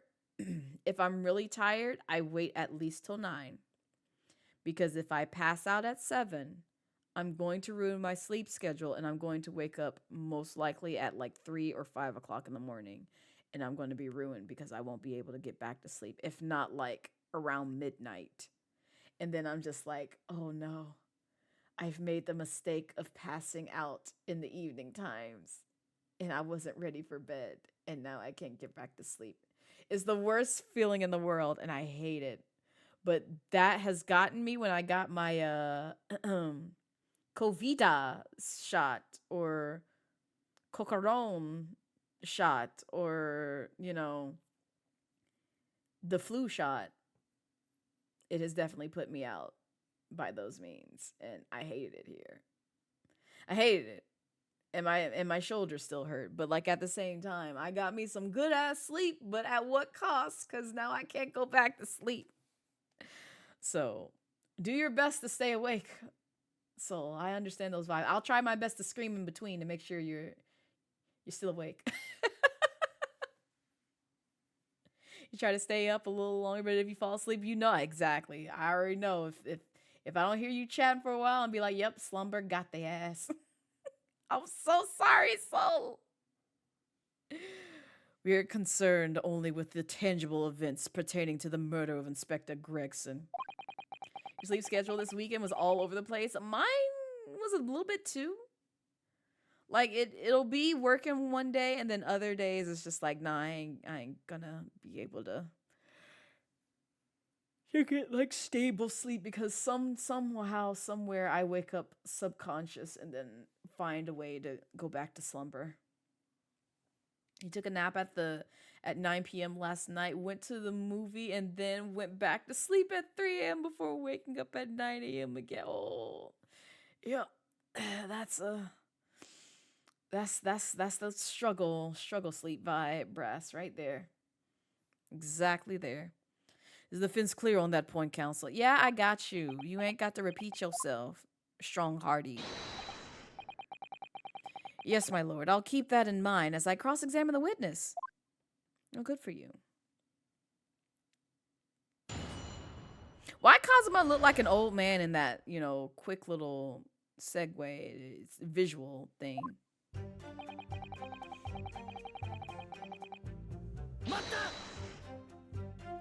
A year ago, when Kazuma was still in Japan then. Correct. It was at the examination center for applicants for the study tour that I approached him. I'll never forget it. I remember exactly what you said. You just came out and asked me forthright if I had considered traveling to Britain on an assassination mission. That's how he just really said, hey, my guy, hey, I got a proposal for you. Like, imagine if somebody you knew just came up to you and was just like, hey there, hey, long time no see. How are you, friend? How you doing? Sipping on that nice little fine wine, you know, while touring some stuff. Yeah. So I got a proposal for you. I got a little bit of a proposal for you. Can you go to Britain and kill someone for me? Yeah. Have you ever thought about going to Britain and killing someone for me? Have you thought about that? Have you thought about, you know, just assassinating someone from Britain? Have you thought about this? Have you thought about this? It's not shady at all. It's perfectly normal. Perfectly normal conversation. Who would you want to kill in the UK? These are questions, Dio. These are questions. And also, hello, welcome in. Happy Saturday. This is how Kazuma was approached by Judge Jigoku in regards to the assassination plot. Just perfectly normal conversation. And Susato's just like, are you kidding me? Are you kidding me? You thought it was a joke? You thought if somebody came up to you and said, hey, I need you to assassinate someone in this foreign country, you took that as a joke. In no way, shape, or form did you think, oh no, he must be serious. No, he must be serious. I see that he said it, he thought it was a joke at first. But I'm just like, no, someone approached you and that's like the first thing out of their mouth. I would take that so serious. I'd be like, oh, okay, well, let me just get my phone and call a family member. You're not gonna tell on me on the police. No, of course not. I would never. I'm just gonna call family just to say how much I love them. And we'll come back to this conversation. Yo, you got somebody over here trying to like basically start a war between countries. They literally asked my ass to like end their lives. Like, please rush over here. Lock this man up. Something ain't right here. Get his ass right here. Right here. To be fair, this was a Japanese man approaching another Japanese man. They weren't even in Britain, Dio. They weren't even in Britain. They were just like, hey, I hear you want to travel abroad. Can you kill a man in Britain for me? Who says that? Who does that? Who says that? Please help me understand. To be fair, Japanese people do have slapstick humor. You're right. You're fair. You're perfectly. You're valid in that observation. You're perfectly valid in that observation. But then it was made clear to me that if I didn't accept, I wouldn't be considered for the study tour. So you said, I want to study law, but they said the only payment you need is to kill a British man. That's how you can study abroad. Imagine you study abroad at the cost of a life. This is a dark ass game. Like, I understand the Ace Attorney series got some dark ass, silly ass humor in it. But good lord, that's what got you to consider a study tour. It's just like, you know what? I ain't got the funds to study abroad on my own, so I'll just kill a man. and make everyone happy. Yeah, You don't even know the man. You don't even know what he did, but you said, yeah, sounds like a sweet deal. I ain't got to come out my pockets. I just got to end somebody's life. That's all. Maybe he misheard a word, you know. Maybe the person asking was from Al-Qaeda. There's a lot of excuses you trying to give to this man. Save a lot of money on tuition if it includes rent and living costs. I feel like he's on the come up. Oh my god. You're right, Ryunosuke. That's where I'm at. That's exactly where I'm at, Ryunosuke. So you agreed to it just for that? I mean, I know how much you wanted to study in England, but assassination, exactly. Like, imagine someone said, "I'll give you a full-time full scholarship to the university of your choice. You just gotta assassinate someone for me." What? What do you mean? I'm scared to ask who in this chat would take up that opportunity. Please don't answer. Don't incriminate yourself in this chat. I will shut this stream down. I'm gone. Why does this have $20 and $20 energy?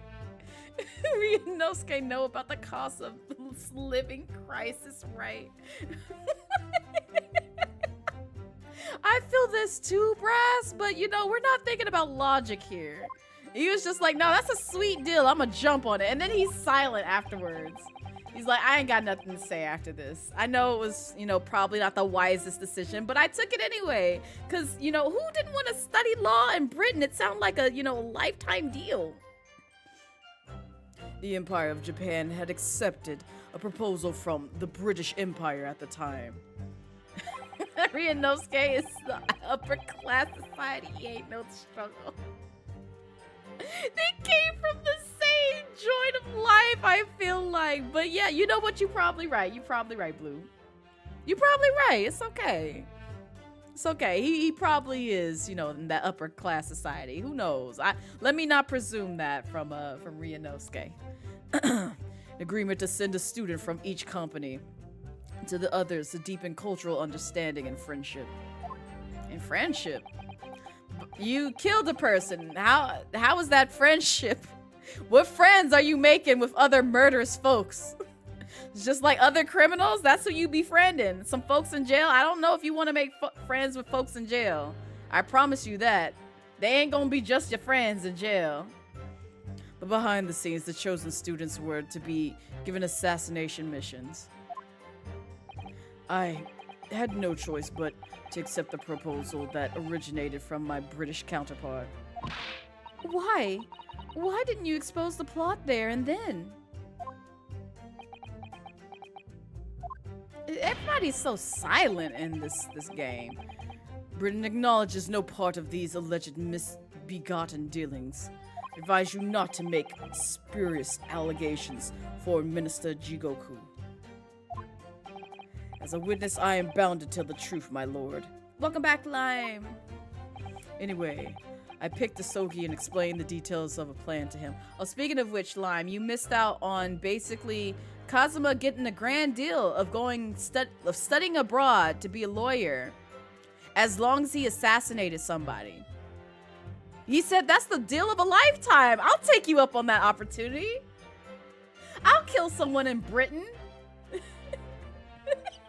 Just to study abroad from Japan to Britain as a lawyer? That I ain't got to come out my pockets. I just got to end a life. It's just at the cost of a life.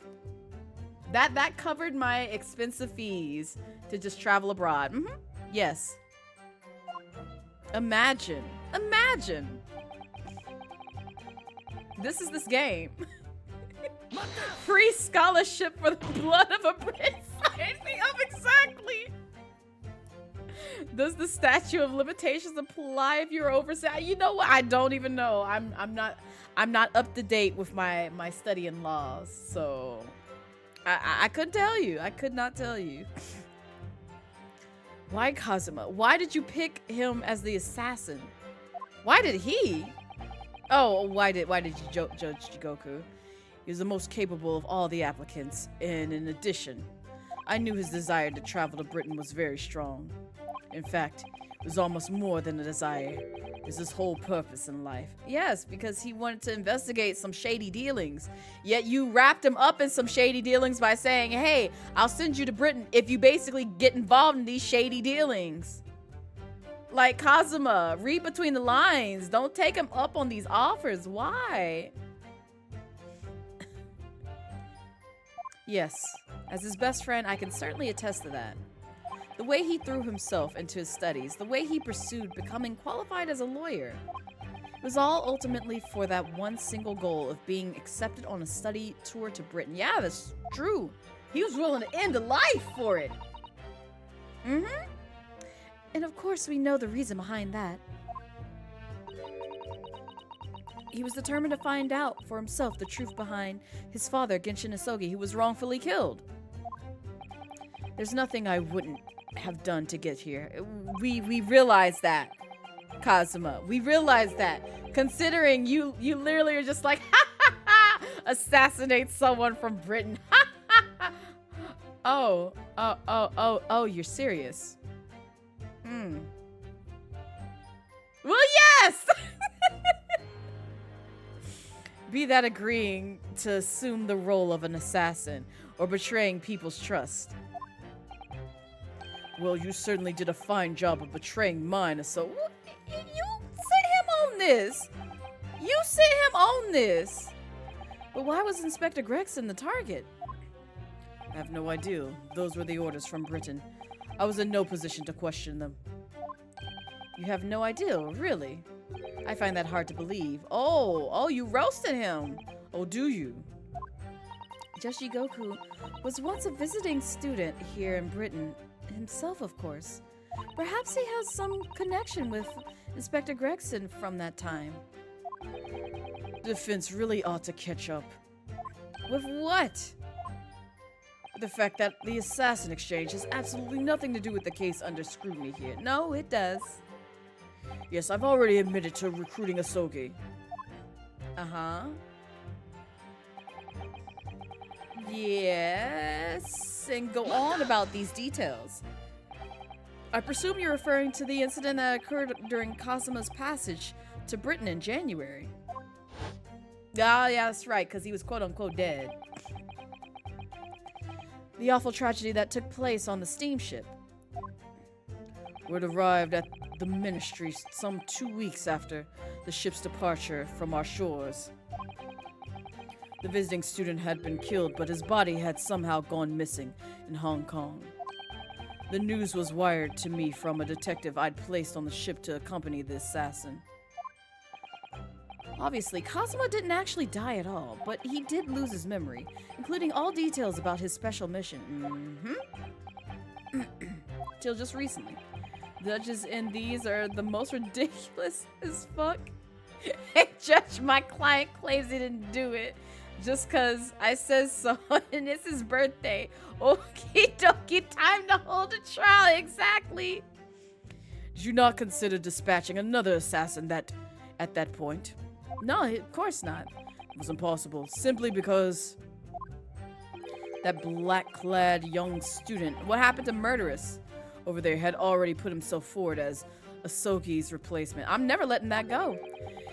And there was no way to stop him from reaching Britain. Ah! My hands were completely tied. So Mr. Shom's strategy worked perfectly. Yep, it did. He predicted everything that would happen. Again, Shomes may say a lot of dumb things. A lot of dumb things. And do a lot of dumb things on top of that. But the man is smart as hell when it comes to actually deducing things that are very crucial and serious in nature. But also, I feel like sometimes, during this dance and deduction, I wonder if he's just doing this to just kind of like, I want to see if Ryunosuke can get there. I'm testing him. So I'm going to throw out some bones and see if he can turn it around and actually, like, get to the heart of the matter. Months later, my memory returned. But I never intended to go through with the assassination mission anyway. So you were playing me right from the outset, were you? Is that it? I'd sooner be guilty of a crime than of taking someone else's life. I was prepared to do whatever I had to in order to get myself here to Britain. This line of questioning has gone on long enough. I mean, did you really think he was gonna kill somebody if you did send him to Britain? All the court should be concerned about in the testimony given by the witness are the details relating to his relationship with Inspector Gregson and the victim's murder. Boy, Strongheart, you silencing a lot of things. In that case, as I've already made perfectly clear, I had no connection to the man or his death. You have some means of substantiating this plea.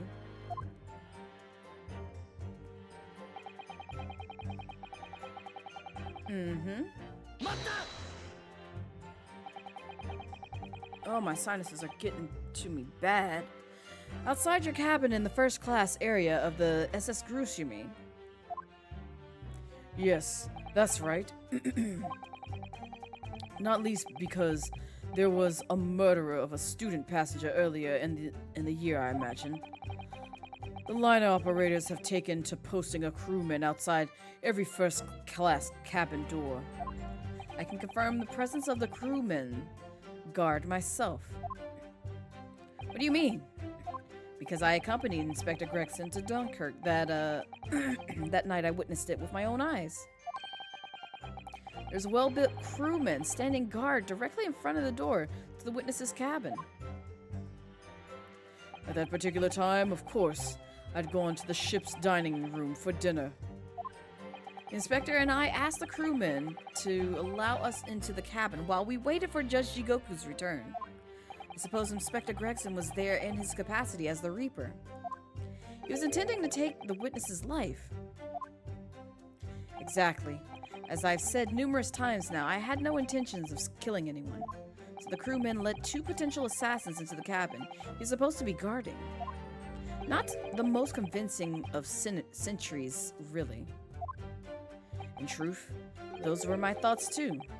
But anyway, I stayed to talk with Inspector Gregson for a short while, and then I left him there and made my way off the ship alone. Was the guard still at the door when you went? Yes. He glared at me as I walked past. You see, that proves it. Okay. Again, I don't know if we have evidence necessarily for this, but we'll keep going. The crewman who was standing directly outside your cabin door, you mean? That's right. A muscular man with a permanent grim expression on his face. He didn't once move from that spot.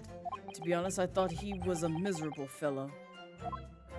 But as it happens, he's a vital witness now.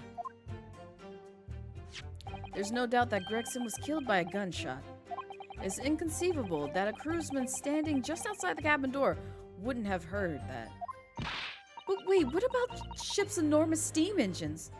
The noise of them could have drowned out the sound of a gun being fired. Sadly, young judicial assistant, that won't wash. Oh!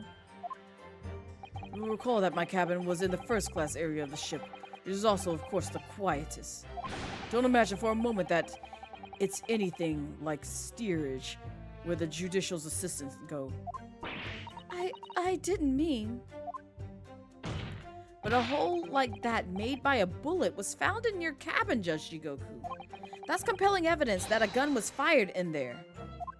What's that, a bullet hole? Yes, you're talking about what the detective uncovered in the wall yesterday, I presume. It was obviously a rotten panel eaten out by a woodworm. No doubt he didn't find an actual bullet. 'Cause you removed it, didn't you? That's the hole in this art. Yeah! Literally, Ryunosuke. Sadly, I was unable to arrange for the crewsman to be brought back to Britain with me. But obviously, if a gun had been fired in my cabin on the night in question, as the offense implies, I would have been arrested on the spot and would never have made it to Britain in the first place. But you were smart about it. Very true. The witness's logic is sound, since no gunshot was heard from the witness's cabin on the night in question. We must assume that the witness is telling the truth. No, we don't need to assume. Because that makes an ass out of you and me. I'm pretty sure he's lying. I'm glad you've seen sense, my lord. I know Kazuma's already admitted to taking on this incredible assassination plot, but even so, hearing it confirmed by somebody else is still a real shock. It's unforgivable. Using Kazuma-sama's feelings to manipulate him into agreeing to such a despicable plan. But I think Kazuma manipulated Judge Jigoku too. He completely double-crossed him. True, but it was for a good cause and not, at the cost of somebody's life.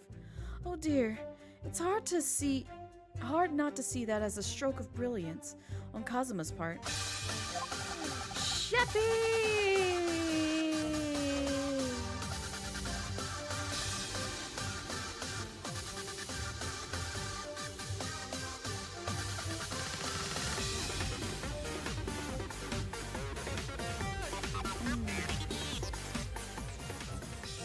Yo, Sheppy, thank you for the 15 months. It's a me, a Blaze.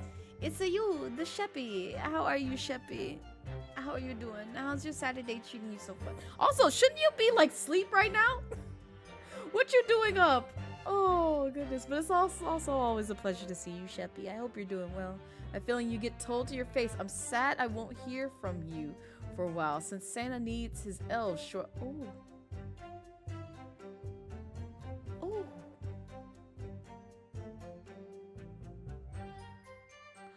Oh.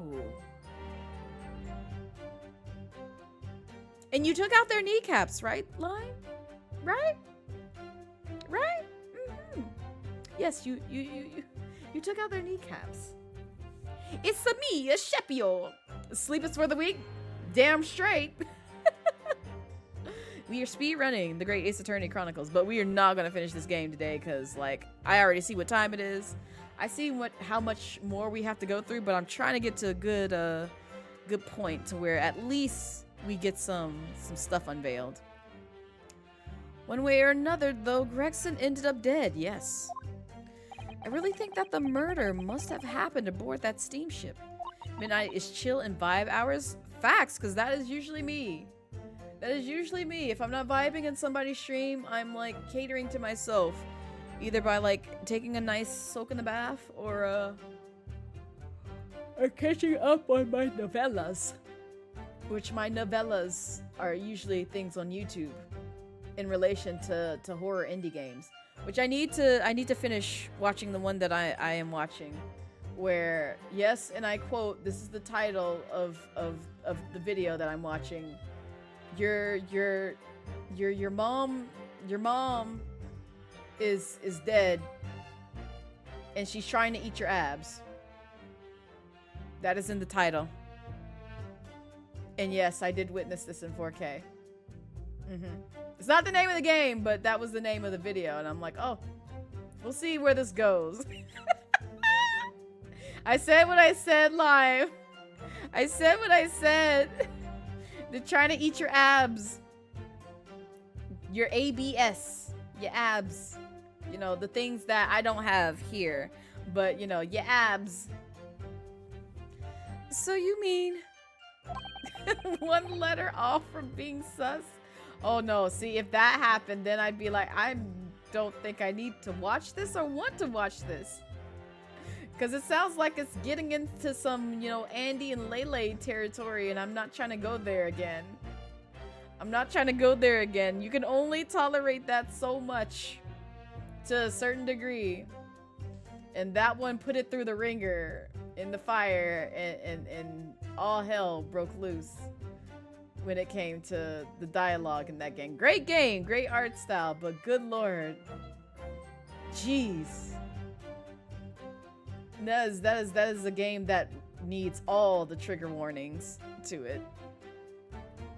Just Jigoku must be lying. As he always is. You saw he came up into this courtroom and talked that big talk where he was just like, oh yeah, I have no ties to this case. I can leave. Okay, but you realize that we're also treading the same territory of like a case that you judged. You judged in Japan. Literally a year ago. Literally a year ago. And yet you have no ties. Okay, keep going. It's like, no, I still ain't got no case. Okay, well, what about this list that we found in your office with all these names? Yeah. Uh-huh. Uh-huh. Yeah. Yes. I know I shouldn't let my emotions cloud my judgment. But you must destroy him, Mr. Naruhodo. I will do my best, Susato. I will do my best.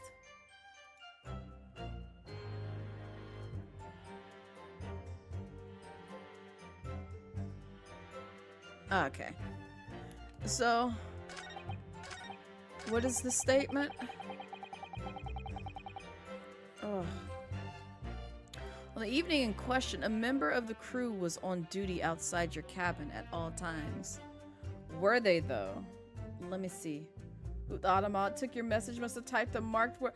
No, what did you say? What did you say? Oh my god. I never see the things that automat is like, no, this is a lot. This is a lot. Because usually I'll see it at least pop up. And the mods will see it and be like, we'll let that go through. Or, we won't let that go through.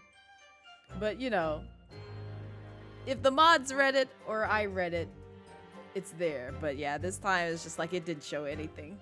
I don't know what happened. Alright, let me present something real quick. Let me see. Evacuation drill itinerary. A notice about a practice evacuation to be carried out by the crew of the... Oh, the night before the ship arrived in Dover. It was found in... The plot thickens. You sure about this? You sure about this, Judge Jigoku? I don't think you're sure about this. Here, let me help remind you. When you said abs, I thought you were going to say another word for butt, but oh, it didn't let you. I see. Yeah. Yeah, no, the mom did not eat the ass of the son. Yes, it was a son. No, she was trying to eat the abs. And the reason why they say that is because if you get a bad ending in that game, what happens is the mom, who is deceased but has morphed into like this ghoulish type of figure, removes the shirt of the son, and then she eats him. She eats him just like a spider. And normally this is don't say that word here because you will get timed out. But yeah, she just eats him, and I'm just like, oh, right. This is a strange game. I don't know what to think about this game anymore. It's weird. It's so weird. But yeah, that happened. If you're genuinely curious, I'll send you the game I'm referring to and who I'm watching play it. But yeah, it's very strange. And I saw that last night, and I see why they put that in the title, because obviously it's for bait, because there's other death scenes in this horror indie game. But that one caught me off guard, because I'm like, why did you remove his shirt? You could have just ate him right there, but you chose to remove his shirt like he was a banana or something. It's just like, we'll just get this shirt out the way, and then I'll just gobble you up. And I'm like, oh, right? Okay. I love my horror indies, but yeah, some of them be taking really dark twists. Don't want to ruin the clothes very I mean, the pants stayed on, which I'm thankful for, because if those got removed, then I would have to turn off the video and just be like, no, we not doing this. No, not tonight. I don't know what direction this is going in. I'm gonna skip this one politely, because this one is wild. And I've seen my fair share of horror indies where they've gone off the deep end. They've gone off the deep end in the sense of they took Shark Week fluids and utilized them as a sacrificial ritual. I've seen a horror indie do that. Yeah. Yeah, it's weird shit out there. Yeah, I don't either, Lime, which is why I have never gone back to that game since I watched it. I was like, well, I'm uncomfortable. She was feeling it like a banana. Oh, it's just like I get you're trying to add shock-ish factor to your game, but you don't have to go this wild with it. That's just too far in there. Please no. That was a gross game. I'm scared to look that up. I don't think I want to know, because that one with the sacrificial stuff was wild, because they touched on so many red flag topics, and I'm like, I'm never playing this game. I'm only watching this because I support the person who's playing it.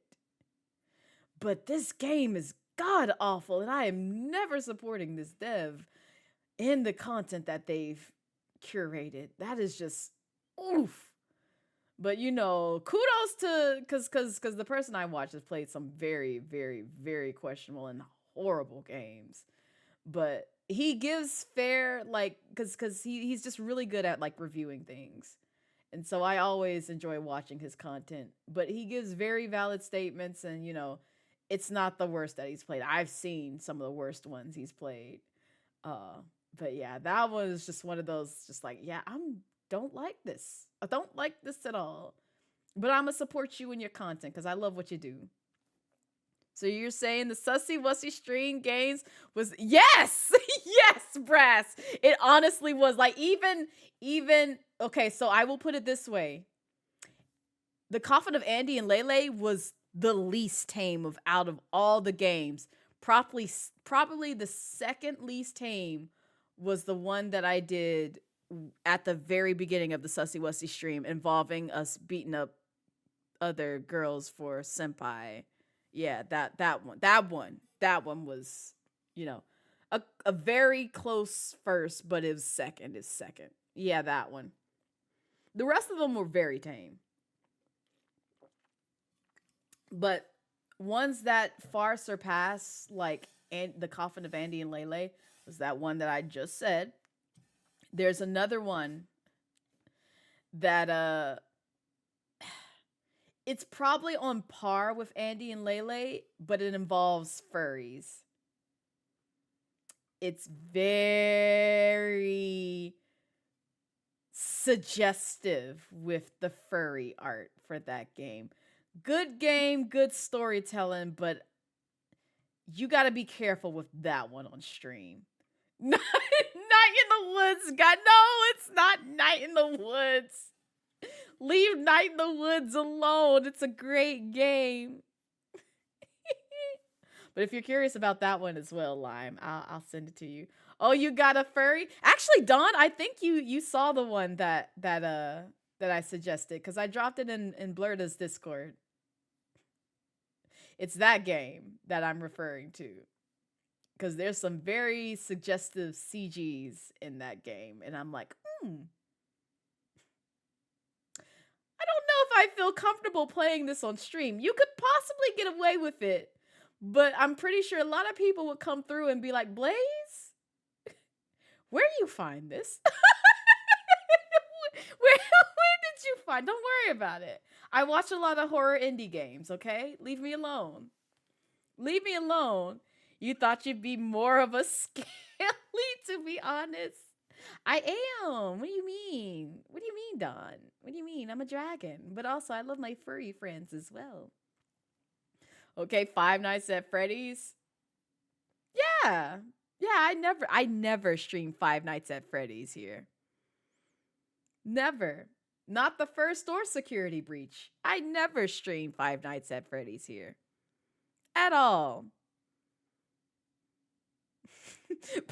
Press X to doubt. Oh yeah, you right, Sheppy. You right.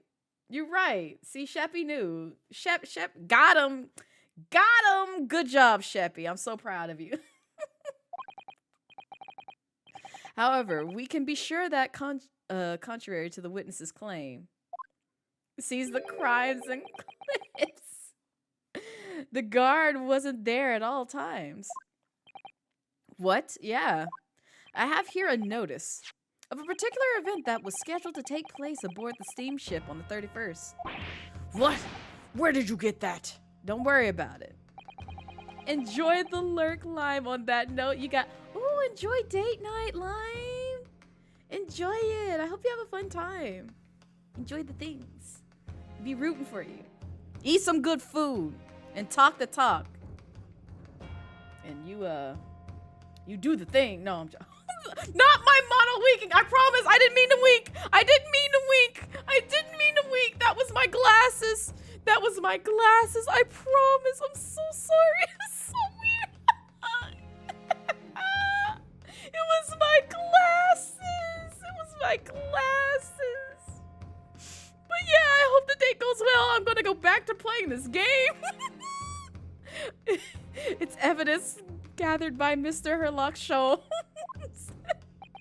You were acquainted yesterday, if you remember. Herlock Sholmes again.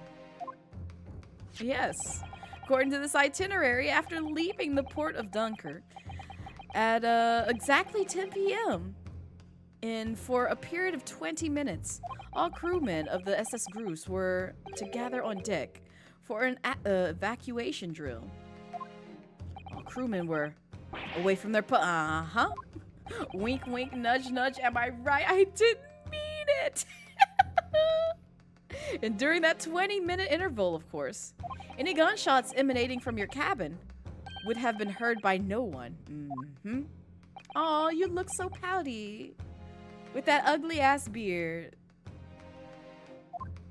Don't cry in it. It'll ruin it. In summary, Judge Jigoku, you had ample opportunity to commit a crime, but at the same time, his beard could pass for a mop. Also, I just realized, like, the man bun, man ponytail he got. A 20-minute window of opportunity. That's an excellent find, Ryunosuke. I know, I'm smart. But it amounts to nothing. You know, you don't have to, like, cheer me on 1 second and then, like, bully me the next. You could have just left that in your back pocket and just not said anything. That would have been great. That would have been fantastic if you just didn't say anything at all. How about that, Kazuma? Why? Because the witness clearly stated in his testimony that no incident occurred in his cabin. Okay, but that don't mean nothing unless you have some decisive evidence that you can show his testimony to be false. And I got it. I got it. Your accusation is nothing more than conjecture. Very true. Well, counsel? And I got you. It's okay. I'ma show you in a minute. Inspector Gregson was killed in Judge Jigoku's cabin that night. I'm certain of it. Because the defense has the evidence to prove it. You will present the evidence for the defense at once, counsel. What proof do you have that the victim's life was taken in Jigoku's cabin on the 31st of October? See here.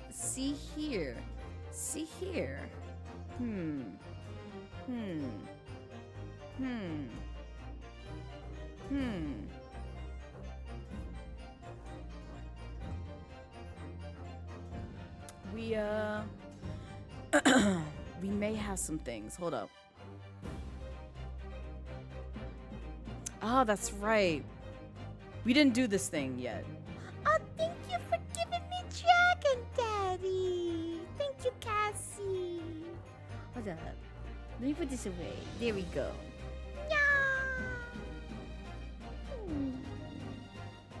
He's a good boy. He's a good boy. But yeah, we need to look at this real quick because I forgot. There's some stuff we have to investigate. But how are you, Cassie? How's your Saturday treating you so far? You see these little things all over the place, don't you? It's a part of the top of the pock watch it that you twist to set time, isn't it? It's called the crown, I believe. A watch would be quite useless without one. The crown, like what sits on the top of a monarch's head, That's a very grand name for such a tiny part. But actually, yes, Mr. Naruhodo? If this is a crown, I have a feeling I might have seen a monarch around here somewhere with a very bare head. If by monarch you mean pocket watch, then I'm quite sure you have. So, hold up, nope, go back. That's right. That's right, and let's look at this real quick. Cause remember, something's missing. Something is missing. What do you think, Miss Usada? I feel sure I know exactly what will fit here. Really? I was just thinking precisely the same thing. We're about to see that little round component is actually part of Inspector Gregson's broken pocket watch. Really? I was just thinking precisely that too. Snug as a bug in a rug. A perfect fit. I knew it. All right, perhaps you knew it. I'll make note of this new information at once. Small component, a small machine part that Mr. Sholmes found in Judge Jigoku's cabin on the SS Groose. It's now clear that it's missing crown of Inspector's Gregson's pocket watch. Gee. All right. So we now have that. And we now have this. And so now, this be the proof that there's some shenanigans that happened on Halloween. Just Jigoku. This was found in your cabin yesterday. What's that? The crown of a pocket watch. Ah, a pocket watch. Yes. If you observe the victim's pocket watch, which we know he treasured, is missing precisely that part. Oh, we're getting to the part that I really like, so I might have to play a little bit overtime today, but I want to get to that part so that way y'all can see how trifling this man is. It can't be. Moreover, this crown is a perfect fit on the spindle protruding from the victim's watch. Now, the fact that this was retrieved from Judge Jigoku's cabin tells us that the victim's watch almost certainly broke it there. In other words, the victim was killed on the 31st during the 20-minute evacuation drill. In the cabin occupied by you, Judge Jigoku. Well, you're razor sharp, aren't you? You young... Also, now you want to call me a murderer again. Man, see? It's wild how I kept saying, like, what happened to the murderer in your statement? And you only say it whenever you mad. Whenever you really mad. And you still call me a murderer. Yeah, that's my name. That's what you said when you first addressed me. So yeah, stick to your truth. Stick with it. Expertly maneuvered, Ryunosuke. What you gonna stamp me with this time, Kazuma? Your argument sounds entirely plausible. At first, of course. But rather like this pocket watch, it's full of cracks. What? And I believe Judge Jigoku feels the same way. Not you reassuring him. I was wrong to acquit you earlier in the year. Sorry?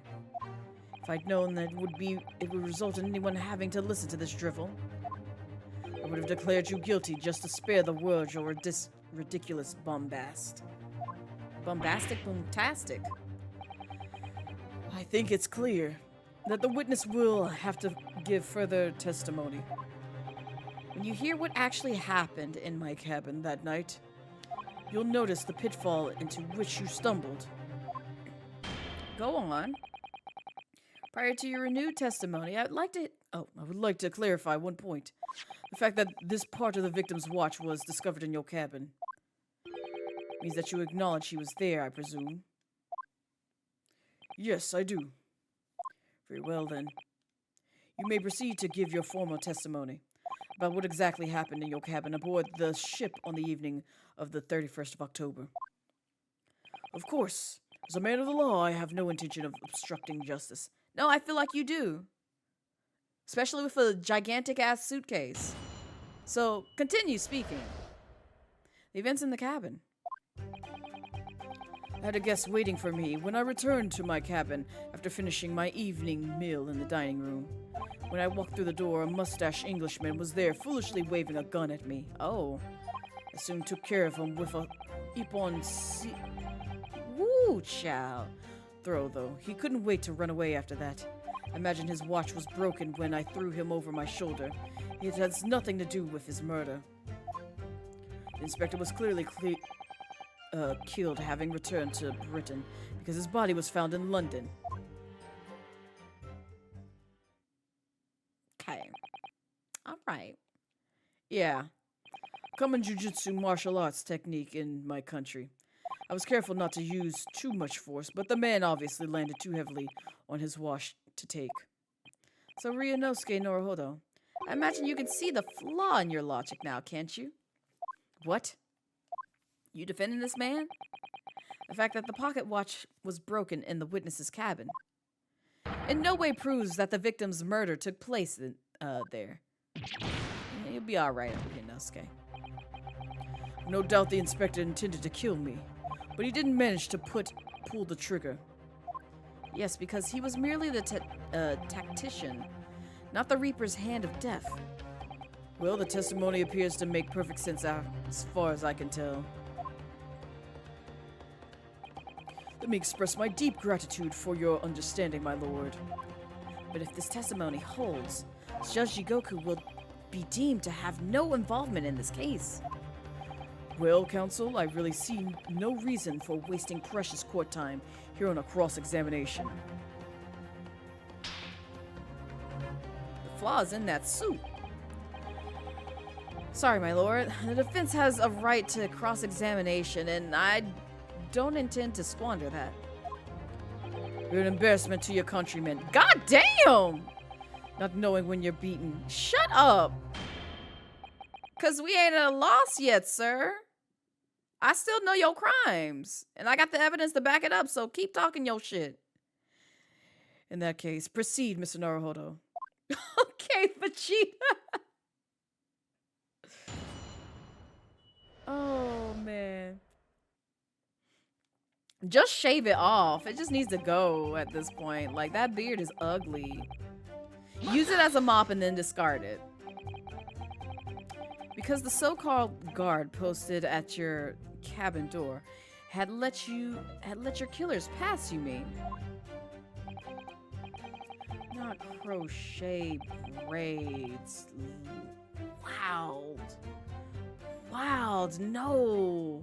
Don't put crochet braids in the name of that statement. Absolutely not. Them not crochet braids. Them not crochet braids. Them not, no. Let's get rid of it. They're terrible. I don't know what this is. Apparently Gregson told the cruiseman he was a police inspector, which was the truth, of course. He wouldn't have had his identification with him, though. He had his trench coat and mustache, not to mention the bag of chips. I imagine the cruiseman was convinced. But the man accompanying him would have had 2 swords slung around his waist. You mean me? Oh, God. That sounds really bad out of context, Kazuma. I want you to know that. Who else? Yes, that's true. You would have hoped the sight of a few swords might have set off alarm bells in the guard's head. The point is, I left the cabin before the occupant returned, and I immediately disembarked the ship. Certainly all I can tell you is that only the inspector was waiting for me when I arrived at my cabin.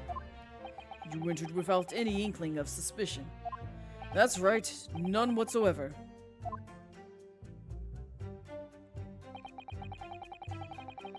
Mustachio. Obviously, you're talking about Inspector Gregson. Yes, though at the time I didn't know the man's name. And there was no time for introductions. I value my life over manners. I mean, fair. By which you mean that the inspector was there to assassinate you, I suppose.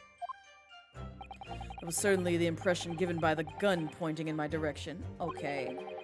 But I've never seen the muzzle of a revolver shake about so much in my life. Anyone would think the man had never shot somebody, before. Believe it or not, most of us haven't exactly. Anyway, there was no time to call for the help of the crewman at the door, so I dealt with the man myself by killing him. That's what it sounds like, by killing him. Because how else, a man who's threatening your life with a gun, go back to London unscathed, but yet die in London as soon as he lands? Help me understand that. Even though the man had a gun, that was a very brave move. Wait, that part! My Iponcio is far faster than a bullet, I can assure you. But surely all that commotion caused the crewman to come in, didn't it? Yes, of course. He burst in immediately without knocking. The inspector hurled himself at the stocky fellow and just managed to slip past him to make his escape. He really does think he's Superman. The outstanding guard does it again. Luckily, there aren't many situations I can't get out of using a quick Ippon seal throw. Everybody just likes tossing other people in this game. Susato started it. I blame her. The crown snapped off and the glass covered the face of the watch was cracked. Preferable to the man's head being pulled off or his spine cracking when you say, why would you bring up those kind of gruesome facts? And on top of that, it really bothers me that he has a slight, well, he has that. Can I go boob physics?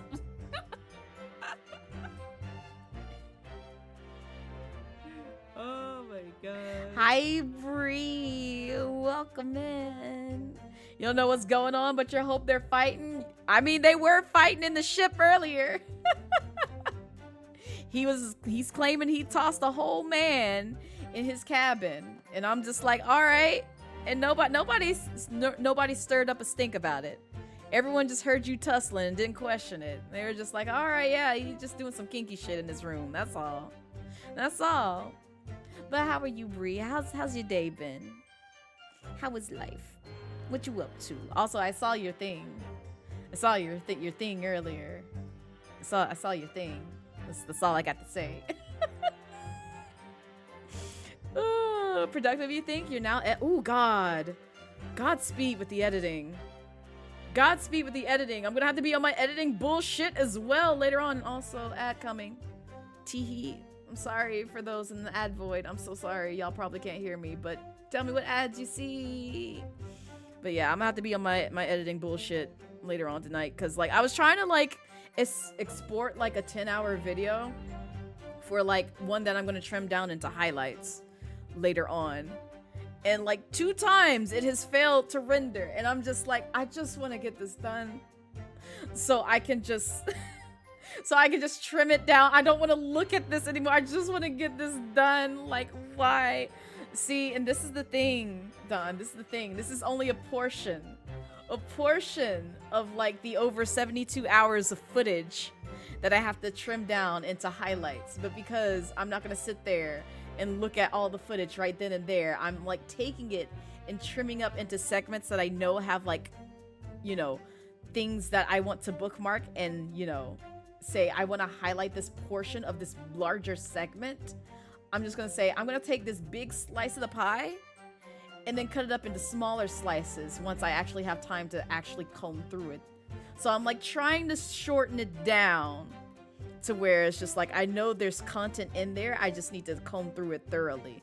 The rest of this can go in the trash because nobody wants to see me sleep. It's basically my week-long donathon in a nutshell, which I spent 8 days doing. I spent roughly about 12 hours streaming some sort of content on it, minus the times that I was actually sleeping or eating lunch. And so I'm trying to find those moments in the time that I was playing game or doing something, or something wacky shit happened in chat, or somebody redeemed something during my donathon, and take that and condense it down to like roughly about, if I can get it down to like a 30-minute highlight, which I feel like I can, then I've done my job. but I have to take basically, you know, 100+ hours of content and shorten it, and then go through that same content after I've shortened it and trim it down even more. So yeah, that's what my goal is. Otherwise, I would have just been like, hey Jay for gamers, who's, by the way, his birthday is today, if you didn't know. I would have been like, hey Jay, I'm gonna empty out my wallet. I know this is probably gonna be like, you know, a $500 if not $1,000 job. Like, for real, like, I feel like he should be charged something like that to go through all that footage and like trim it down to a highlight. As much as I want Jay to get his bag, I ain't got the money to just throw his way like that, not right now at least. So I was just like, I will do it myself, but I'm gonna give him a smaller project, which is the one from the VTuber sibling collab that I did recently, and just be like, here you go, here's some clippable moments. Ow! Not that hit me square in the face and it was with my own body. Here's some clippable moments. Take this, make magic happen. There you go. So I'm giving him that. But I'm taking the larger project because yes, it's pain, but I also want a highlight reel of all the shenanigans that happen with that. It's just Adobe Premiere is fighting with me right now, and I'm like, I'm so done and over with you. I want to square up. Like, meet me out back. Meet me out back. You're not going to do this to me a third time, because I swear to God, I'm going to fight with it if it has me waiting for another hour just to render that same video. So, yes. That's how you found them food videos. You're thankful that you're slightly mad at you about that. Listen, I'm glad that I put you on some good food content, Dawn, because I was looking for some good food videos to go through, and I have like the whole playlist like saved privately on my my main channel, because it doesn't really promote my content. It promotes like other people's content, but I go through it sometimes whenever I'm just like, I just want to put some nice, you know, food videos of like seeing like Korean cooking or some other cooking. I like how Automa got you, Cassie. But also you were very valid in that assessment. But yes, that is my journey right now, and I hate it. And then on top of that, I still have to do, you know, the content for my main YouTube channel, which is like offline play, which right now I'm covering Hoyoverse, and I'm trying to get through that so I can free up space on my main machine, so I ain't got to look at that no more. And then on top of that, I also have some tickety talks that I have to record and edit and put out into the world, because I have the skits written down. I just have to, you know, record and do the thing and then plan them out and all this other stuff. And then I still have to upload my VODs. I was trying to get that done later on tonight, so I can at least have one of the more recent stream VODs uploaded tonight. I still have to like go through and trim it out, because it unfortunately plays music that YouTube's like, hey, we noticed this copyright music right here. What you mean, YouTube? What you talking about? What you mean? We don't allow that here. We're gonna block your No, come on, man. Don't do this. Don't do this. It's not even that serious. Twitch don't complain about it. Why are you complaining about it? So I have to go through that, which is why I said some alerts will be changing, because one of the ones that I already know for a fact it don't like is my raid one. And I'm like, okay, well, it's fine. I'll switch that out by December. I don't feel like dealing with it right now. I will switch it out in December, and things will be shifted by then, unfortunately. So you're gonna unfortunately see that one go away. I hate to say it, but it's just like, it's a pain to have to mute every time in my stream whenever I want to upload to YouTube. Meanwhile, Twitch is just like, we don't care. We don't fucking care. You'd say that beard goes hard if it wasn't for the fact that it has different strands. It's a mop on his chin. I can't stop thinking about that. It literally is a mop. Like, you could take his chin and just, you know, mop up your mess on the floor. Every time. Every time.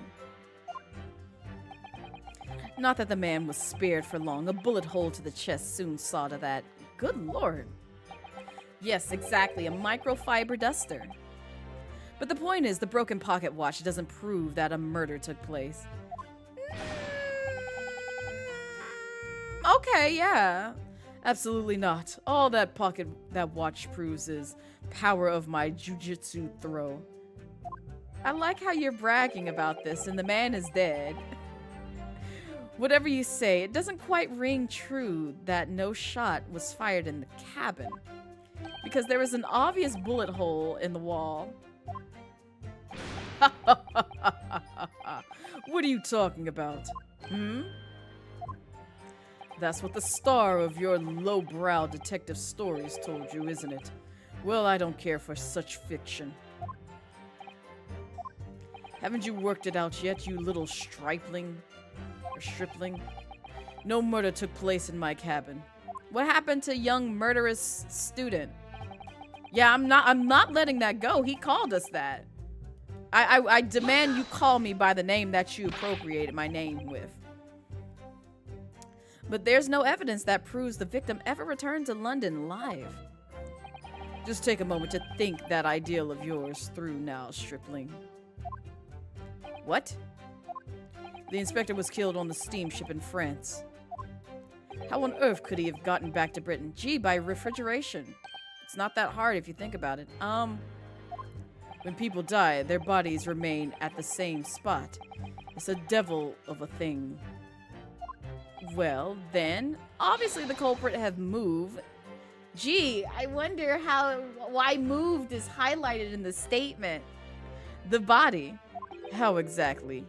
Carrying a corpse off a ship in a suitcase in your arms would raise a few brows at least, don't you think? You mean in suitcase? Well, yes, that's true, but all passenger luggage is inspected when it's unloaded from arriving vessels.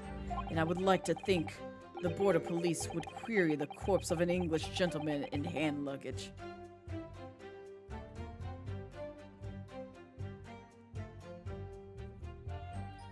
I want to cackle at this statement so bad.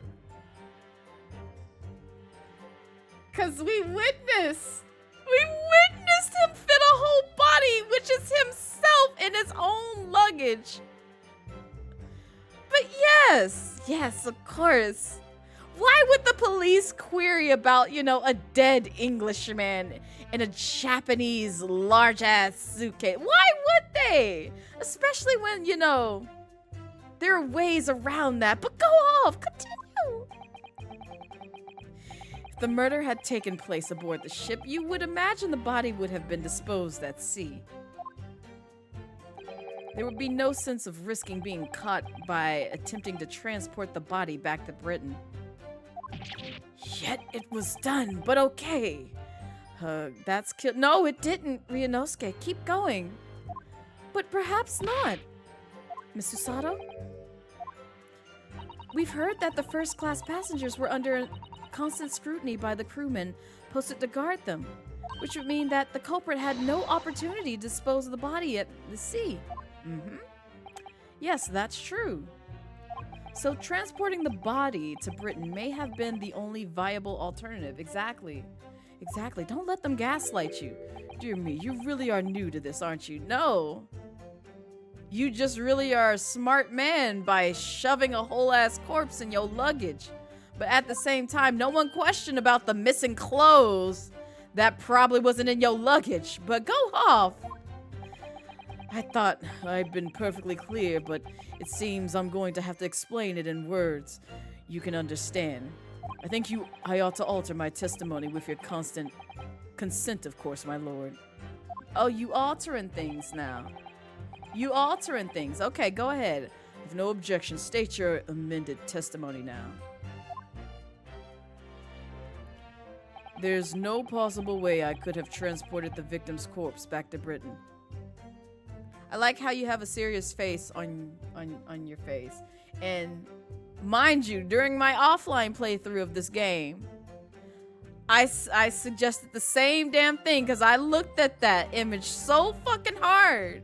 We'll see. I'm gonna show you what I'm talking about. Because I knew this man did the thing. There's an idea. Think about it, stripling. All passengers and crew disembarked at the same time and passed through the same checks at the border. Symposium guests were then driven straight to the hotel in carriage organized by the ministry. And we met you as soon as you arrived at the hotel. So you did. Well then, remind me, did I have a corpse over my shoulder at the time? No, but you had it in a suitcase. But anyway, what? No! Yes! So we're in agreement then. I couldn't possibly have brought the inspector's body back to Britain unless you shoved it in a suitcase. Unless, of course, they've developed some clever device these days to instantly move things from A to B, like a suitcase. Funny you should say that. Yes, exactly. Professor Hairbrain's invention didn't actually work. If you remember, Mr. Naruhodo, yeah, it's not that case, but it's a trickery of some sorts like that. Yes, of course. The fence has become unusually quiet, I notice. Yes, because there's really nothing more to say. Oh, no, there is. It's okay. No, I got this, Ryunosuke. You ain't got to go through all this. So that's his story. Well, I suppose if you think about it, whenever you drop a teacup in the office and it breaks, we don't say, Mr. Naruhodo must have been murdered there, do we? Is that a veiled threat about what might happen to me if I break another one down? And the fact is, Inspector Gregson's body was found in a little room on Fresno Street. If he really was killed in Judge Jigoku's cabin, the body would have been moved somehow, obviously. Transporting a dead body over a country border, that would be impossible for a majority of people. So there must have been some special circumstances that made it possible for the culprit then. That could be a vital realization, I think, Mr. Naruhodo. Yes. We're gonna prove that right now. But first, as always, we're gonna save. Because this game is, stays trying to kill me. Go ahead. Yes. So, yeah. I ever forgot about this photo. This lovely photo here. With a large-ass suitcase right there, right next to him. Right next to him. Large-ass suitcase. Why you gotta carry that many clothes? Huh, sir? It's very convenient you have this large-ass suitcase, especially in the photo. It's almost like you wanted to take a picture with the corpse in the suitcase. Yeah, it's almost like, there was a whole body in that suitcase, and you wanted to memorize your crime that way. Yeah, Yes. Oh man, the music stopped. Guess I was right about that selection. There's no possible way you could have moved Inspector Gregson's body, you say? I would say the opposite is true. If you didn't realize in Ace Attorney games, whenever you're presenting evidence, if the music stops, you pick correctly. If the music keeps going, you fucked up. And what's that supposed to mean? Far from being impossible for you to do. The transporting of Inspector Gregson's body back to Britain is something only you could do. What are you talking about, Ryunosuke? As well as being a judge, Mr. Jigoku is also Japan's Minister of Foreign Affairs. Which means he's exempt from having his luggage searched when he enters.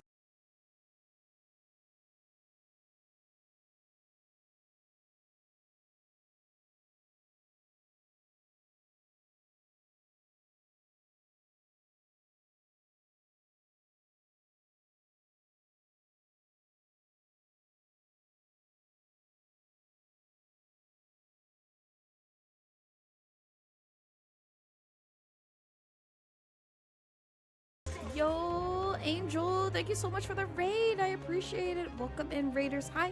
If you don't know me, I am Blazette Midnight. I am a Dragon VTuber here on Twitch, and we are playing the Great Ace Attorney Chronicles, which is a game that is set prior to the events of the Ace Attorney Trilogy series. So we are playing as Phoenix Wright's ancestor, Ryunosuke Naruhodo, right here on stream, right here. But how was stream? And also, Angel, if you need to raid and run, I completely understand your mental and physical health comes first. Same with those of y'all coming in from the stream. But also, if you don't know who I am, want to get to know me a little bit better, I do have a raid video. Enjoy. My path is the only path I can take. Yeah, I know it's chosen. There ain't no easy road. Gotta create it. It's not given. I'm just living. I'm just living.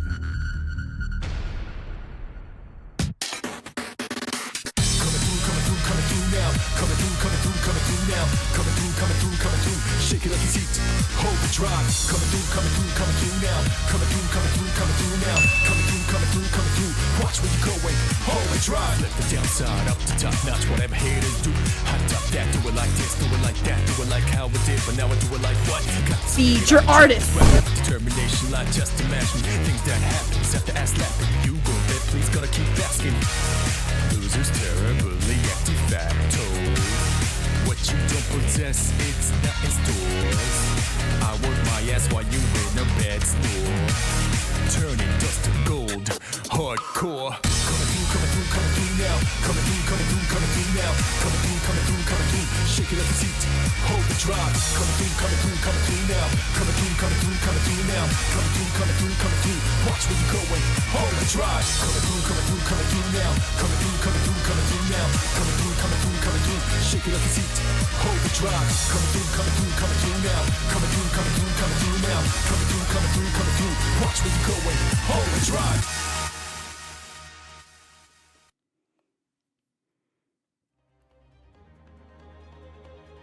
But I'm glad stream went well. It was wild. I've never heard of Mars's first logistics, but it sounds like it's an interesting game. You and Z had some silly times on Mars. Haha, teehee. Sounds like an awesome collab or just fun with friends. So, but I'm glad that you had a good time, Angel. Welcome in. I'm trying to get to a stopping point, but also like a point where, like, you know, stuff starts peaking in this game because we're so close to the end. So close. We're not gonna finish it tonight, but we're gonna get very close to it.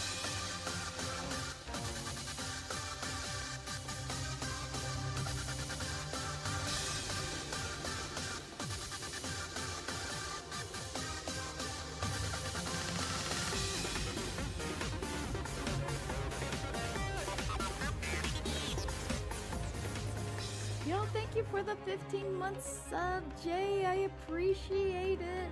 And also, did you know, J for Gamers, right there in chat, it's his birthday. You should wish J for Gamers a happy birthday if you haven't already. It's that guy right there, that guy who just did the raid video. Yeah, it's his birthday.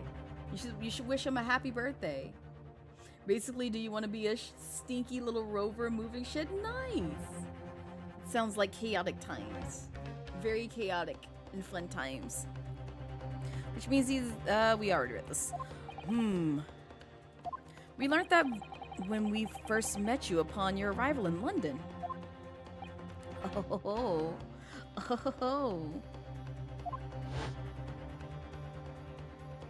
There's a toolbox. Curse that toolbox. Wait, what happened with the toolbox? Well, all those passport checks and luggage searches at the border took rather a long time. I must say, I'm very envious of your menstrual status. You didn't have to go through any of that, did you? I knew you were jealous. Caught with your pants down. Ain't that a crime, Judge Jigoku?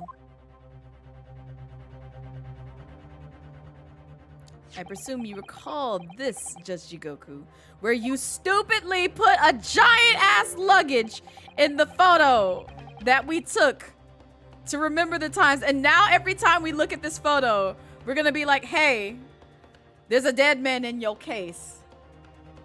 It's like fun memories. Oh, man, y'all remember Gregson? Yeah, his corpse is in that case right there. Right there. That's Gregson. This is the last photo we took of Gregson. That is the last photo that we took of Gregson.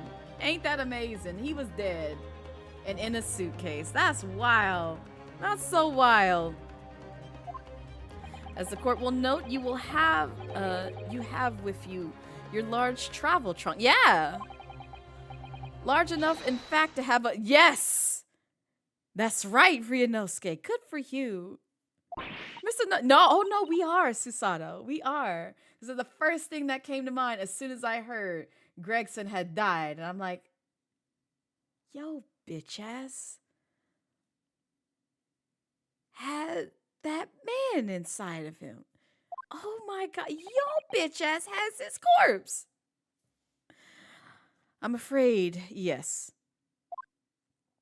3 days ago when we were chatting innocently, yes, innocently, with the new arrivals from Japan in the hotel, yes, in the hotel. That large-ass case just stuck out. The body of Inspector Gregson was just mere meters away from us. And exactly. And now it's in a commemorative photo.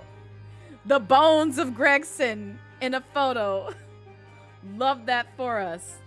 Love that for us. Oh my God. Yes. Yes. Yes.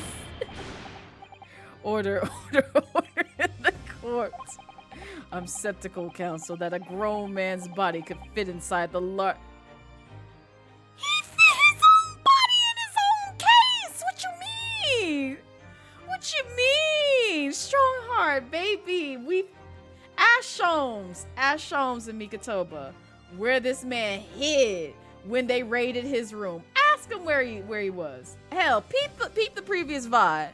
This big ass, gigantic ass, titan ass man fit himself in his own suitcase. In his own suitcase. It could. Because I happen to know. Thank you!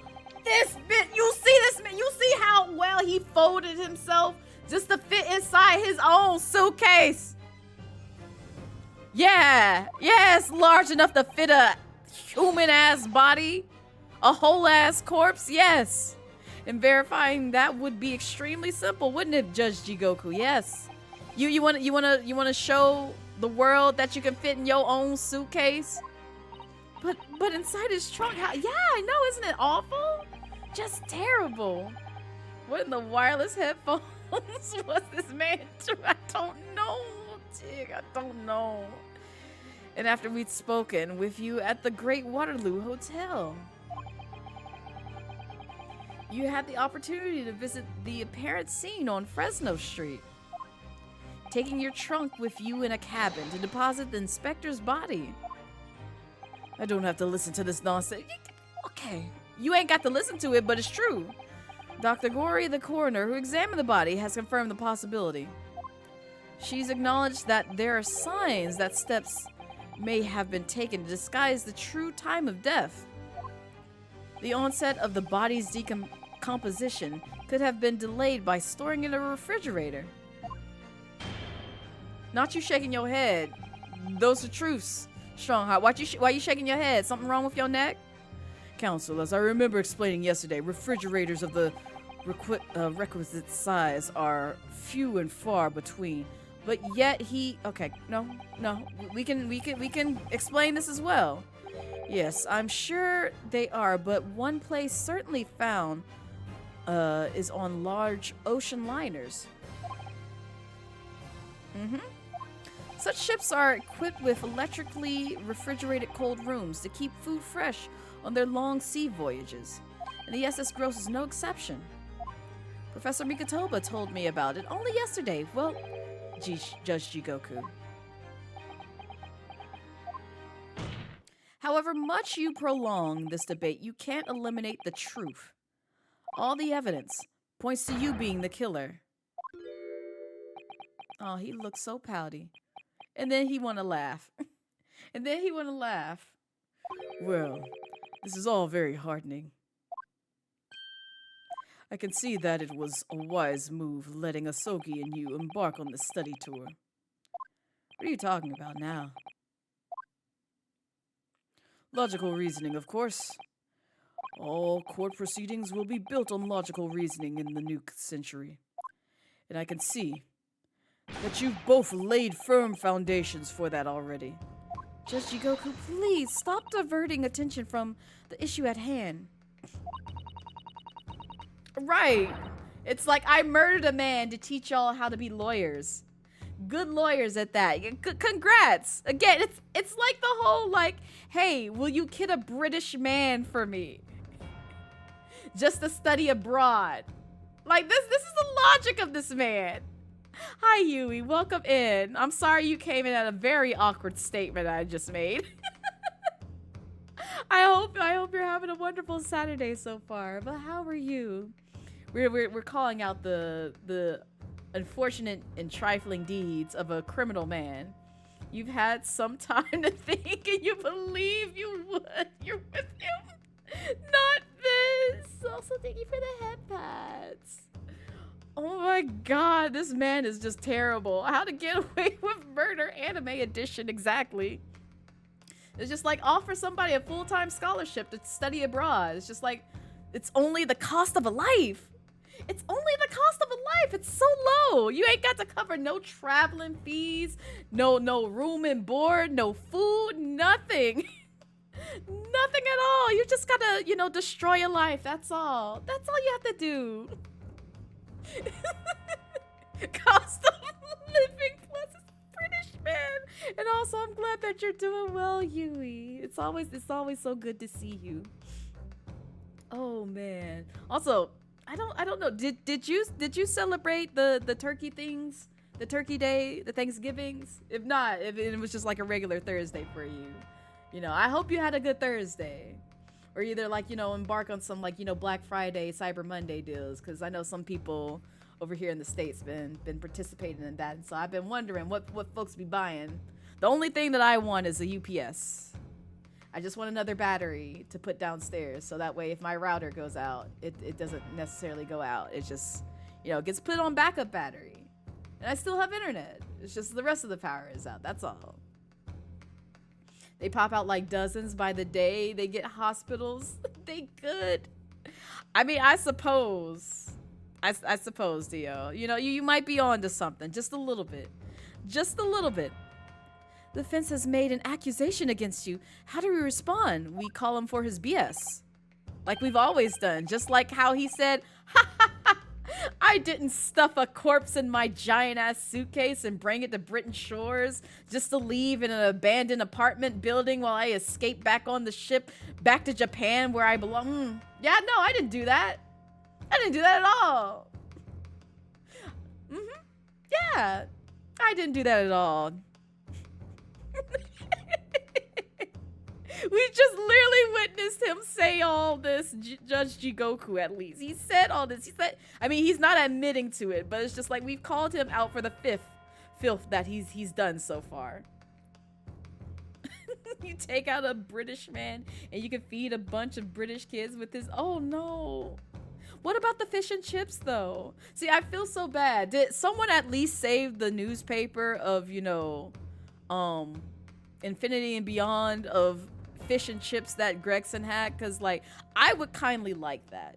I would like that newspaper. I don't know how he was able to replenish his fish and chips like right there on the spot as soon as he munched through them, but I would like a newspaper like that so I could never go hungry again. Granted, I'd probably get tired of fish and chips, but still. And we weren't allowed to use newspapers nowadays. Oh no. No, not this. Why? Wait, it's probably the ink, isn't it? The ink is toxic, probably. But they had the newspaper for the fish and chips that he was eating out of. He was definitely eating out of a newspaper for them fish and chips. Respond. There's really no need for me to respond, is there? Why not ever? Why not? Because before you can even begin to answer this question of when the victim was killed, you must first establish one key fact. Where was the victim killed? It's quite logical. In your room, the actual scene of the crime. Prosecution's stance is unaltered. The killing took place on Fresno Street. But no, it was not! We go as far as he carried the body in his suitcase. But okay, you know what, you're right, Kazuma. I'm wrong in every way. It's okay. I ain't got no evidence to back this up. It's all right. The ink is that a special notable sauce. Exactly, it adds flavor. It adds flavor. That's all it does. Just a little toxic flavor. It's okay. Since no tangible evidence exists to disprove the prosecution's claim at this time, the defense's deductions amount to little more than an elaborate fairy tale. I'm afraid that's how the logical reasoning the British are known for really works, young stripling.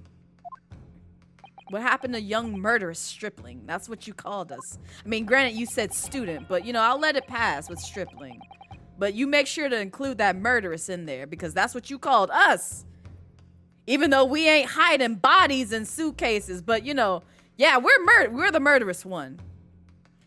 The victim was shot in that little room on Fresno Street and died instantly. I'm afraid it's the prosecution's claim. And that's the only fairy tale here. How can you say that? Quite simply, because that claim directly contradicts a certain piece of evidence in our possession. Yet we showed it earlier. We literally showed how he was able to get away with murder. We have to show it again. We have to show it again. Very tantalizing, counsel. I think you had better explain yourself to the court, don't you? The prosecution claims that Inspector Gregson died instantly when he was shot in the scene on Fresno Street. But this evidence clearly contradicts that claim. I mean... Wait. We had it. We had it somewhere. Oh, I might have passed it. Wait, where'd it go? Oh, wait, no, that's not it. No, there it is. I knew I passed it somewhere. Yeah, this one. This right here. This one right here. Don't worry about how it explains things. We're gonna show it. And I'm gonna show you how it shows that. Photograph of the victim in the very location you claim he wasn't killed. Yes, but the point is the posture of the body itself. If Inspector Gregson had been shot there in that room, it's out of the question his body would have been curled up in a ball like that, or wouldn't have been? I think they meant wouldn't. Sorry to disappoint you, but your logic is flawed. You could have easily adopted that fetal position due to the pain of the shot subsequently proved fatal. Yes, because, you know, when people are shot fatally, they just say, oh, no, I'm just going to die right here and curl up in a fetal position. Yes, that logically makes sense. Especially, you know, when there's no blood splatter whatsoever in that apartment, you know, area or in that building. And it's just like, there's no, you know, outlet to where that bullet went. Yeah, no. No, of course not. Yeah, that's what people who die do. Yeah, they as they're immediately killed, they just curl up in a fetal position. Someone who knows the physics and mannerisms of gunshot wounds intimately. This man is so full of shit. Thank you, Angel. Thank you for calling his bluff. Cause yes, that's all he's been doing is just spouting out nonsense. I'm sorry to disappoint you, Judge Jigoku, but it's your logic that is flawed greatly. What? What you mean? What? What you mean? What? What do you mean? What? According to this autopsy report, the victim died instantly. He would have felt no pain, much less been able to draw himself. Exactly. What you mean? Ah, you witnessed it. You did it. It's okay. It's all right. Nope. We're gonna get there. Hi, Asher. Welcome in. How are you? How's your day going so far? It's not like I'm stressed and ready to fight this man. Which begs the question of why the victim's body is curled up in that way. Well, the answer should be abundantly clear by now. You're suggesting, yes, I am. The inspector's body took on that posture ahead of its arrival to Fresno Street, before it was coldly turned out on the floor from the inside of a large travel trunk. Why are you so shocked, Kazuma? You're quite right. The shape of the body. It looks exactly as if it'd been kept in a confined... Yeah, I know, right? The plot thickens. Judge Jigoku, present your trunk for examination. Yeah. I believe it's very possible that it will contain traces of the victim's blood. Yeah. That you willingly laid in when you were trying to hide from us. Yeah. No, don't break that stand. That costs money. You're gonna have to pay for that, and you're on British soil. So you willing to break out them British dollars to cover that? Don't break that stand. Present my trunk? I refuse. What? No, there's no what. Inspect the bitch. Y'all got the technology, I'm sure. On what grounds? Right. I'm the Minister of Foreign Affairs from the Empire of Japan, and yet you hiding it. People who refuse things like this are hiding something. Otherwise, I'd be like, no, go ahead, search my box. Search my suitcase. I ain't got nothing to hide. Go ahead, pull up. Pull up, I ain't got nothing to hide, zero. Since you giving me these baseless accusations. But no, he's just like, no, I don't want to. I'm scared. I refuse. I shouldn't have to put up with this treatment just because of some stripling's baseless accusations. In other words, Judge Jigoku, you're hiding evidence. There's blood in your trunk and blood on your hands. Even if they do have gloves. Decline to answer that. Oh, interesting. As the minister of... No, there's no... Oh, yes, object to him. At this moment, you're not a government minister. You're a witness in a trial in British's highest court. A closed court, in fact. I don't care who you are or what your status outside this courtroom might be. You will not withhold information. I'm refusing because I'm important, that part, brass. Nothing is more important than the truth. Ugh. Ah! He's so taken back by all this. With his no booty ass. Order in the court. Well, Mr. Judge Jigoku, what's it to be? You can't be serious. You did it? Kazuma, why are you so shocked? Yes! This is the same man that asked you if you would kill a British man for a study tour. Mind you, he came to you and said, hey, you mind killing a British man just so you can study abroad? Ain't no shock after that kind of statement.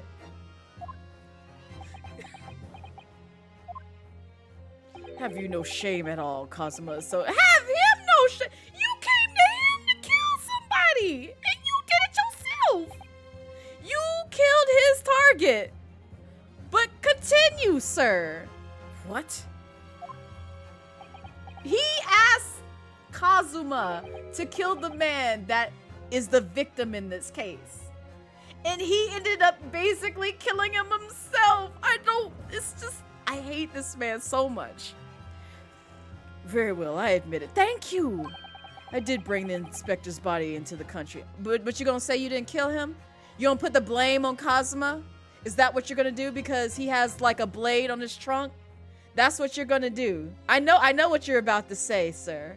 I know, because you're gonna put the blame inside my trunk exactly as postulated by the defense. What, you? Dear God, outrageous! So it was you. You admit it. Stop trying to break the stand. I'm telling you, that's a costly investment, sir. No, I admit nothing more than what I've said. Or killing the man, I certainly have no recollection of course. What on earth is that cryptic statement supposed to mean? I merely disposed of the inspector's body, which was left in my cab. But that still makes you an associate. Let's get that straight. If you dispose of a corpse that you know somebody else killed, you're still at fault for helping dispose, quote unquote, of the body. He don't remember killing this man. Okay. Here, we'll remind you. It's all right. We'll seal the final nail in your coffin. We got you. In order to avoid unwanted attention, as the judicial assistant over there pointed out, I had no chance to throw it into the ocean. So I decided on my own. My only option was to bring it into Britain with me and dispose of it somewhere else. You can't still deny it. If you didn't do it, then who on earth did kill this man? As you know, there's one other person in my cabin that night. He had the opportunity. And moreover, he already accepted a mission. Yeah, I knew he was gonna pass blame to Kazuma. I knew as soon as you said, yes, I admitted putting the corpse in my trunk and disposing of the body. But I'm not gonna admit to killing this man. Because technically, it's the man who's over there's mission to kill him. Oh, you keep slamming this stand here, so you're gonna break it eventually. You're gonna have to pay British courtrooms or the British government for that stand to replace it. Keep playing. That's right. Who else could have been. It was you, Kazuma Sogi. Oh, look, I, a law professional, have found a body. I must throw it out for no reason. Exactly. Exactly. This ain't Among Us. Oh, I found the body, but I didn't kill it. You sure about that? Yeah, I just found this body here. I ain't the imposter. I'm not the imposter at all. I just found the corpse. It's not like I tried shoving the corpse in my suitcase and disposing of it. It's not that at all. I didn't kill him.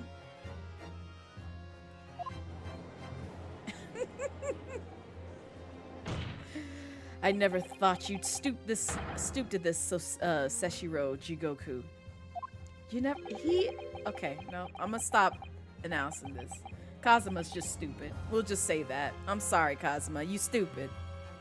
You've taken the words straight out of my mouth, Prosecutor Kazumi Isogi. You thought by leaving the body in my cabin, you could pin the crime on me, didn't you? Just, yeah, don't say nothing. It's okay. We got you, Kazuma. It's alright. We're not gonna let the same fate that happened to your father years ago happen to you. How about that? We actually know what we're doing with our job. Well, the prosecution counsel has already admitted to visiting the witness's cabin on the night in question. Yes, on an assassination mission, no less. You wouldn't. So, what do you make of that, young stripling? You've heard my testimony now, and that's all I have to say on the matter. I'll admit nothing more.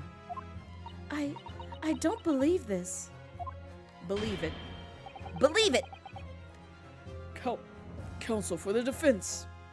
What is your position now? The court awaits your response to the witness's assertion. The assertion that on the night in question, the victim's assailant was in fact Mr. Kazuma Sogi. This isn't the dead end. It seems to be. The answer's right in front of me. It comes down to Jigoku or Kazuma. Both of them had the opportunity to kill Gregson, but only one of them did it. And I am just a step away from proving who. Very well, the defense is ready to respond to the assertion put forward by Judge Jigoku. The idea that the victim's murder could have been committed by Prosecutor Sogi is impossible. It couldn't have. Judge Jigoku, let me remind you of something you said only a few minutes ago. You claim that logical reasoning is the future of the judicial process. It is, no question. Well, logical reasoning can prove something here. Namely, that it would have been impossible for Prosecutor Sogi to commit the crime. What? Yes, let's go back in. Suitcase man looks like he dropped the worst mixtape in existence and bullied people into buying. Yes. Yes, Tig. You're absolutely right. I agree with that. The court will only accept an argument that is supported by compelling evidence. So present what you have, counsel. What proof is there that allegedly demonstrates the impossibility of Prosecutor Sogi's involvement? What proof is there? Oh my god. I mean, didn't we show this one time?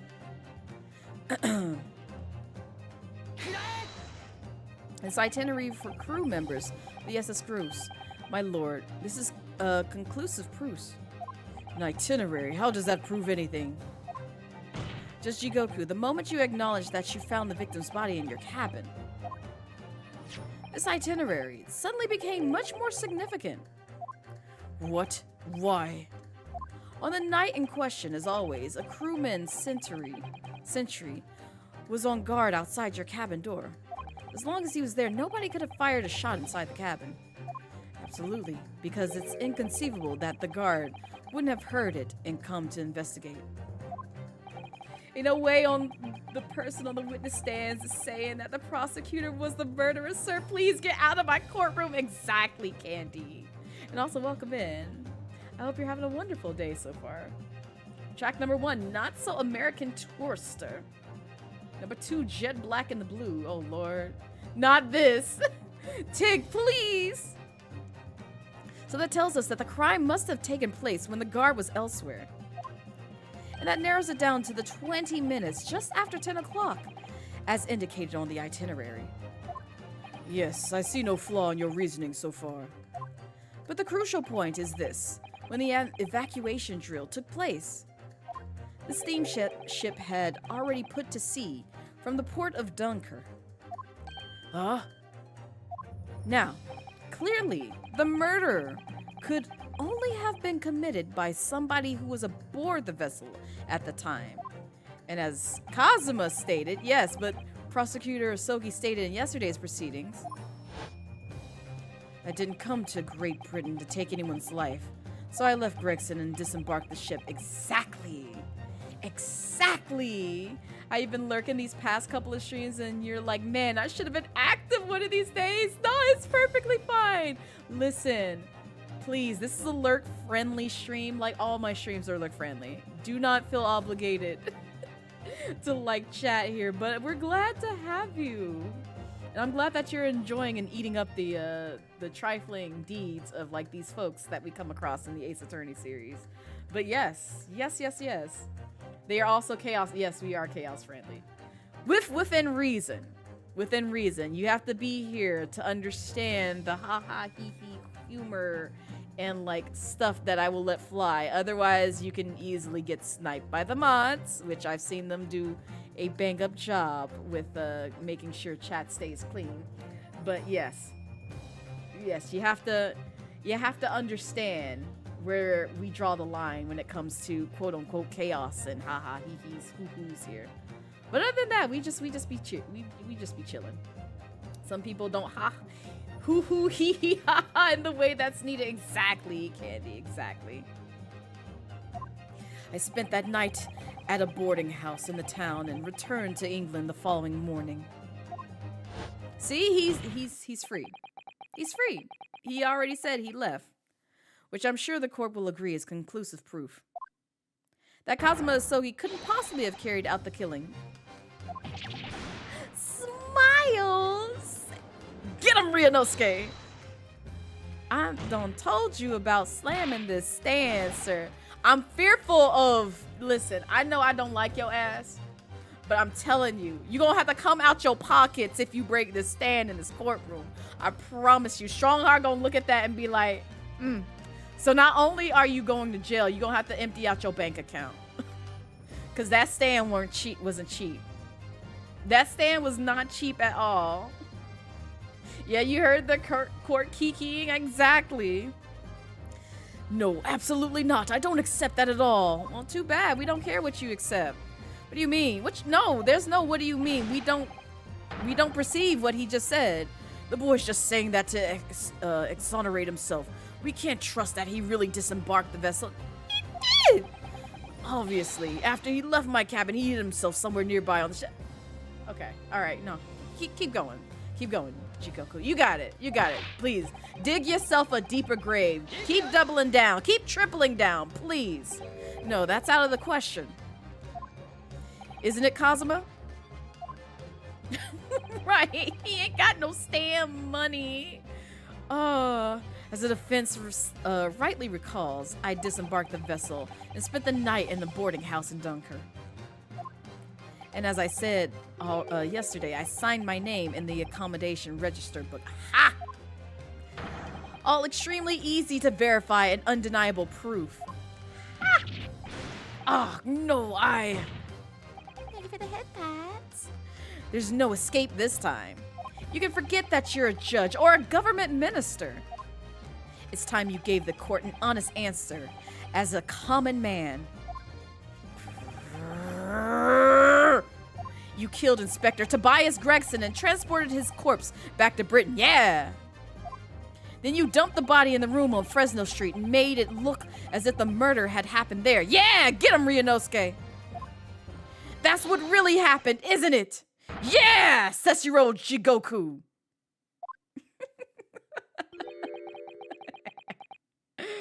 Oh.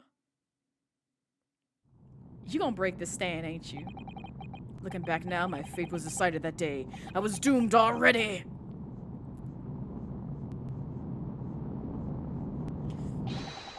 Girl, I told you he was gonna break it! Now why it float up in the air? All that was unnecessary. It's over! My life is over! I love these little freakouts in Ace Attorney. They're great. A British assassin to eliminate a professor in Japan. A Japanese assassin to eliminate a detective in Britain. Both assassins will use diplomatic immunity to evade conviction and return safely to their homelands. The assassin exchange requests arrived from Britain about 1 year ago. Though it was hardly a request, it was a demand. He basically said, this is a threat, not a request. And for that, you decided to recruit Mr. Asogi. But things didn't go according to plan. Your chosen assassin never made it to Britain. Oh, and you found yourself unable to dispatch a replacement. Because it was already on... I was already on my way to Britain at that time in Kazuma's place. That's right. Poor Santa gonna come back in his courtroom, gonna be in disarray. Exactly, Tig. It's just wild. Sir, this is a Wendy's. And that left me with only one option for carrying out my obligation. To eliminate the mark myself personally. What did I say? What did I say? He said, well, since this bitch can't kill him, guess I gotta do it. Hey, you're in my room. You saved me the trip to having to find you. Bang, bang, motherfucker. You're dead. Of course, there was but a single opportunity for me to do that. Exactly. The International Forensic Science Symposium, I presume? That's right. I decided it would be safest to carry out the plan before my arrival in Britain. So I enlisted the help of my British counterpart. And made arrangements for a pretext that would take the inspector to Dunkirk. To lure the man in, he was given a sham mission by the Reaper. What? To the Reaper? Enjoy the lyric brass. I'm not gonna be live for much longer because we're getting to a point that's at climax. But there's only one person that could have done that. The mastermind of the entire operation. The Reaper himself. You gonna keep going back to this, aren't you? It's okay. No, we'll keep saying. Let's say it is Von Zieks. Still doesn't, you know, mean that he's still doesn't dissuade like the criminal actions that the judge took place on that ship. We'll put it that way. So that means that the assassination exchange was all planned by the Reaper. I'm not at liberty to say anything about my British counterpart. I know, you can't. You literally cannot.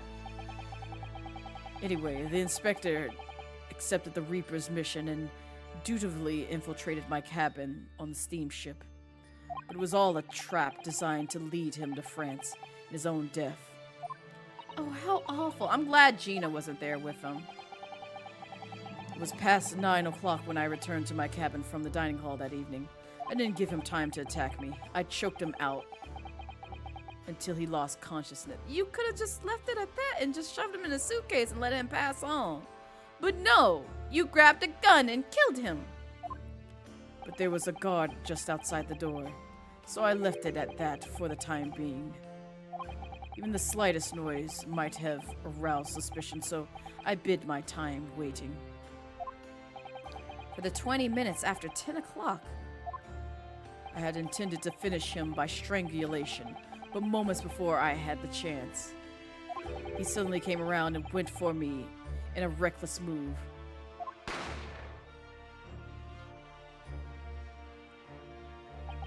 I received the British-issued gun 16 years earlier, being a member of the judiciary as a visiting student. I never imagined I'd have to use it for something like that. So the revolver belongs to you, does it? Yes. Then the victim was killed inside your cabin on the SS Groose. Which begs the question of why arranged for his body to be discovered in the room on Fresno Street. The young judicial assistant over there has already answered that question. There is no way I could take the body up on deck to throw it over the side. That's precisely where all the crewmen were gathered for the evacuation drill. So before the first cabin sentries returned, I took the corpse to the refrigeration room. Exactly. It's so easy to just transport it in there, freeze it, and then just slip it back in your suitcase and just leave it out to thaw in a random-ass room in Britain. And then on arriving in Dover, you concealed the body in your trunk in order to smuggle it past the border police. I knew I needed to take steps that the police were to be convinced when the body was found in London. In that case, you must have known. You must have had intimate details of Inspector Gregson's intended schedule. Yes, my British counterparts sent me everything I needed to know. The inspector was due at Fresno at 5 o'clock that afternoon. Wow. In order to meet a man by the name of Hugh Bone, from whom he would take back his police identification. That's wild. I decided that man would be the perfect person to set up as the culprit, so I took a hackney carriage over there with the body still in my trunk. That must have been just after we took this photograph with you at the hotel then. Yep. Yes, it was. Yes, I wasn't expecting a welcoming committee. I was more than a little nervous. Yeah, so nervous that you incorporated the actual trunk with the corpse inside in the photo. Thank you. Thank you for this incriminating piece of evidence. Thank you. On Fresno Street, I spotted a young girl selling little firecrackers. Miss Venus, of course. I conceived of the candle trick there and then. So I donned a simple disguise and approached the girl to buy enough firecrackers to replicate a gunshot. What sort of disguise? Well, we already saw. For some reason, the inspector had a bright-haired rare hairpiece in his own traveling case. So I put that on, although I suspected I drew more attention to myself than that I would have otherwise. And I vaguely remember, it's not spoke about here, but I vaguely remember earlier on in somebody's testimony, they were like, yeah, I saw a big bulky guy with a red wig on. And as soon as I heard that statement, I was like, it's this bitch. This bitch. He hid Gregson's body in his case and dumped him out there. And I was right. Also, there's a 3-minute ad coming up. I'm so sorry. I'm so sorry. It's so rude that it comes up at inappropriate times. But yes, it's coming. Tell me what you see in the ad void. And yes, this pillow is my hubby. If you did not know, Raihan is my hubby. I love him. The hairpiece we found at the scene, the inspector had it ready for the Red-Headed League investigation. I only arrived at the room at around 4:45, so I quickly placed the body on the floor, moved the notice board, and set up my little candlestick. Candle trick. Not candlestick, that's disturbing. I arranged it so the firecrackers would go off with a bang around 15 minutes later.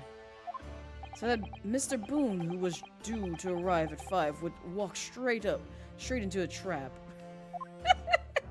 Except, I don't know, Tig, man. It's late. It's already hit demon hours for me, so I could see why my brain just kind of kicked into that mode. Except at that last moment, I made a careless blunder. Yes, certainly. What was that? I imagine it was the bag of fish and chips.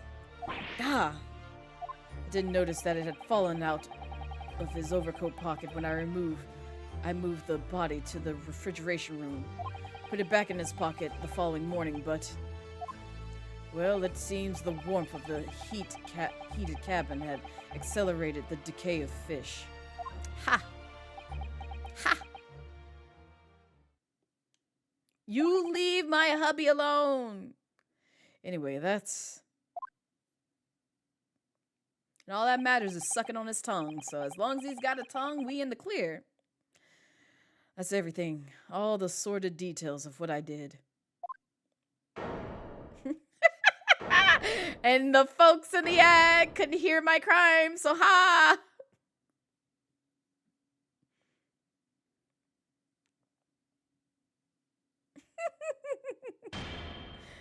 I've heard enough. We've arrived at the truth about the murder of one of the country's most capable and respected police inspectors. The witness will be tried in the coming days. For a crime of such a vile nature, you can expect the most severe penalty. No one got anything to say? Y'all just gonna stay silent? An exchange of assassins, what a foolhardily ideal. Mr. Judge Jigoku, one last detail. Who was your... You keep asking this. He can't say. Who was the mastermind behind the assassin exchange? He literally cannot say unless he wants to reveal it right here. Nothing you say now can make matters any worse for you. Just tell he can't. Enough! I've already told you that I cannot, he can't. There's a reason for that. Even though as things stand, you may very well never set foot in your home. That's fine. Listen, if I was in Judge Jigoku's position, I wouldn't say a word either. I wouldn't. Because I know what will happen if I said it. What are you waiting for? Can't we get this over with now? It's finished. All of it. I'm finished.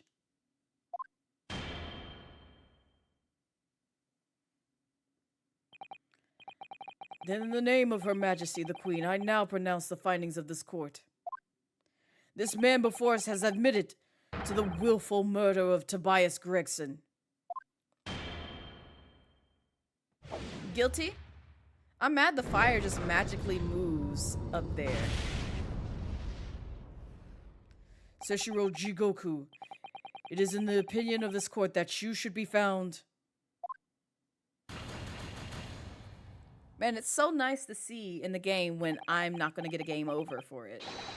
And may I remind all those present of the strict confidentiality demanded by this closed court. There ain't no stand no more. You destroyed the witness stand. Good job. Moments ago, Mr. Judge Jigoku signed a written confession admitting to the murder of Inspector Gregson and subsequent conveyance of the body. In short, the defendant's innocence has therefore been established beyond doubt. Oh, wonderful. Well done, Mr. Naruhodo. Yes, thank you. Is something wrong? He didn't answer the last question. I'm just a little troubled by his side. Exactly. The true identity of the Reaper of the Bailey and his extraordinary assassin exchange. We do remain in the dark about these mysteries. Interesting how you're so quick to say that. However, insofar as the indictment brought against the defendant in this trial, we have reached a conclusion. I have every intent of pursuing both mysteries as a prosecutor. As you wish. Now, for the formal adjudication. I hereby declare the defendant Barak von Zeeks. Yeah, I was waiting for it. I feel like he don't like dark areas as well as Tig. The prosecution calls for the adjudication to be deferred. As you should, Kazuma. Counsel? The accused's innocence hasn't been fully established at all, and therefore it would be wrong to deliver a verdict at this time. That is the prosecution's unwavering position. I know, he gotta be difficult. What? But Judge Jigoku has already confessed. Nevertheless, Barak Van Zeeks has committed crimes for which he must be punished. Well, it would appear you have information that the court needs to hear, Prosecutor Asogi. Certainly, the murder of Inspector Gregson was actually carried out by Seshiro Jigoku. But it's clear from the witness's testimony that he was coerced to complying with the plot. And to the sick, merciless assassin, that is true. We still don't know who the British counterpart is. That may be true, but So what I want to know is who coerced Jigoku? Who was pulling the strings? The victim went to France, having been ordered on a mission for the Reaper, only to be murdered. In other words, the mastermind behind the assassin exchange is someone in a position to give such an order. As we've already established, the Reaper himself, well, certainly, it would appear to follow. The prosecution hereby formally accuses the man in the dock, Barak von Zieks, of being the Reaper of the Bailey. Yep. So anyone with money?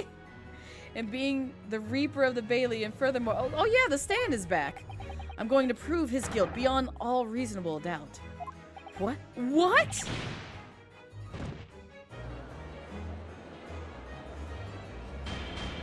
Order, order, order!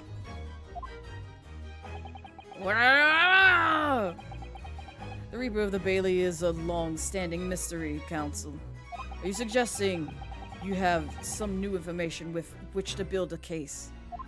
Scotland Yard has already investigated Lord Van Zieks very thoroughly in that regard, and they found no evidence whatsoever to substantiate the claim that he is the Reaper.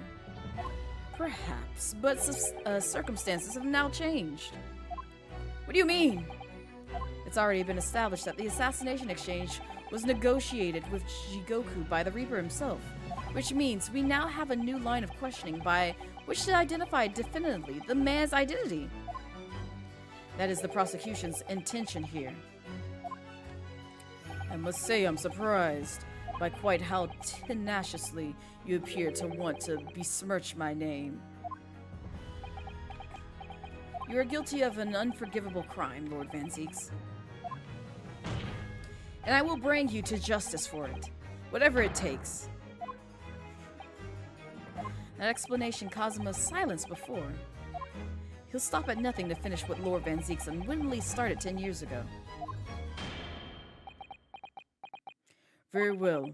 Whilst it's extremely irregular, I will on occasion grant the prosecution further opportunity for witness testimony. The defendant will disclose any and all involvement he has had with the Reaper in the assassination exchange. I thank you, my lord, for guiding the court so wisely. I hereby declare this court to be in session for a supplementary hearing. There ain't nobody there. Why you lighting these fires? Okay, you need to put your leg down. This ain't the time. And we just replaced the stand. Don't break the stand with your legs, sir. You already breaking glasses of wine. Don't break the stand in place of your wine. Pray turn a blind eye to discourtesy as I verified that this vile and unremitting accusation. Damn, not Boxington Cogsworth III. Not this. Hasn't sourced the contents of my hallowed chalice. Lord Van Zieks. I first had to suffer the pseudonym of a Reaper 10 years ago now. And ever since that name, I've endured the weight of implied guilt that's gone with it. So I welcome the chance to testify now and crush those allegations once and for all. Good. Then I'll let justice decide, Lord Van Zieks. The prosecution seeks to begin building its case by calling the accused to the stand as the primary witness, in order that he may answer the accusation brought by the prosecution that he is the Reaper of the Bailey. He smuggles in wine every case? Right, he really does. He wasted. He has a whole set of bottles ready to just pour a glass of wine, take a sip, and then just throw it at somebody. Or like just at like, you know, a random ass candle in the courtroom. That's what he does. That's all he does. Yep, staining the carpet, staining the wood floors, all that. Then what says the defense? Putting the defendant in the witness stand can be extremely dangerous, and Kazuma-sama is so emotional at the moment. He's not thinking logically. You're right, he's not himself. He needs a snicker. But I knew it would be like this. And I came here today determined to face him through whatever might arise, as a lawyer and his friend. Then that's what we must do. The defense has no objection, my lord. Very well, defendant, you will take the witness stand and give formal testimony on the subject of your involvement with the Reaper and the assassin exchange. You get so emotional, baby, every time you... Oh, God, no. No. Not this. Not this. I'm mad that the tune came as soon as I read your statement, Tig. I'm upset. I hate that. I hate that. I hate that so much. As you wish, my lord. And the lyrics go so well with that beat. I hate it. The Reaper and the Assassin exchange. But you know, as much as I want to reveal what's about to happen next,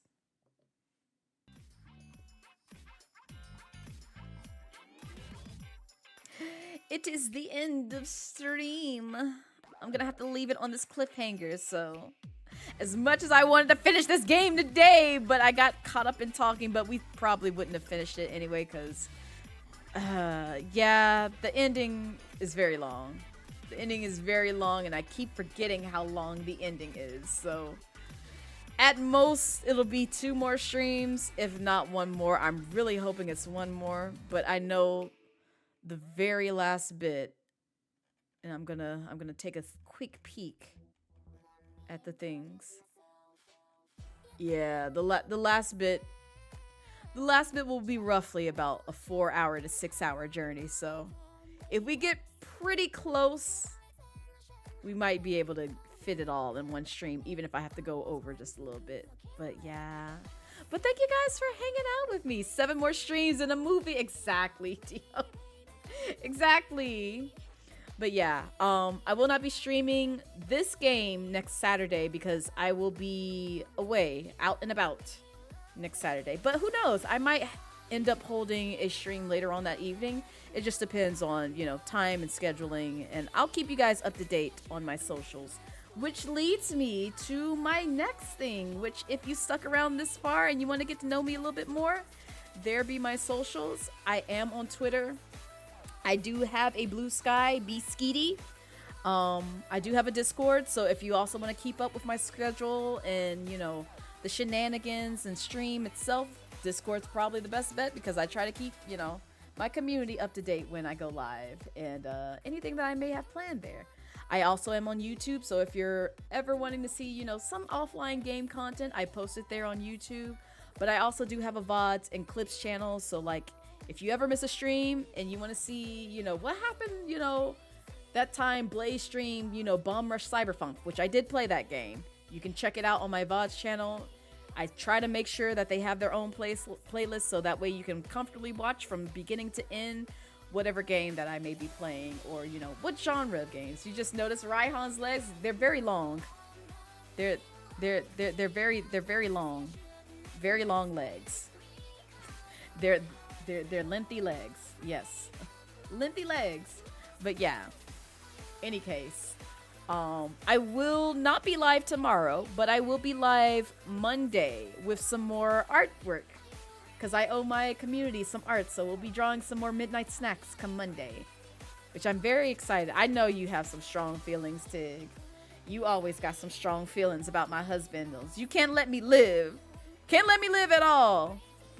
But anyway, let's see who is live so we can go show them some love. So don't nobody leave. I know y'all probably tired and hungry and want to do some other things. Don't nobody leave.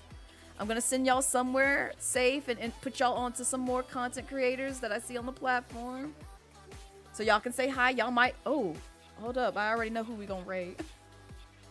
It's okay. I already know. I'm just going to open up their stream. Y'all ain't got to decide for me. We're just going to raid them because... I have yet to poke around in their stream yet, so we're gonna go raid them. They were here earlier. They were literally here earlier. So we're gonna go raid Yui. We're gonna go raid Yui. Let's go see what Yui's doing. It looks like they're opening some blind box things. Ooh, exciting. Let's peek in. I want to see what they're opening. But yeah, no, seriously, Yui is a fantastic VTuber. Like, if you don't already follow him on Twitter and see the things and see his model and everything else, he's also a fantastic artist, by the way. Just, you know, putting y'all on to some quality content. Make sure to check him out. But yeah, he's pretty dope. But I will see you guys Monday. If not Monday, I'll post my schedule tomorrow so y'all can know when to come bother me on Zitter. And I'll try to remember to post it on Bskeety as well. I'm terrible about that, but I'm gonna get better at it. I promise. But you guys have a wonderful night. Treat yourself well. Tell somebody that you love them. And I will see you next time. Goodbye. From my third arm. Goodbye.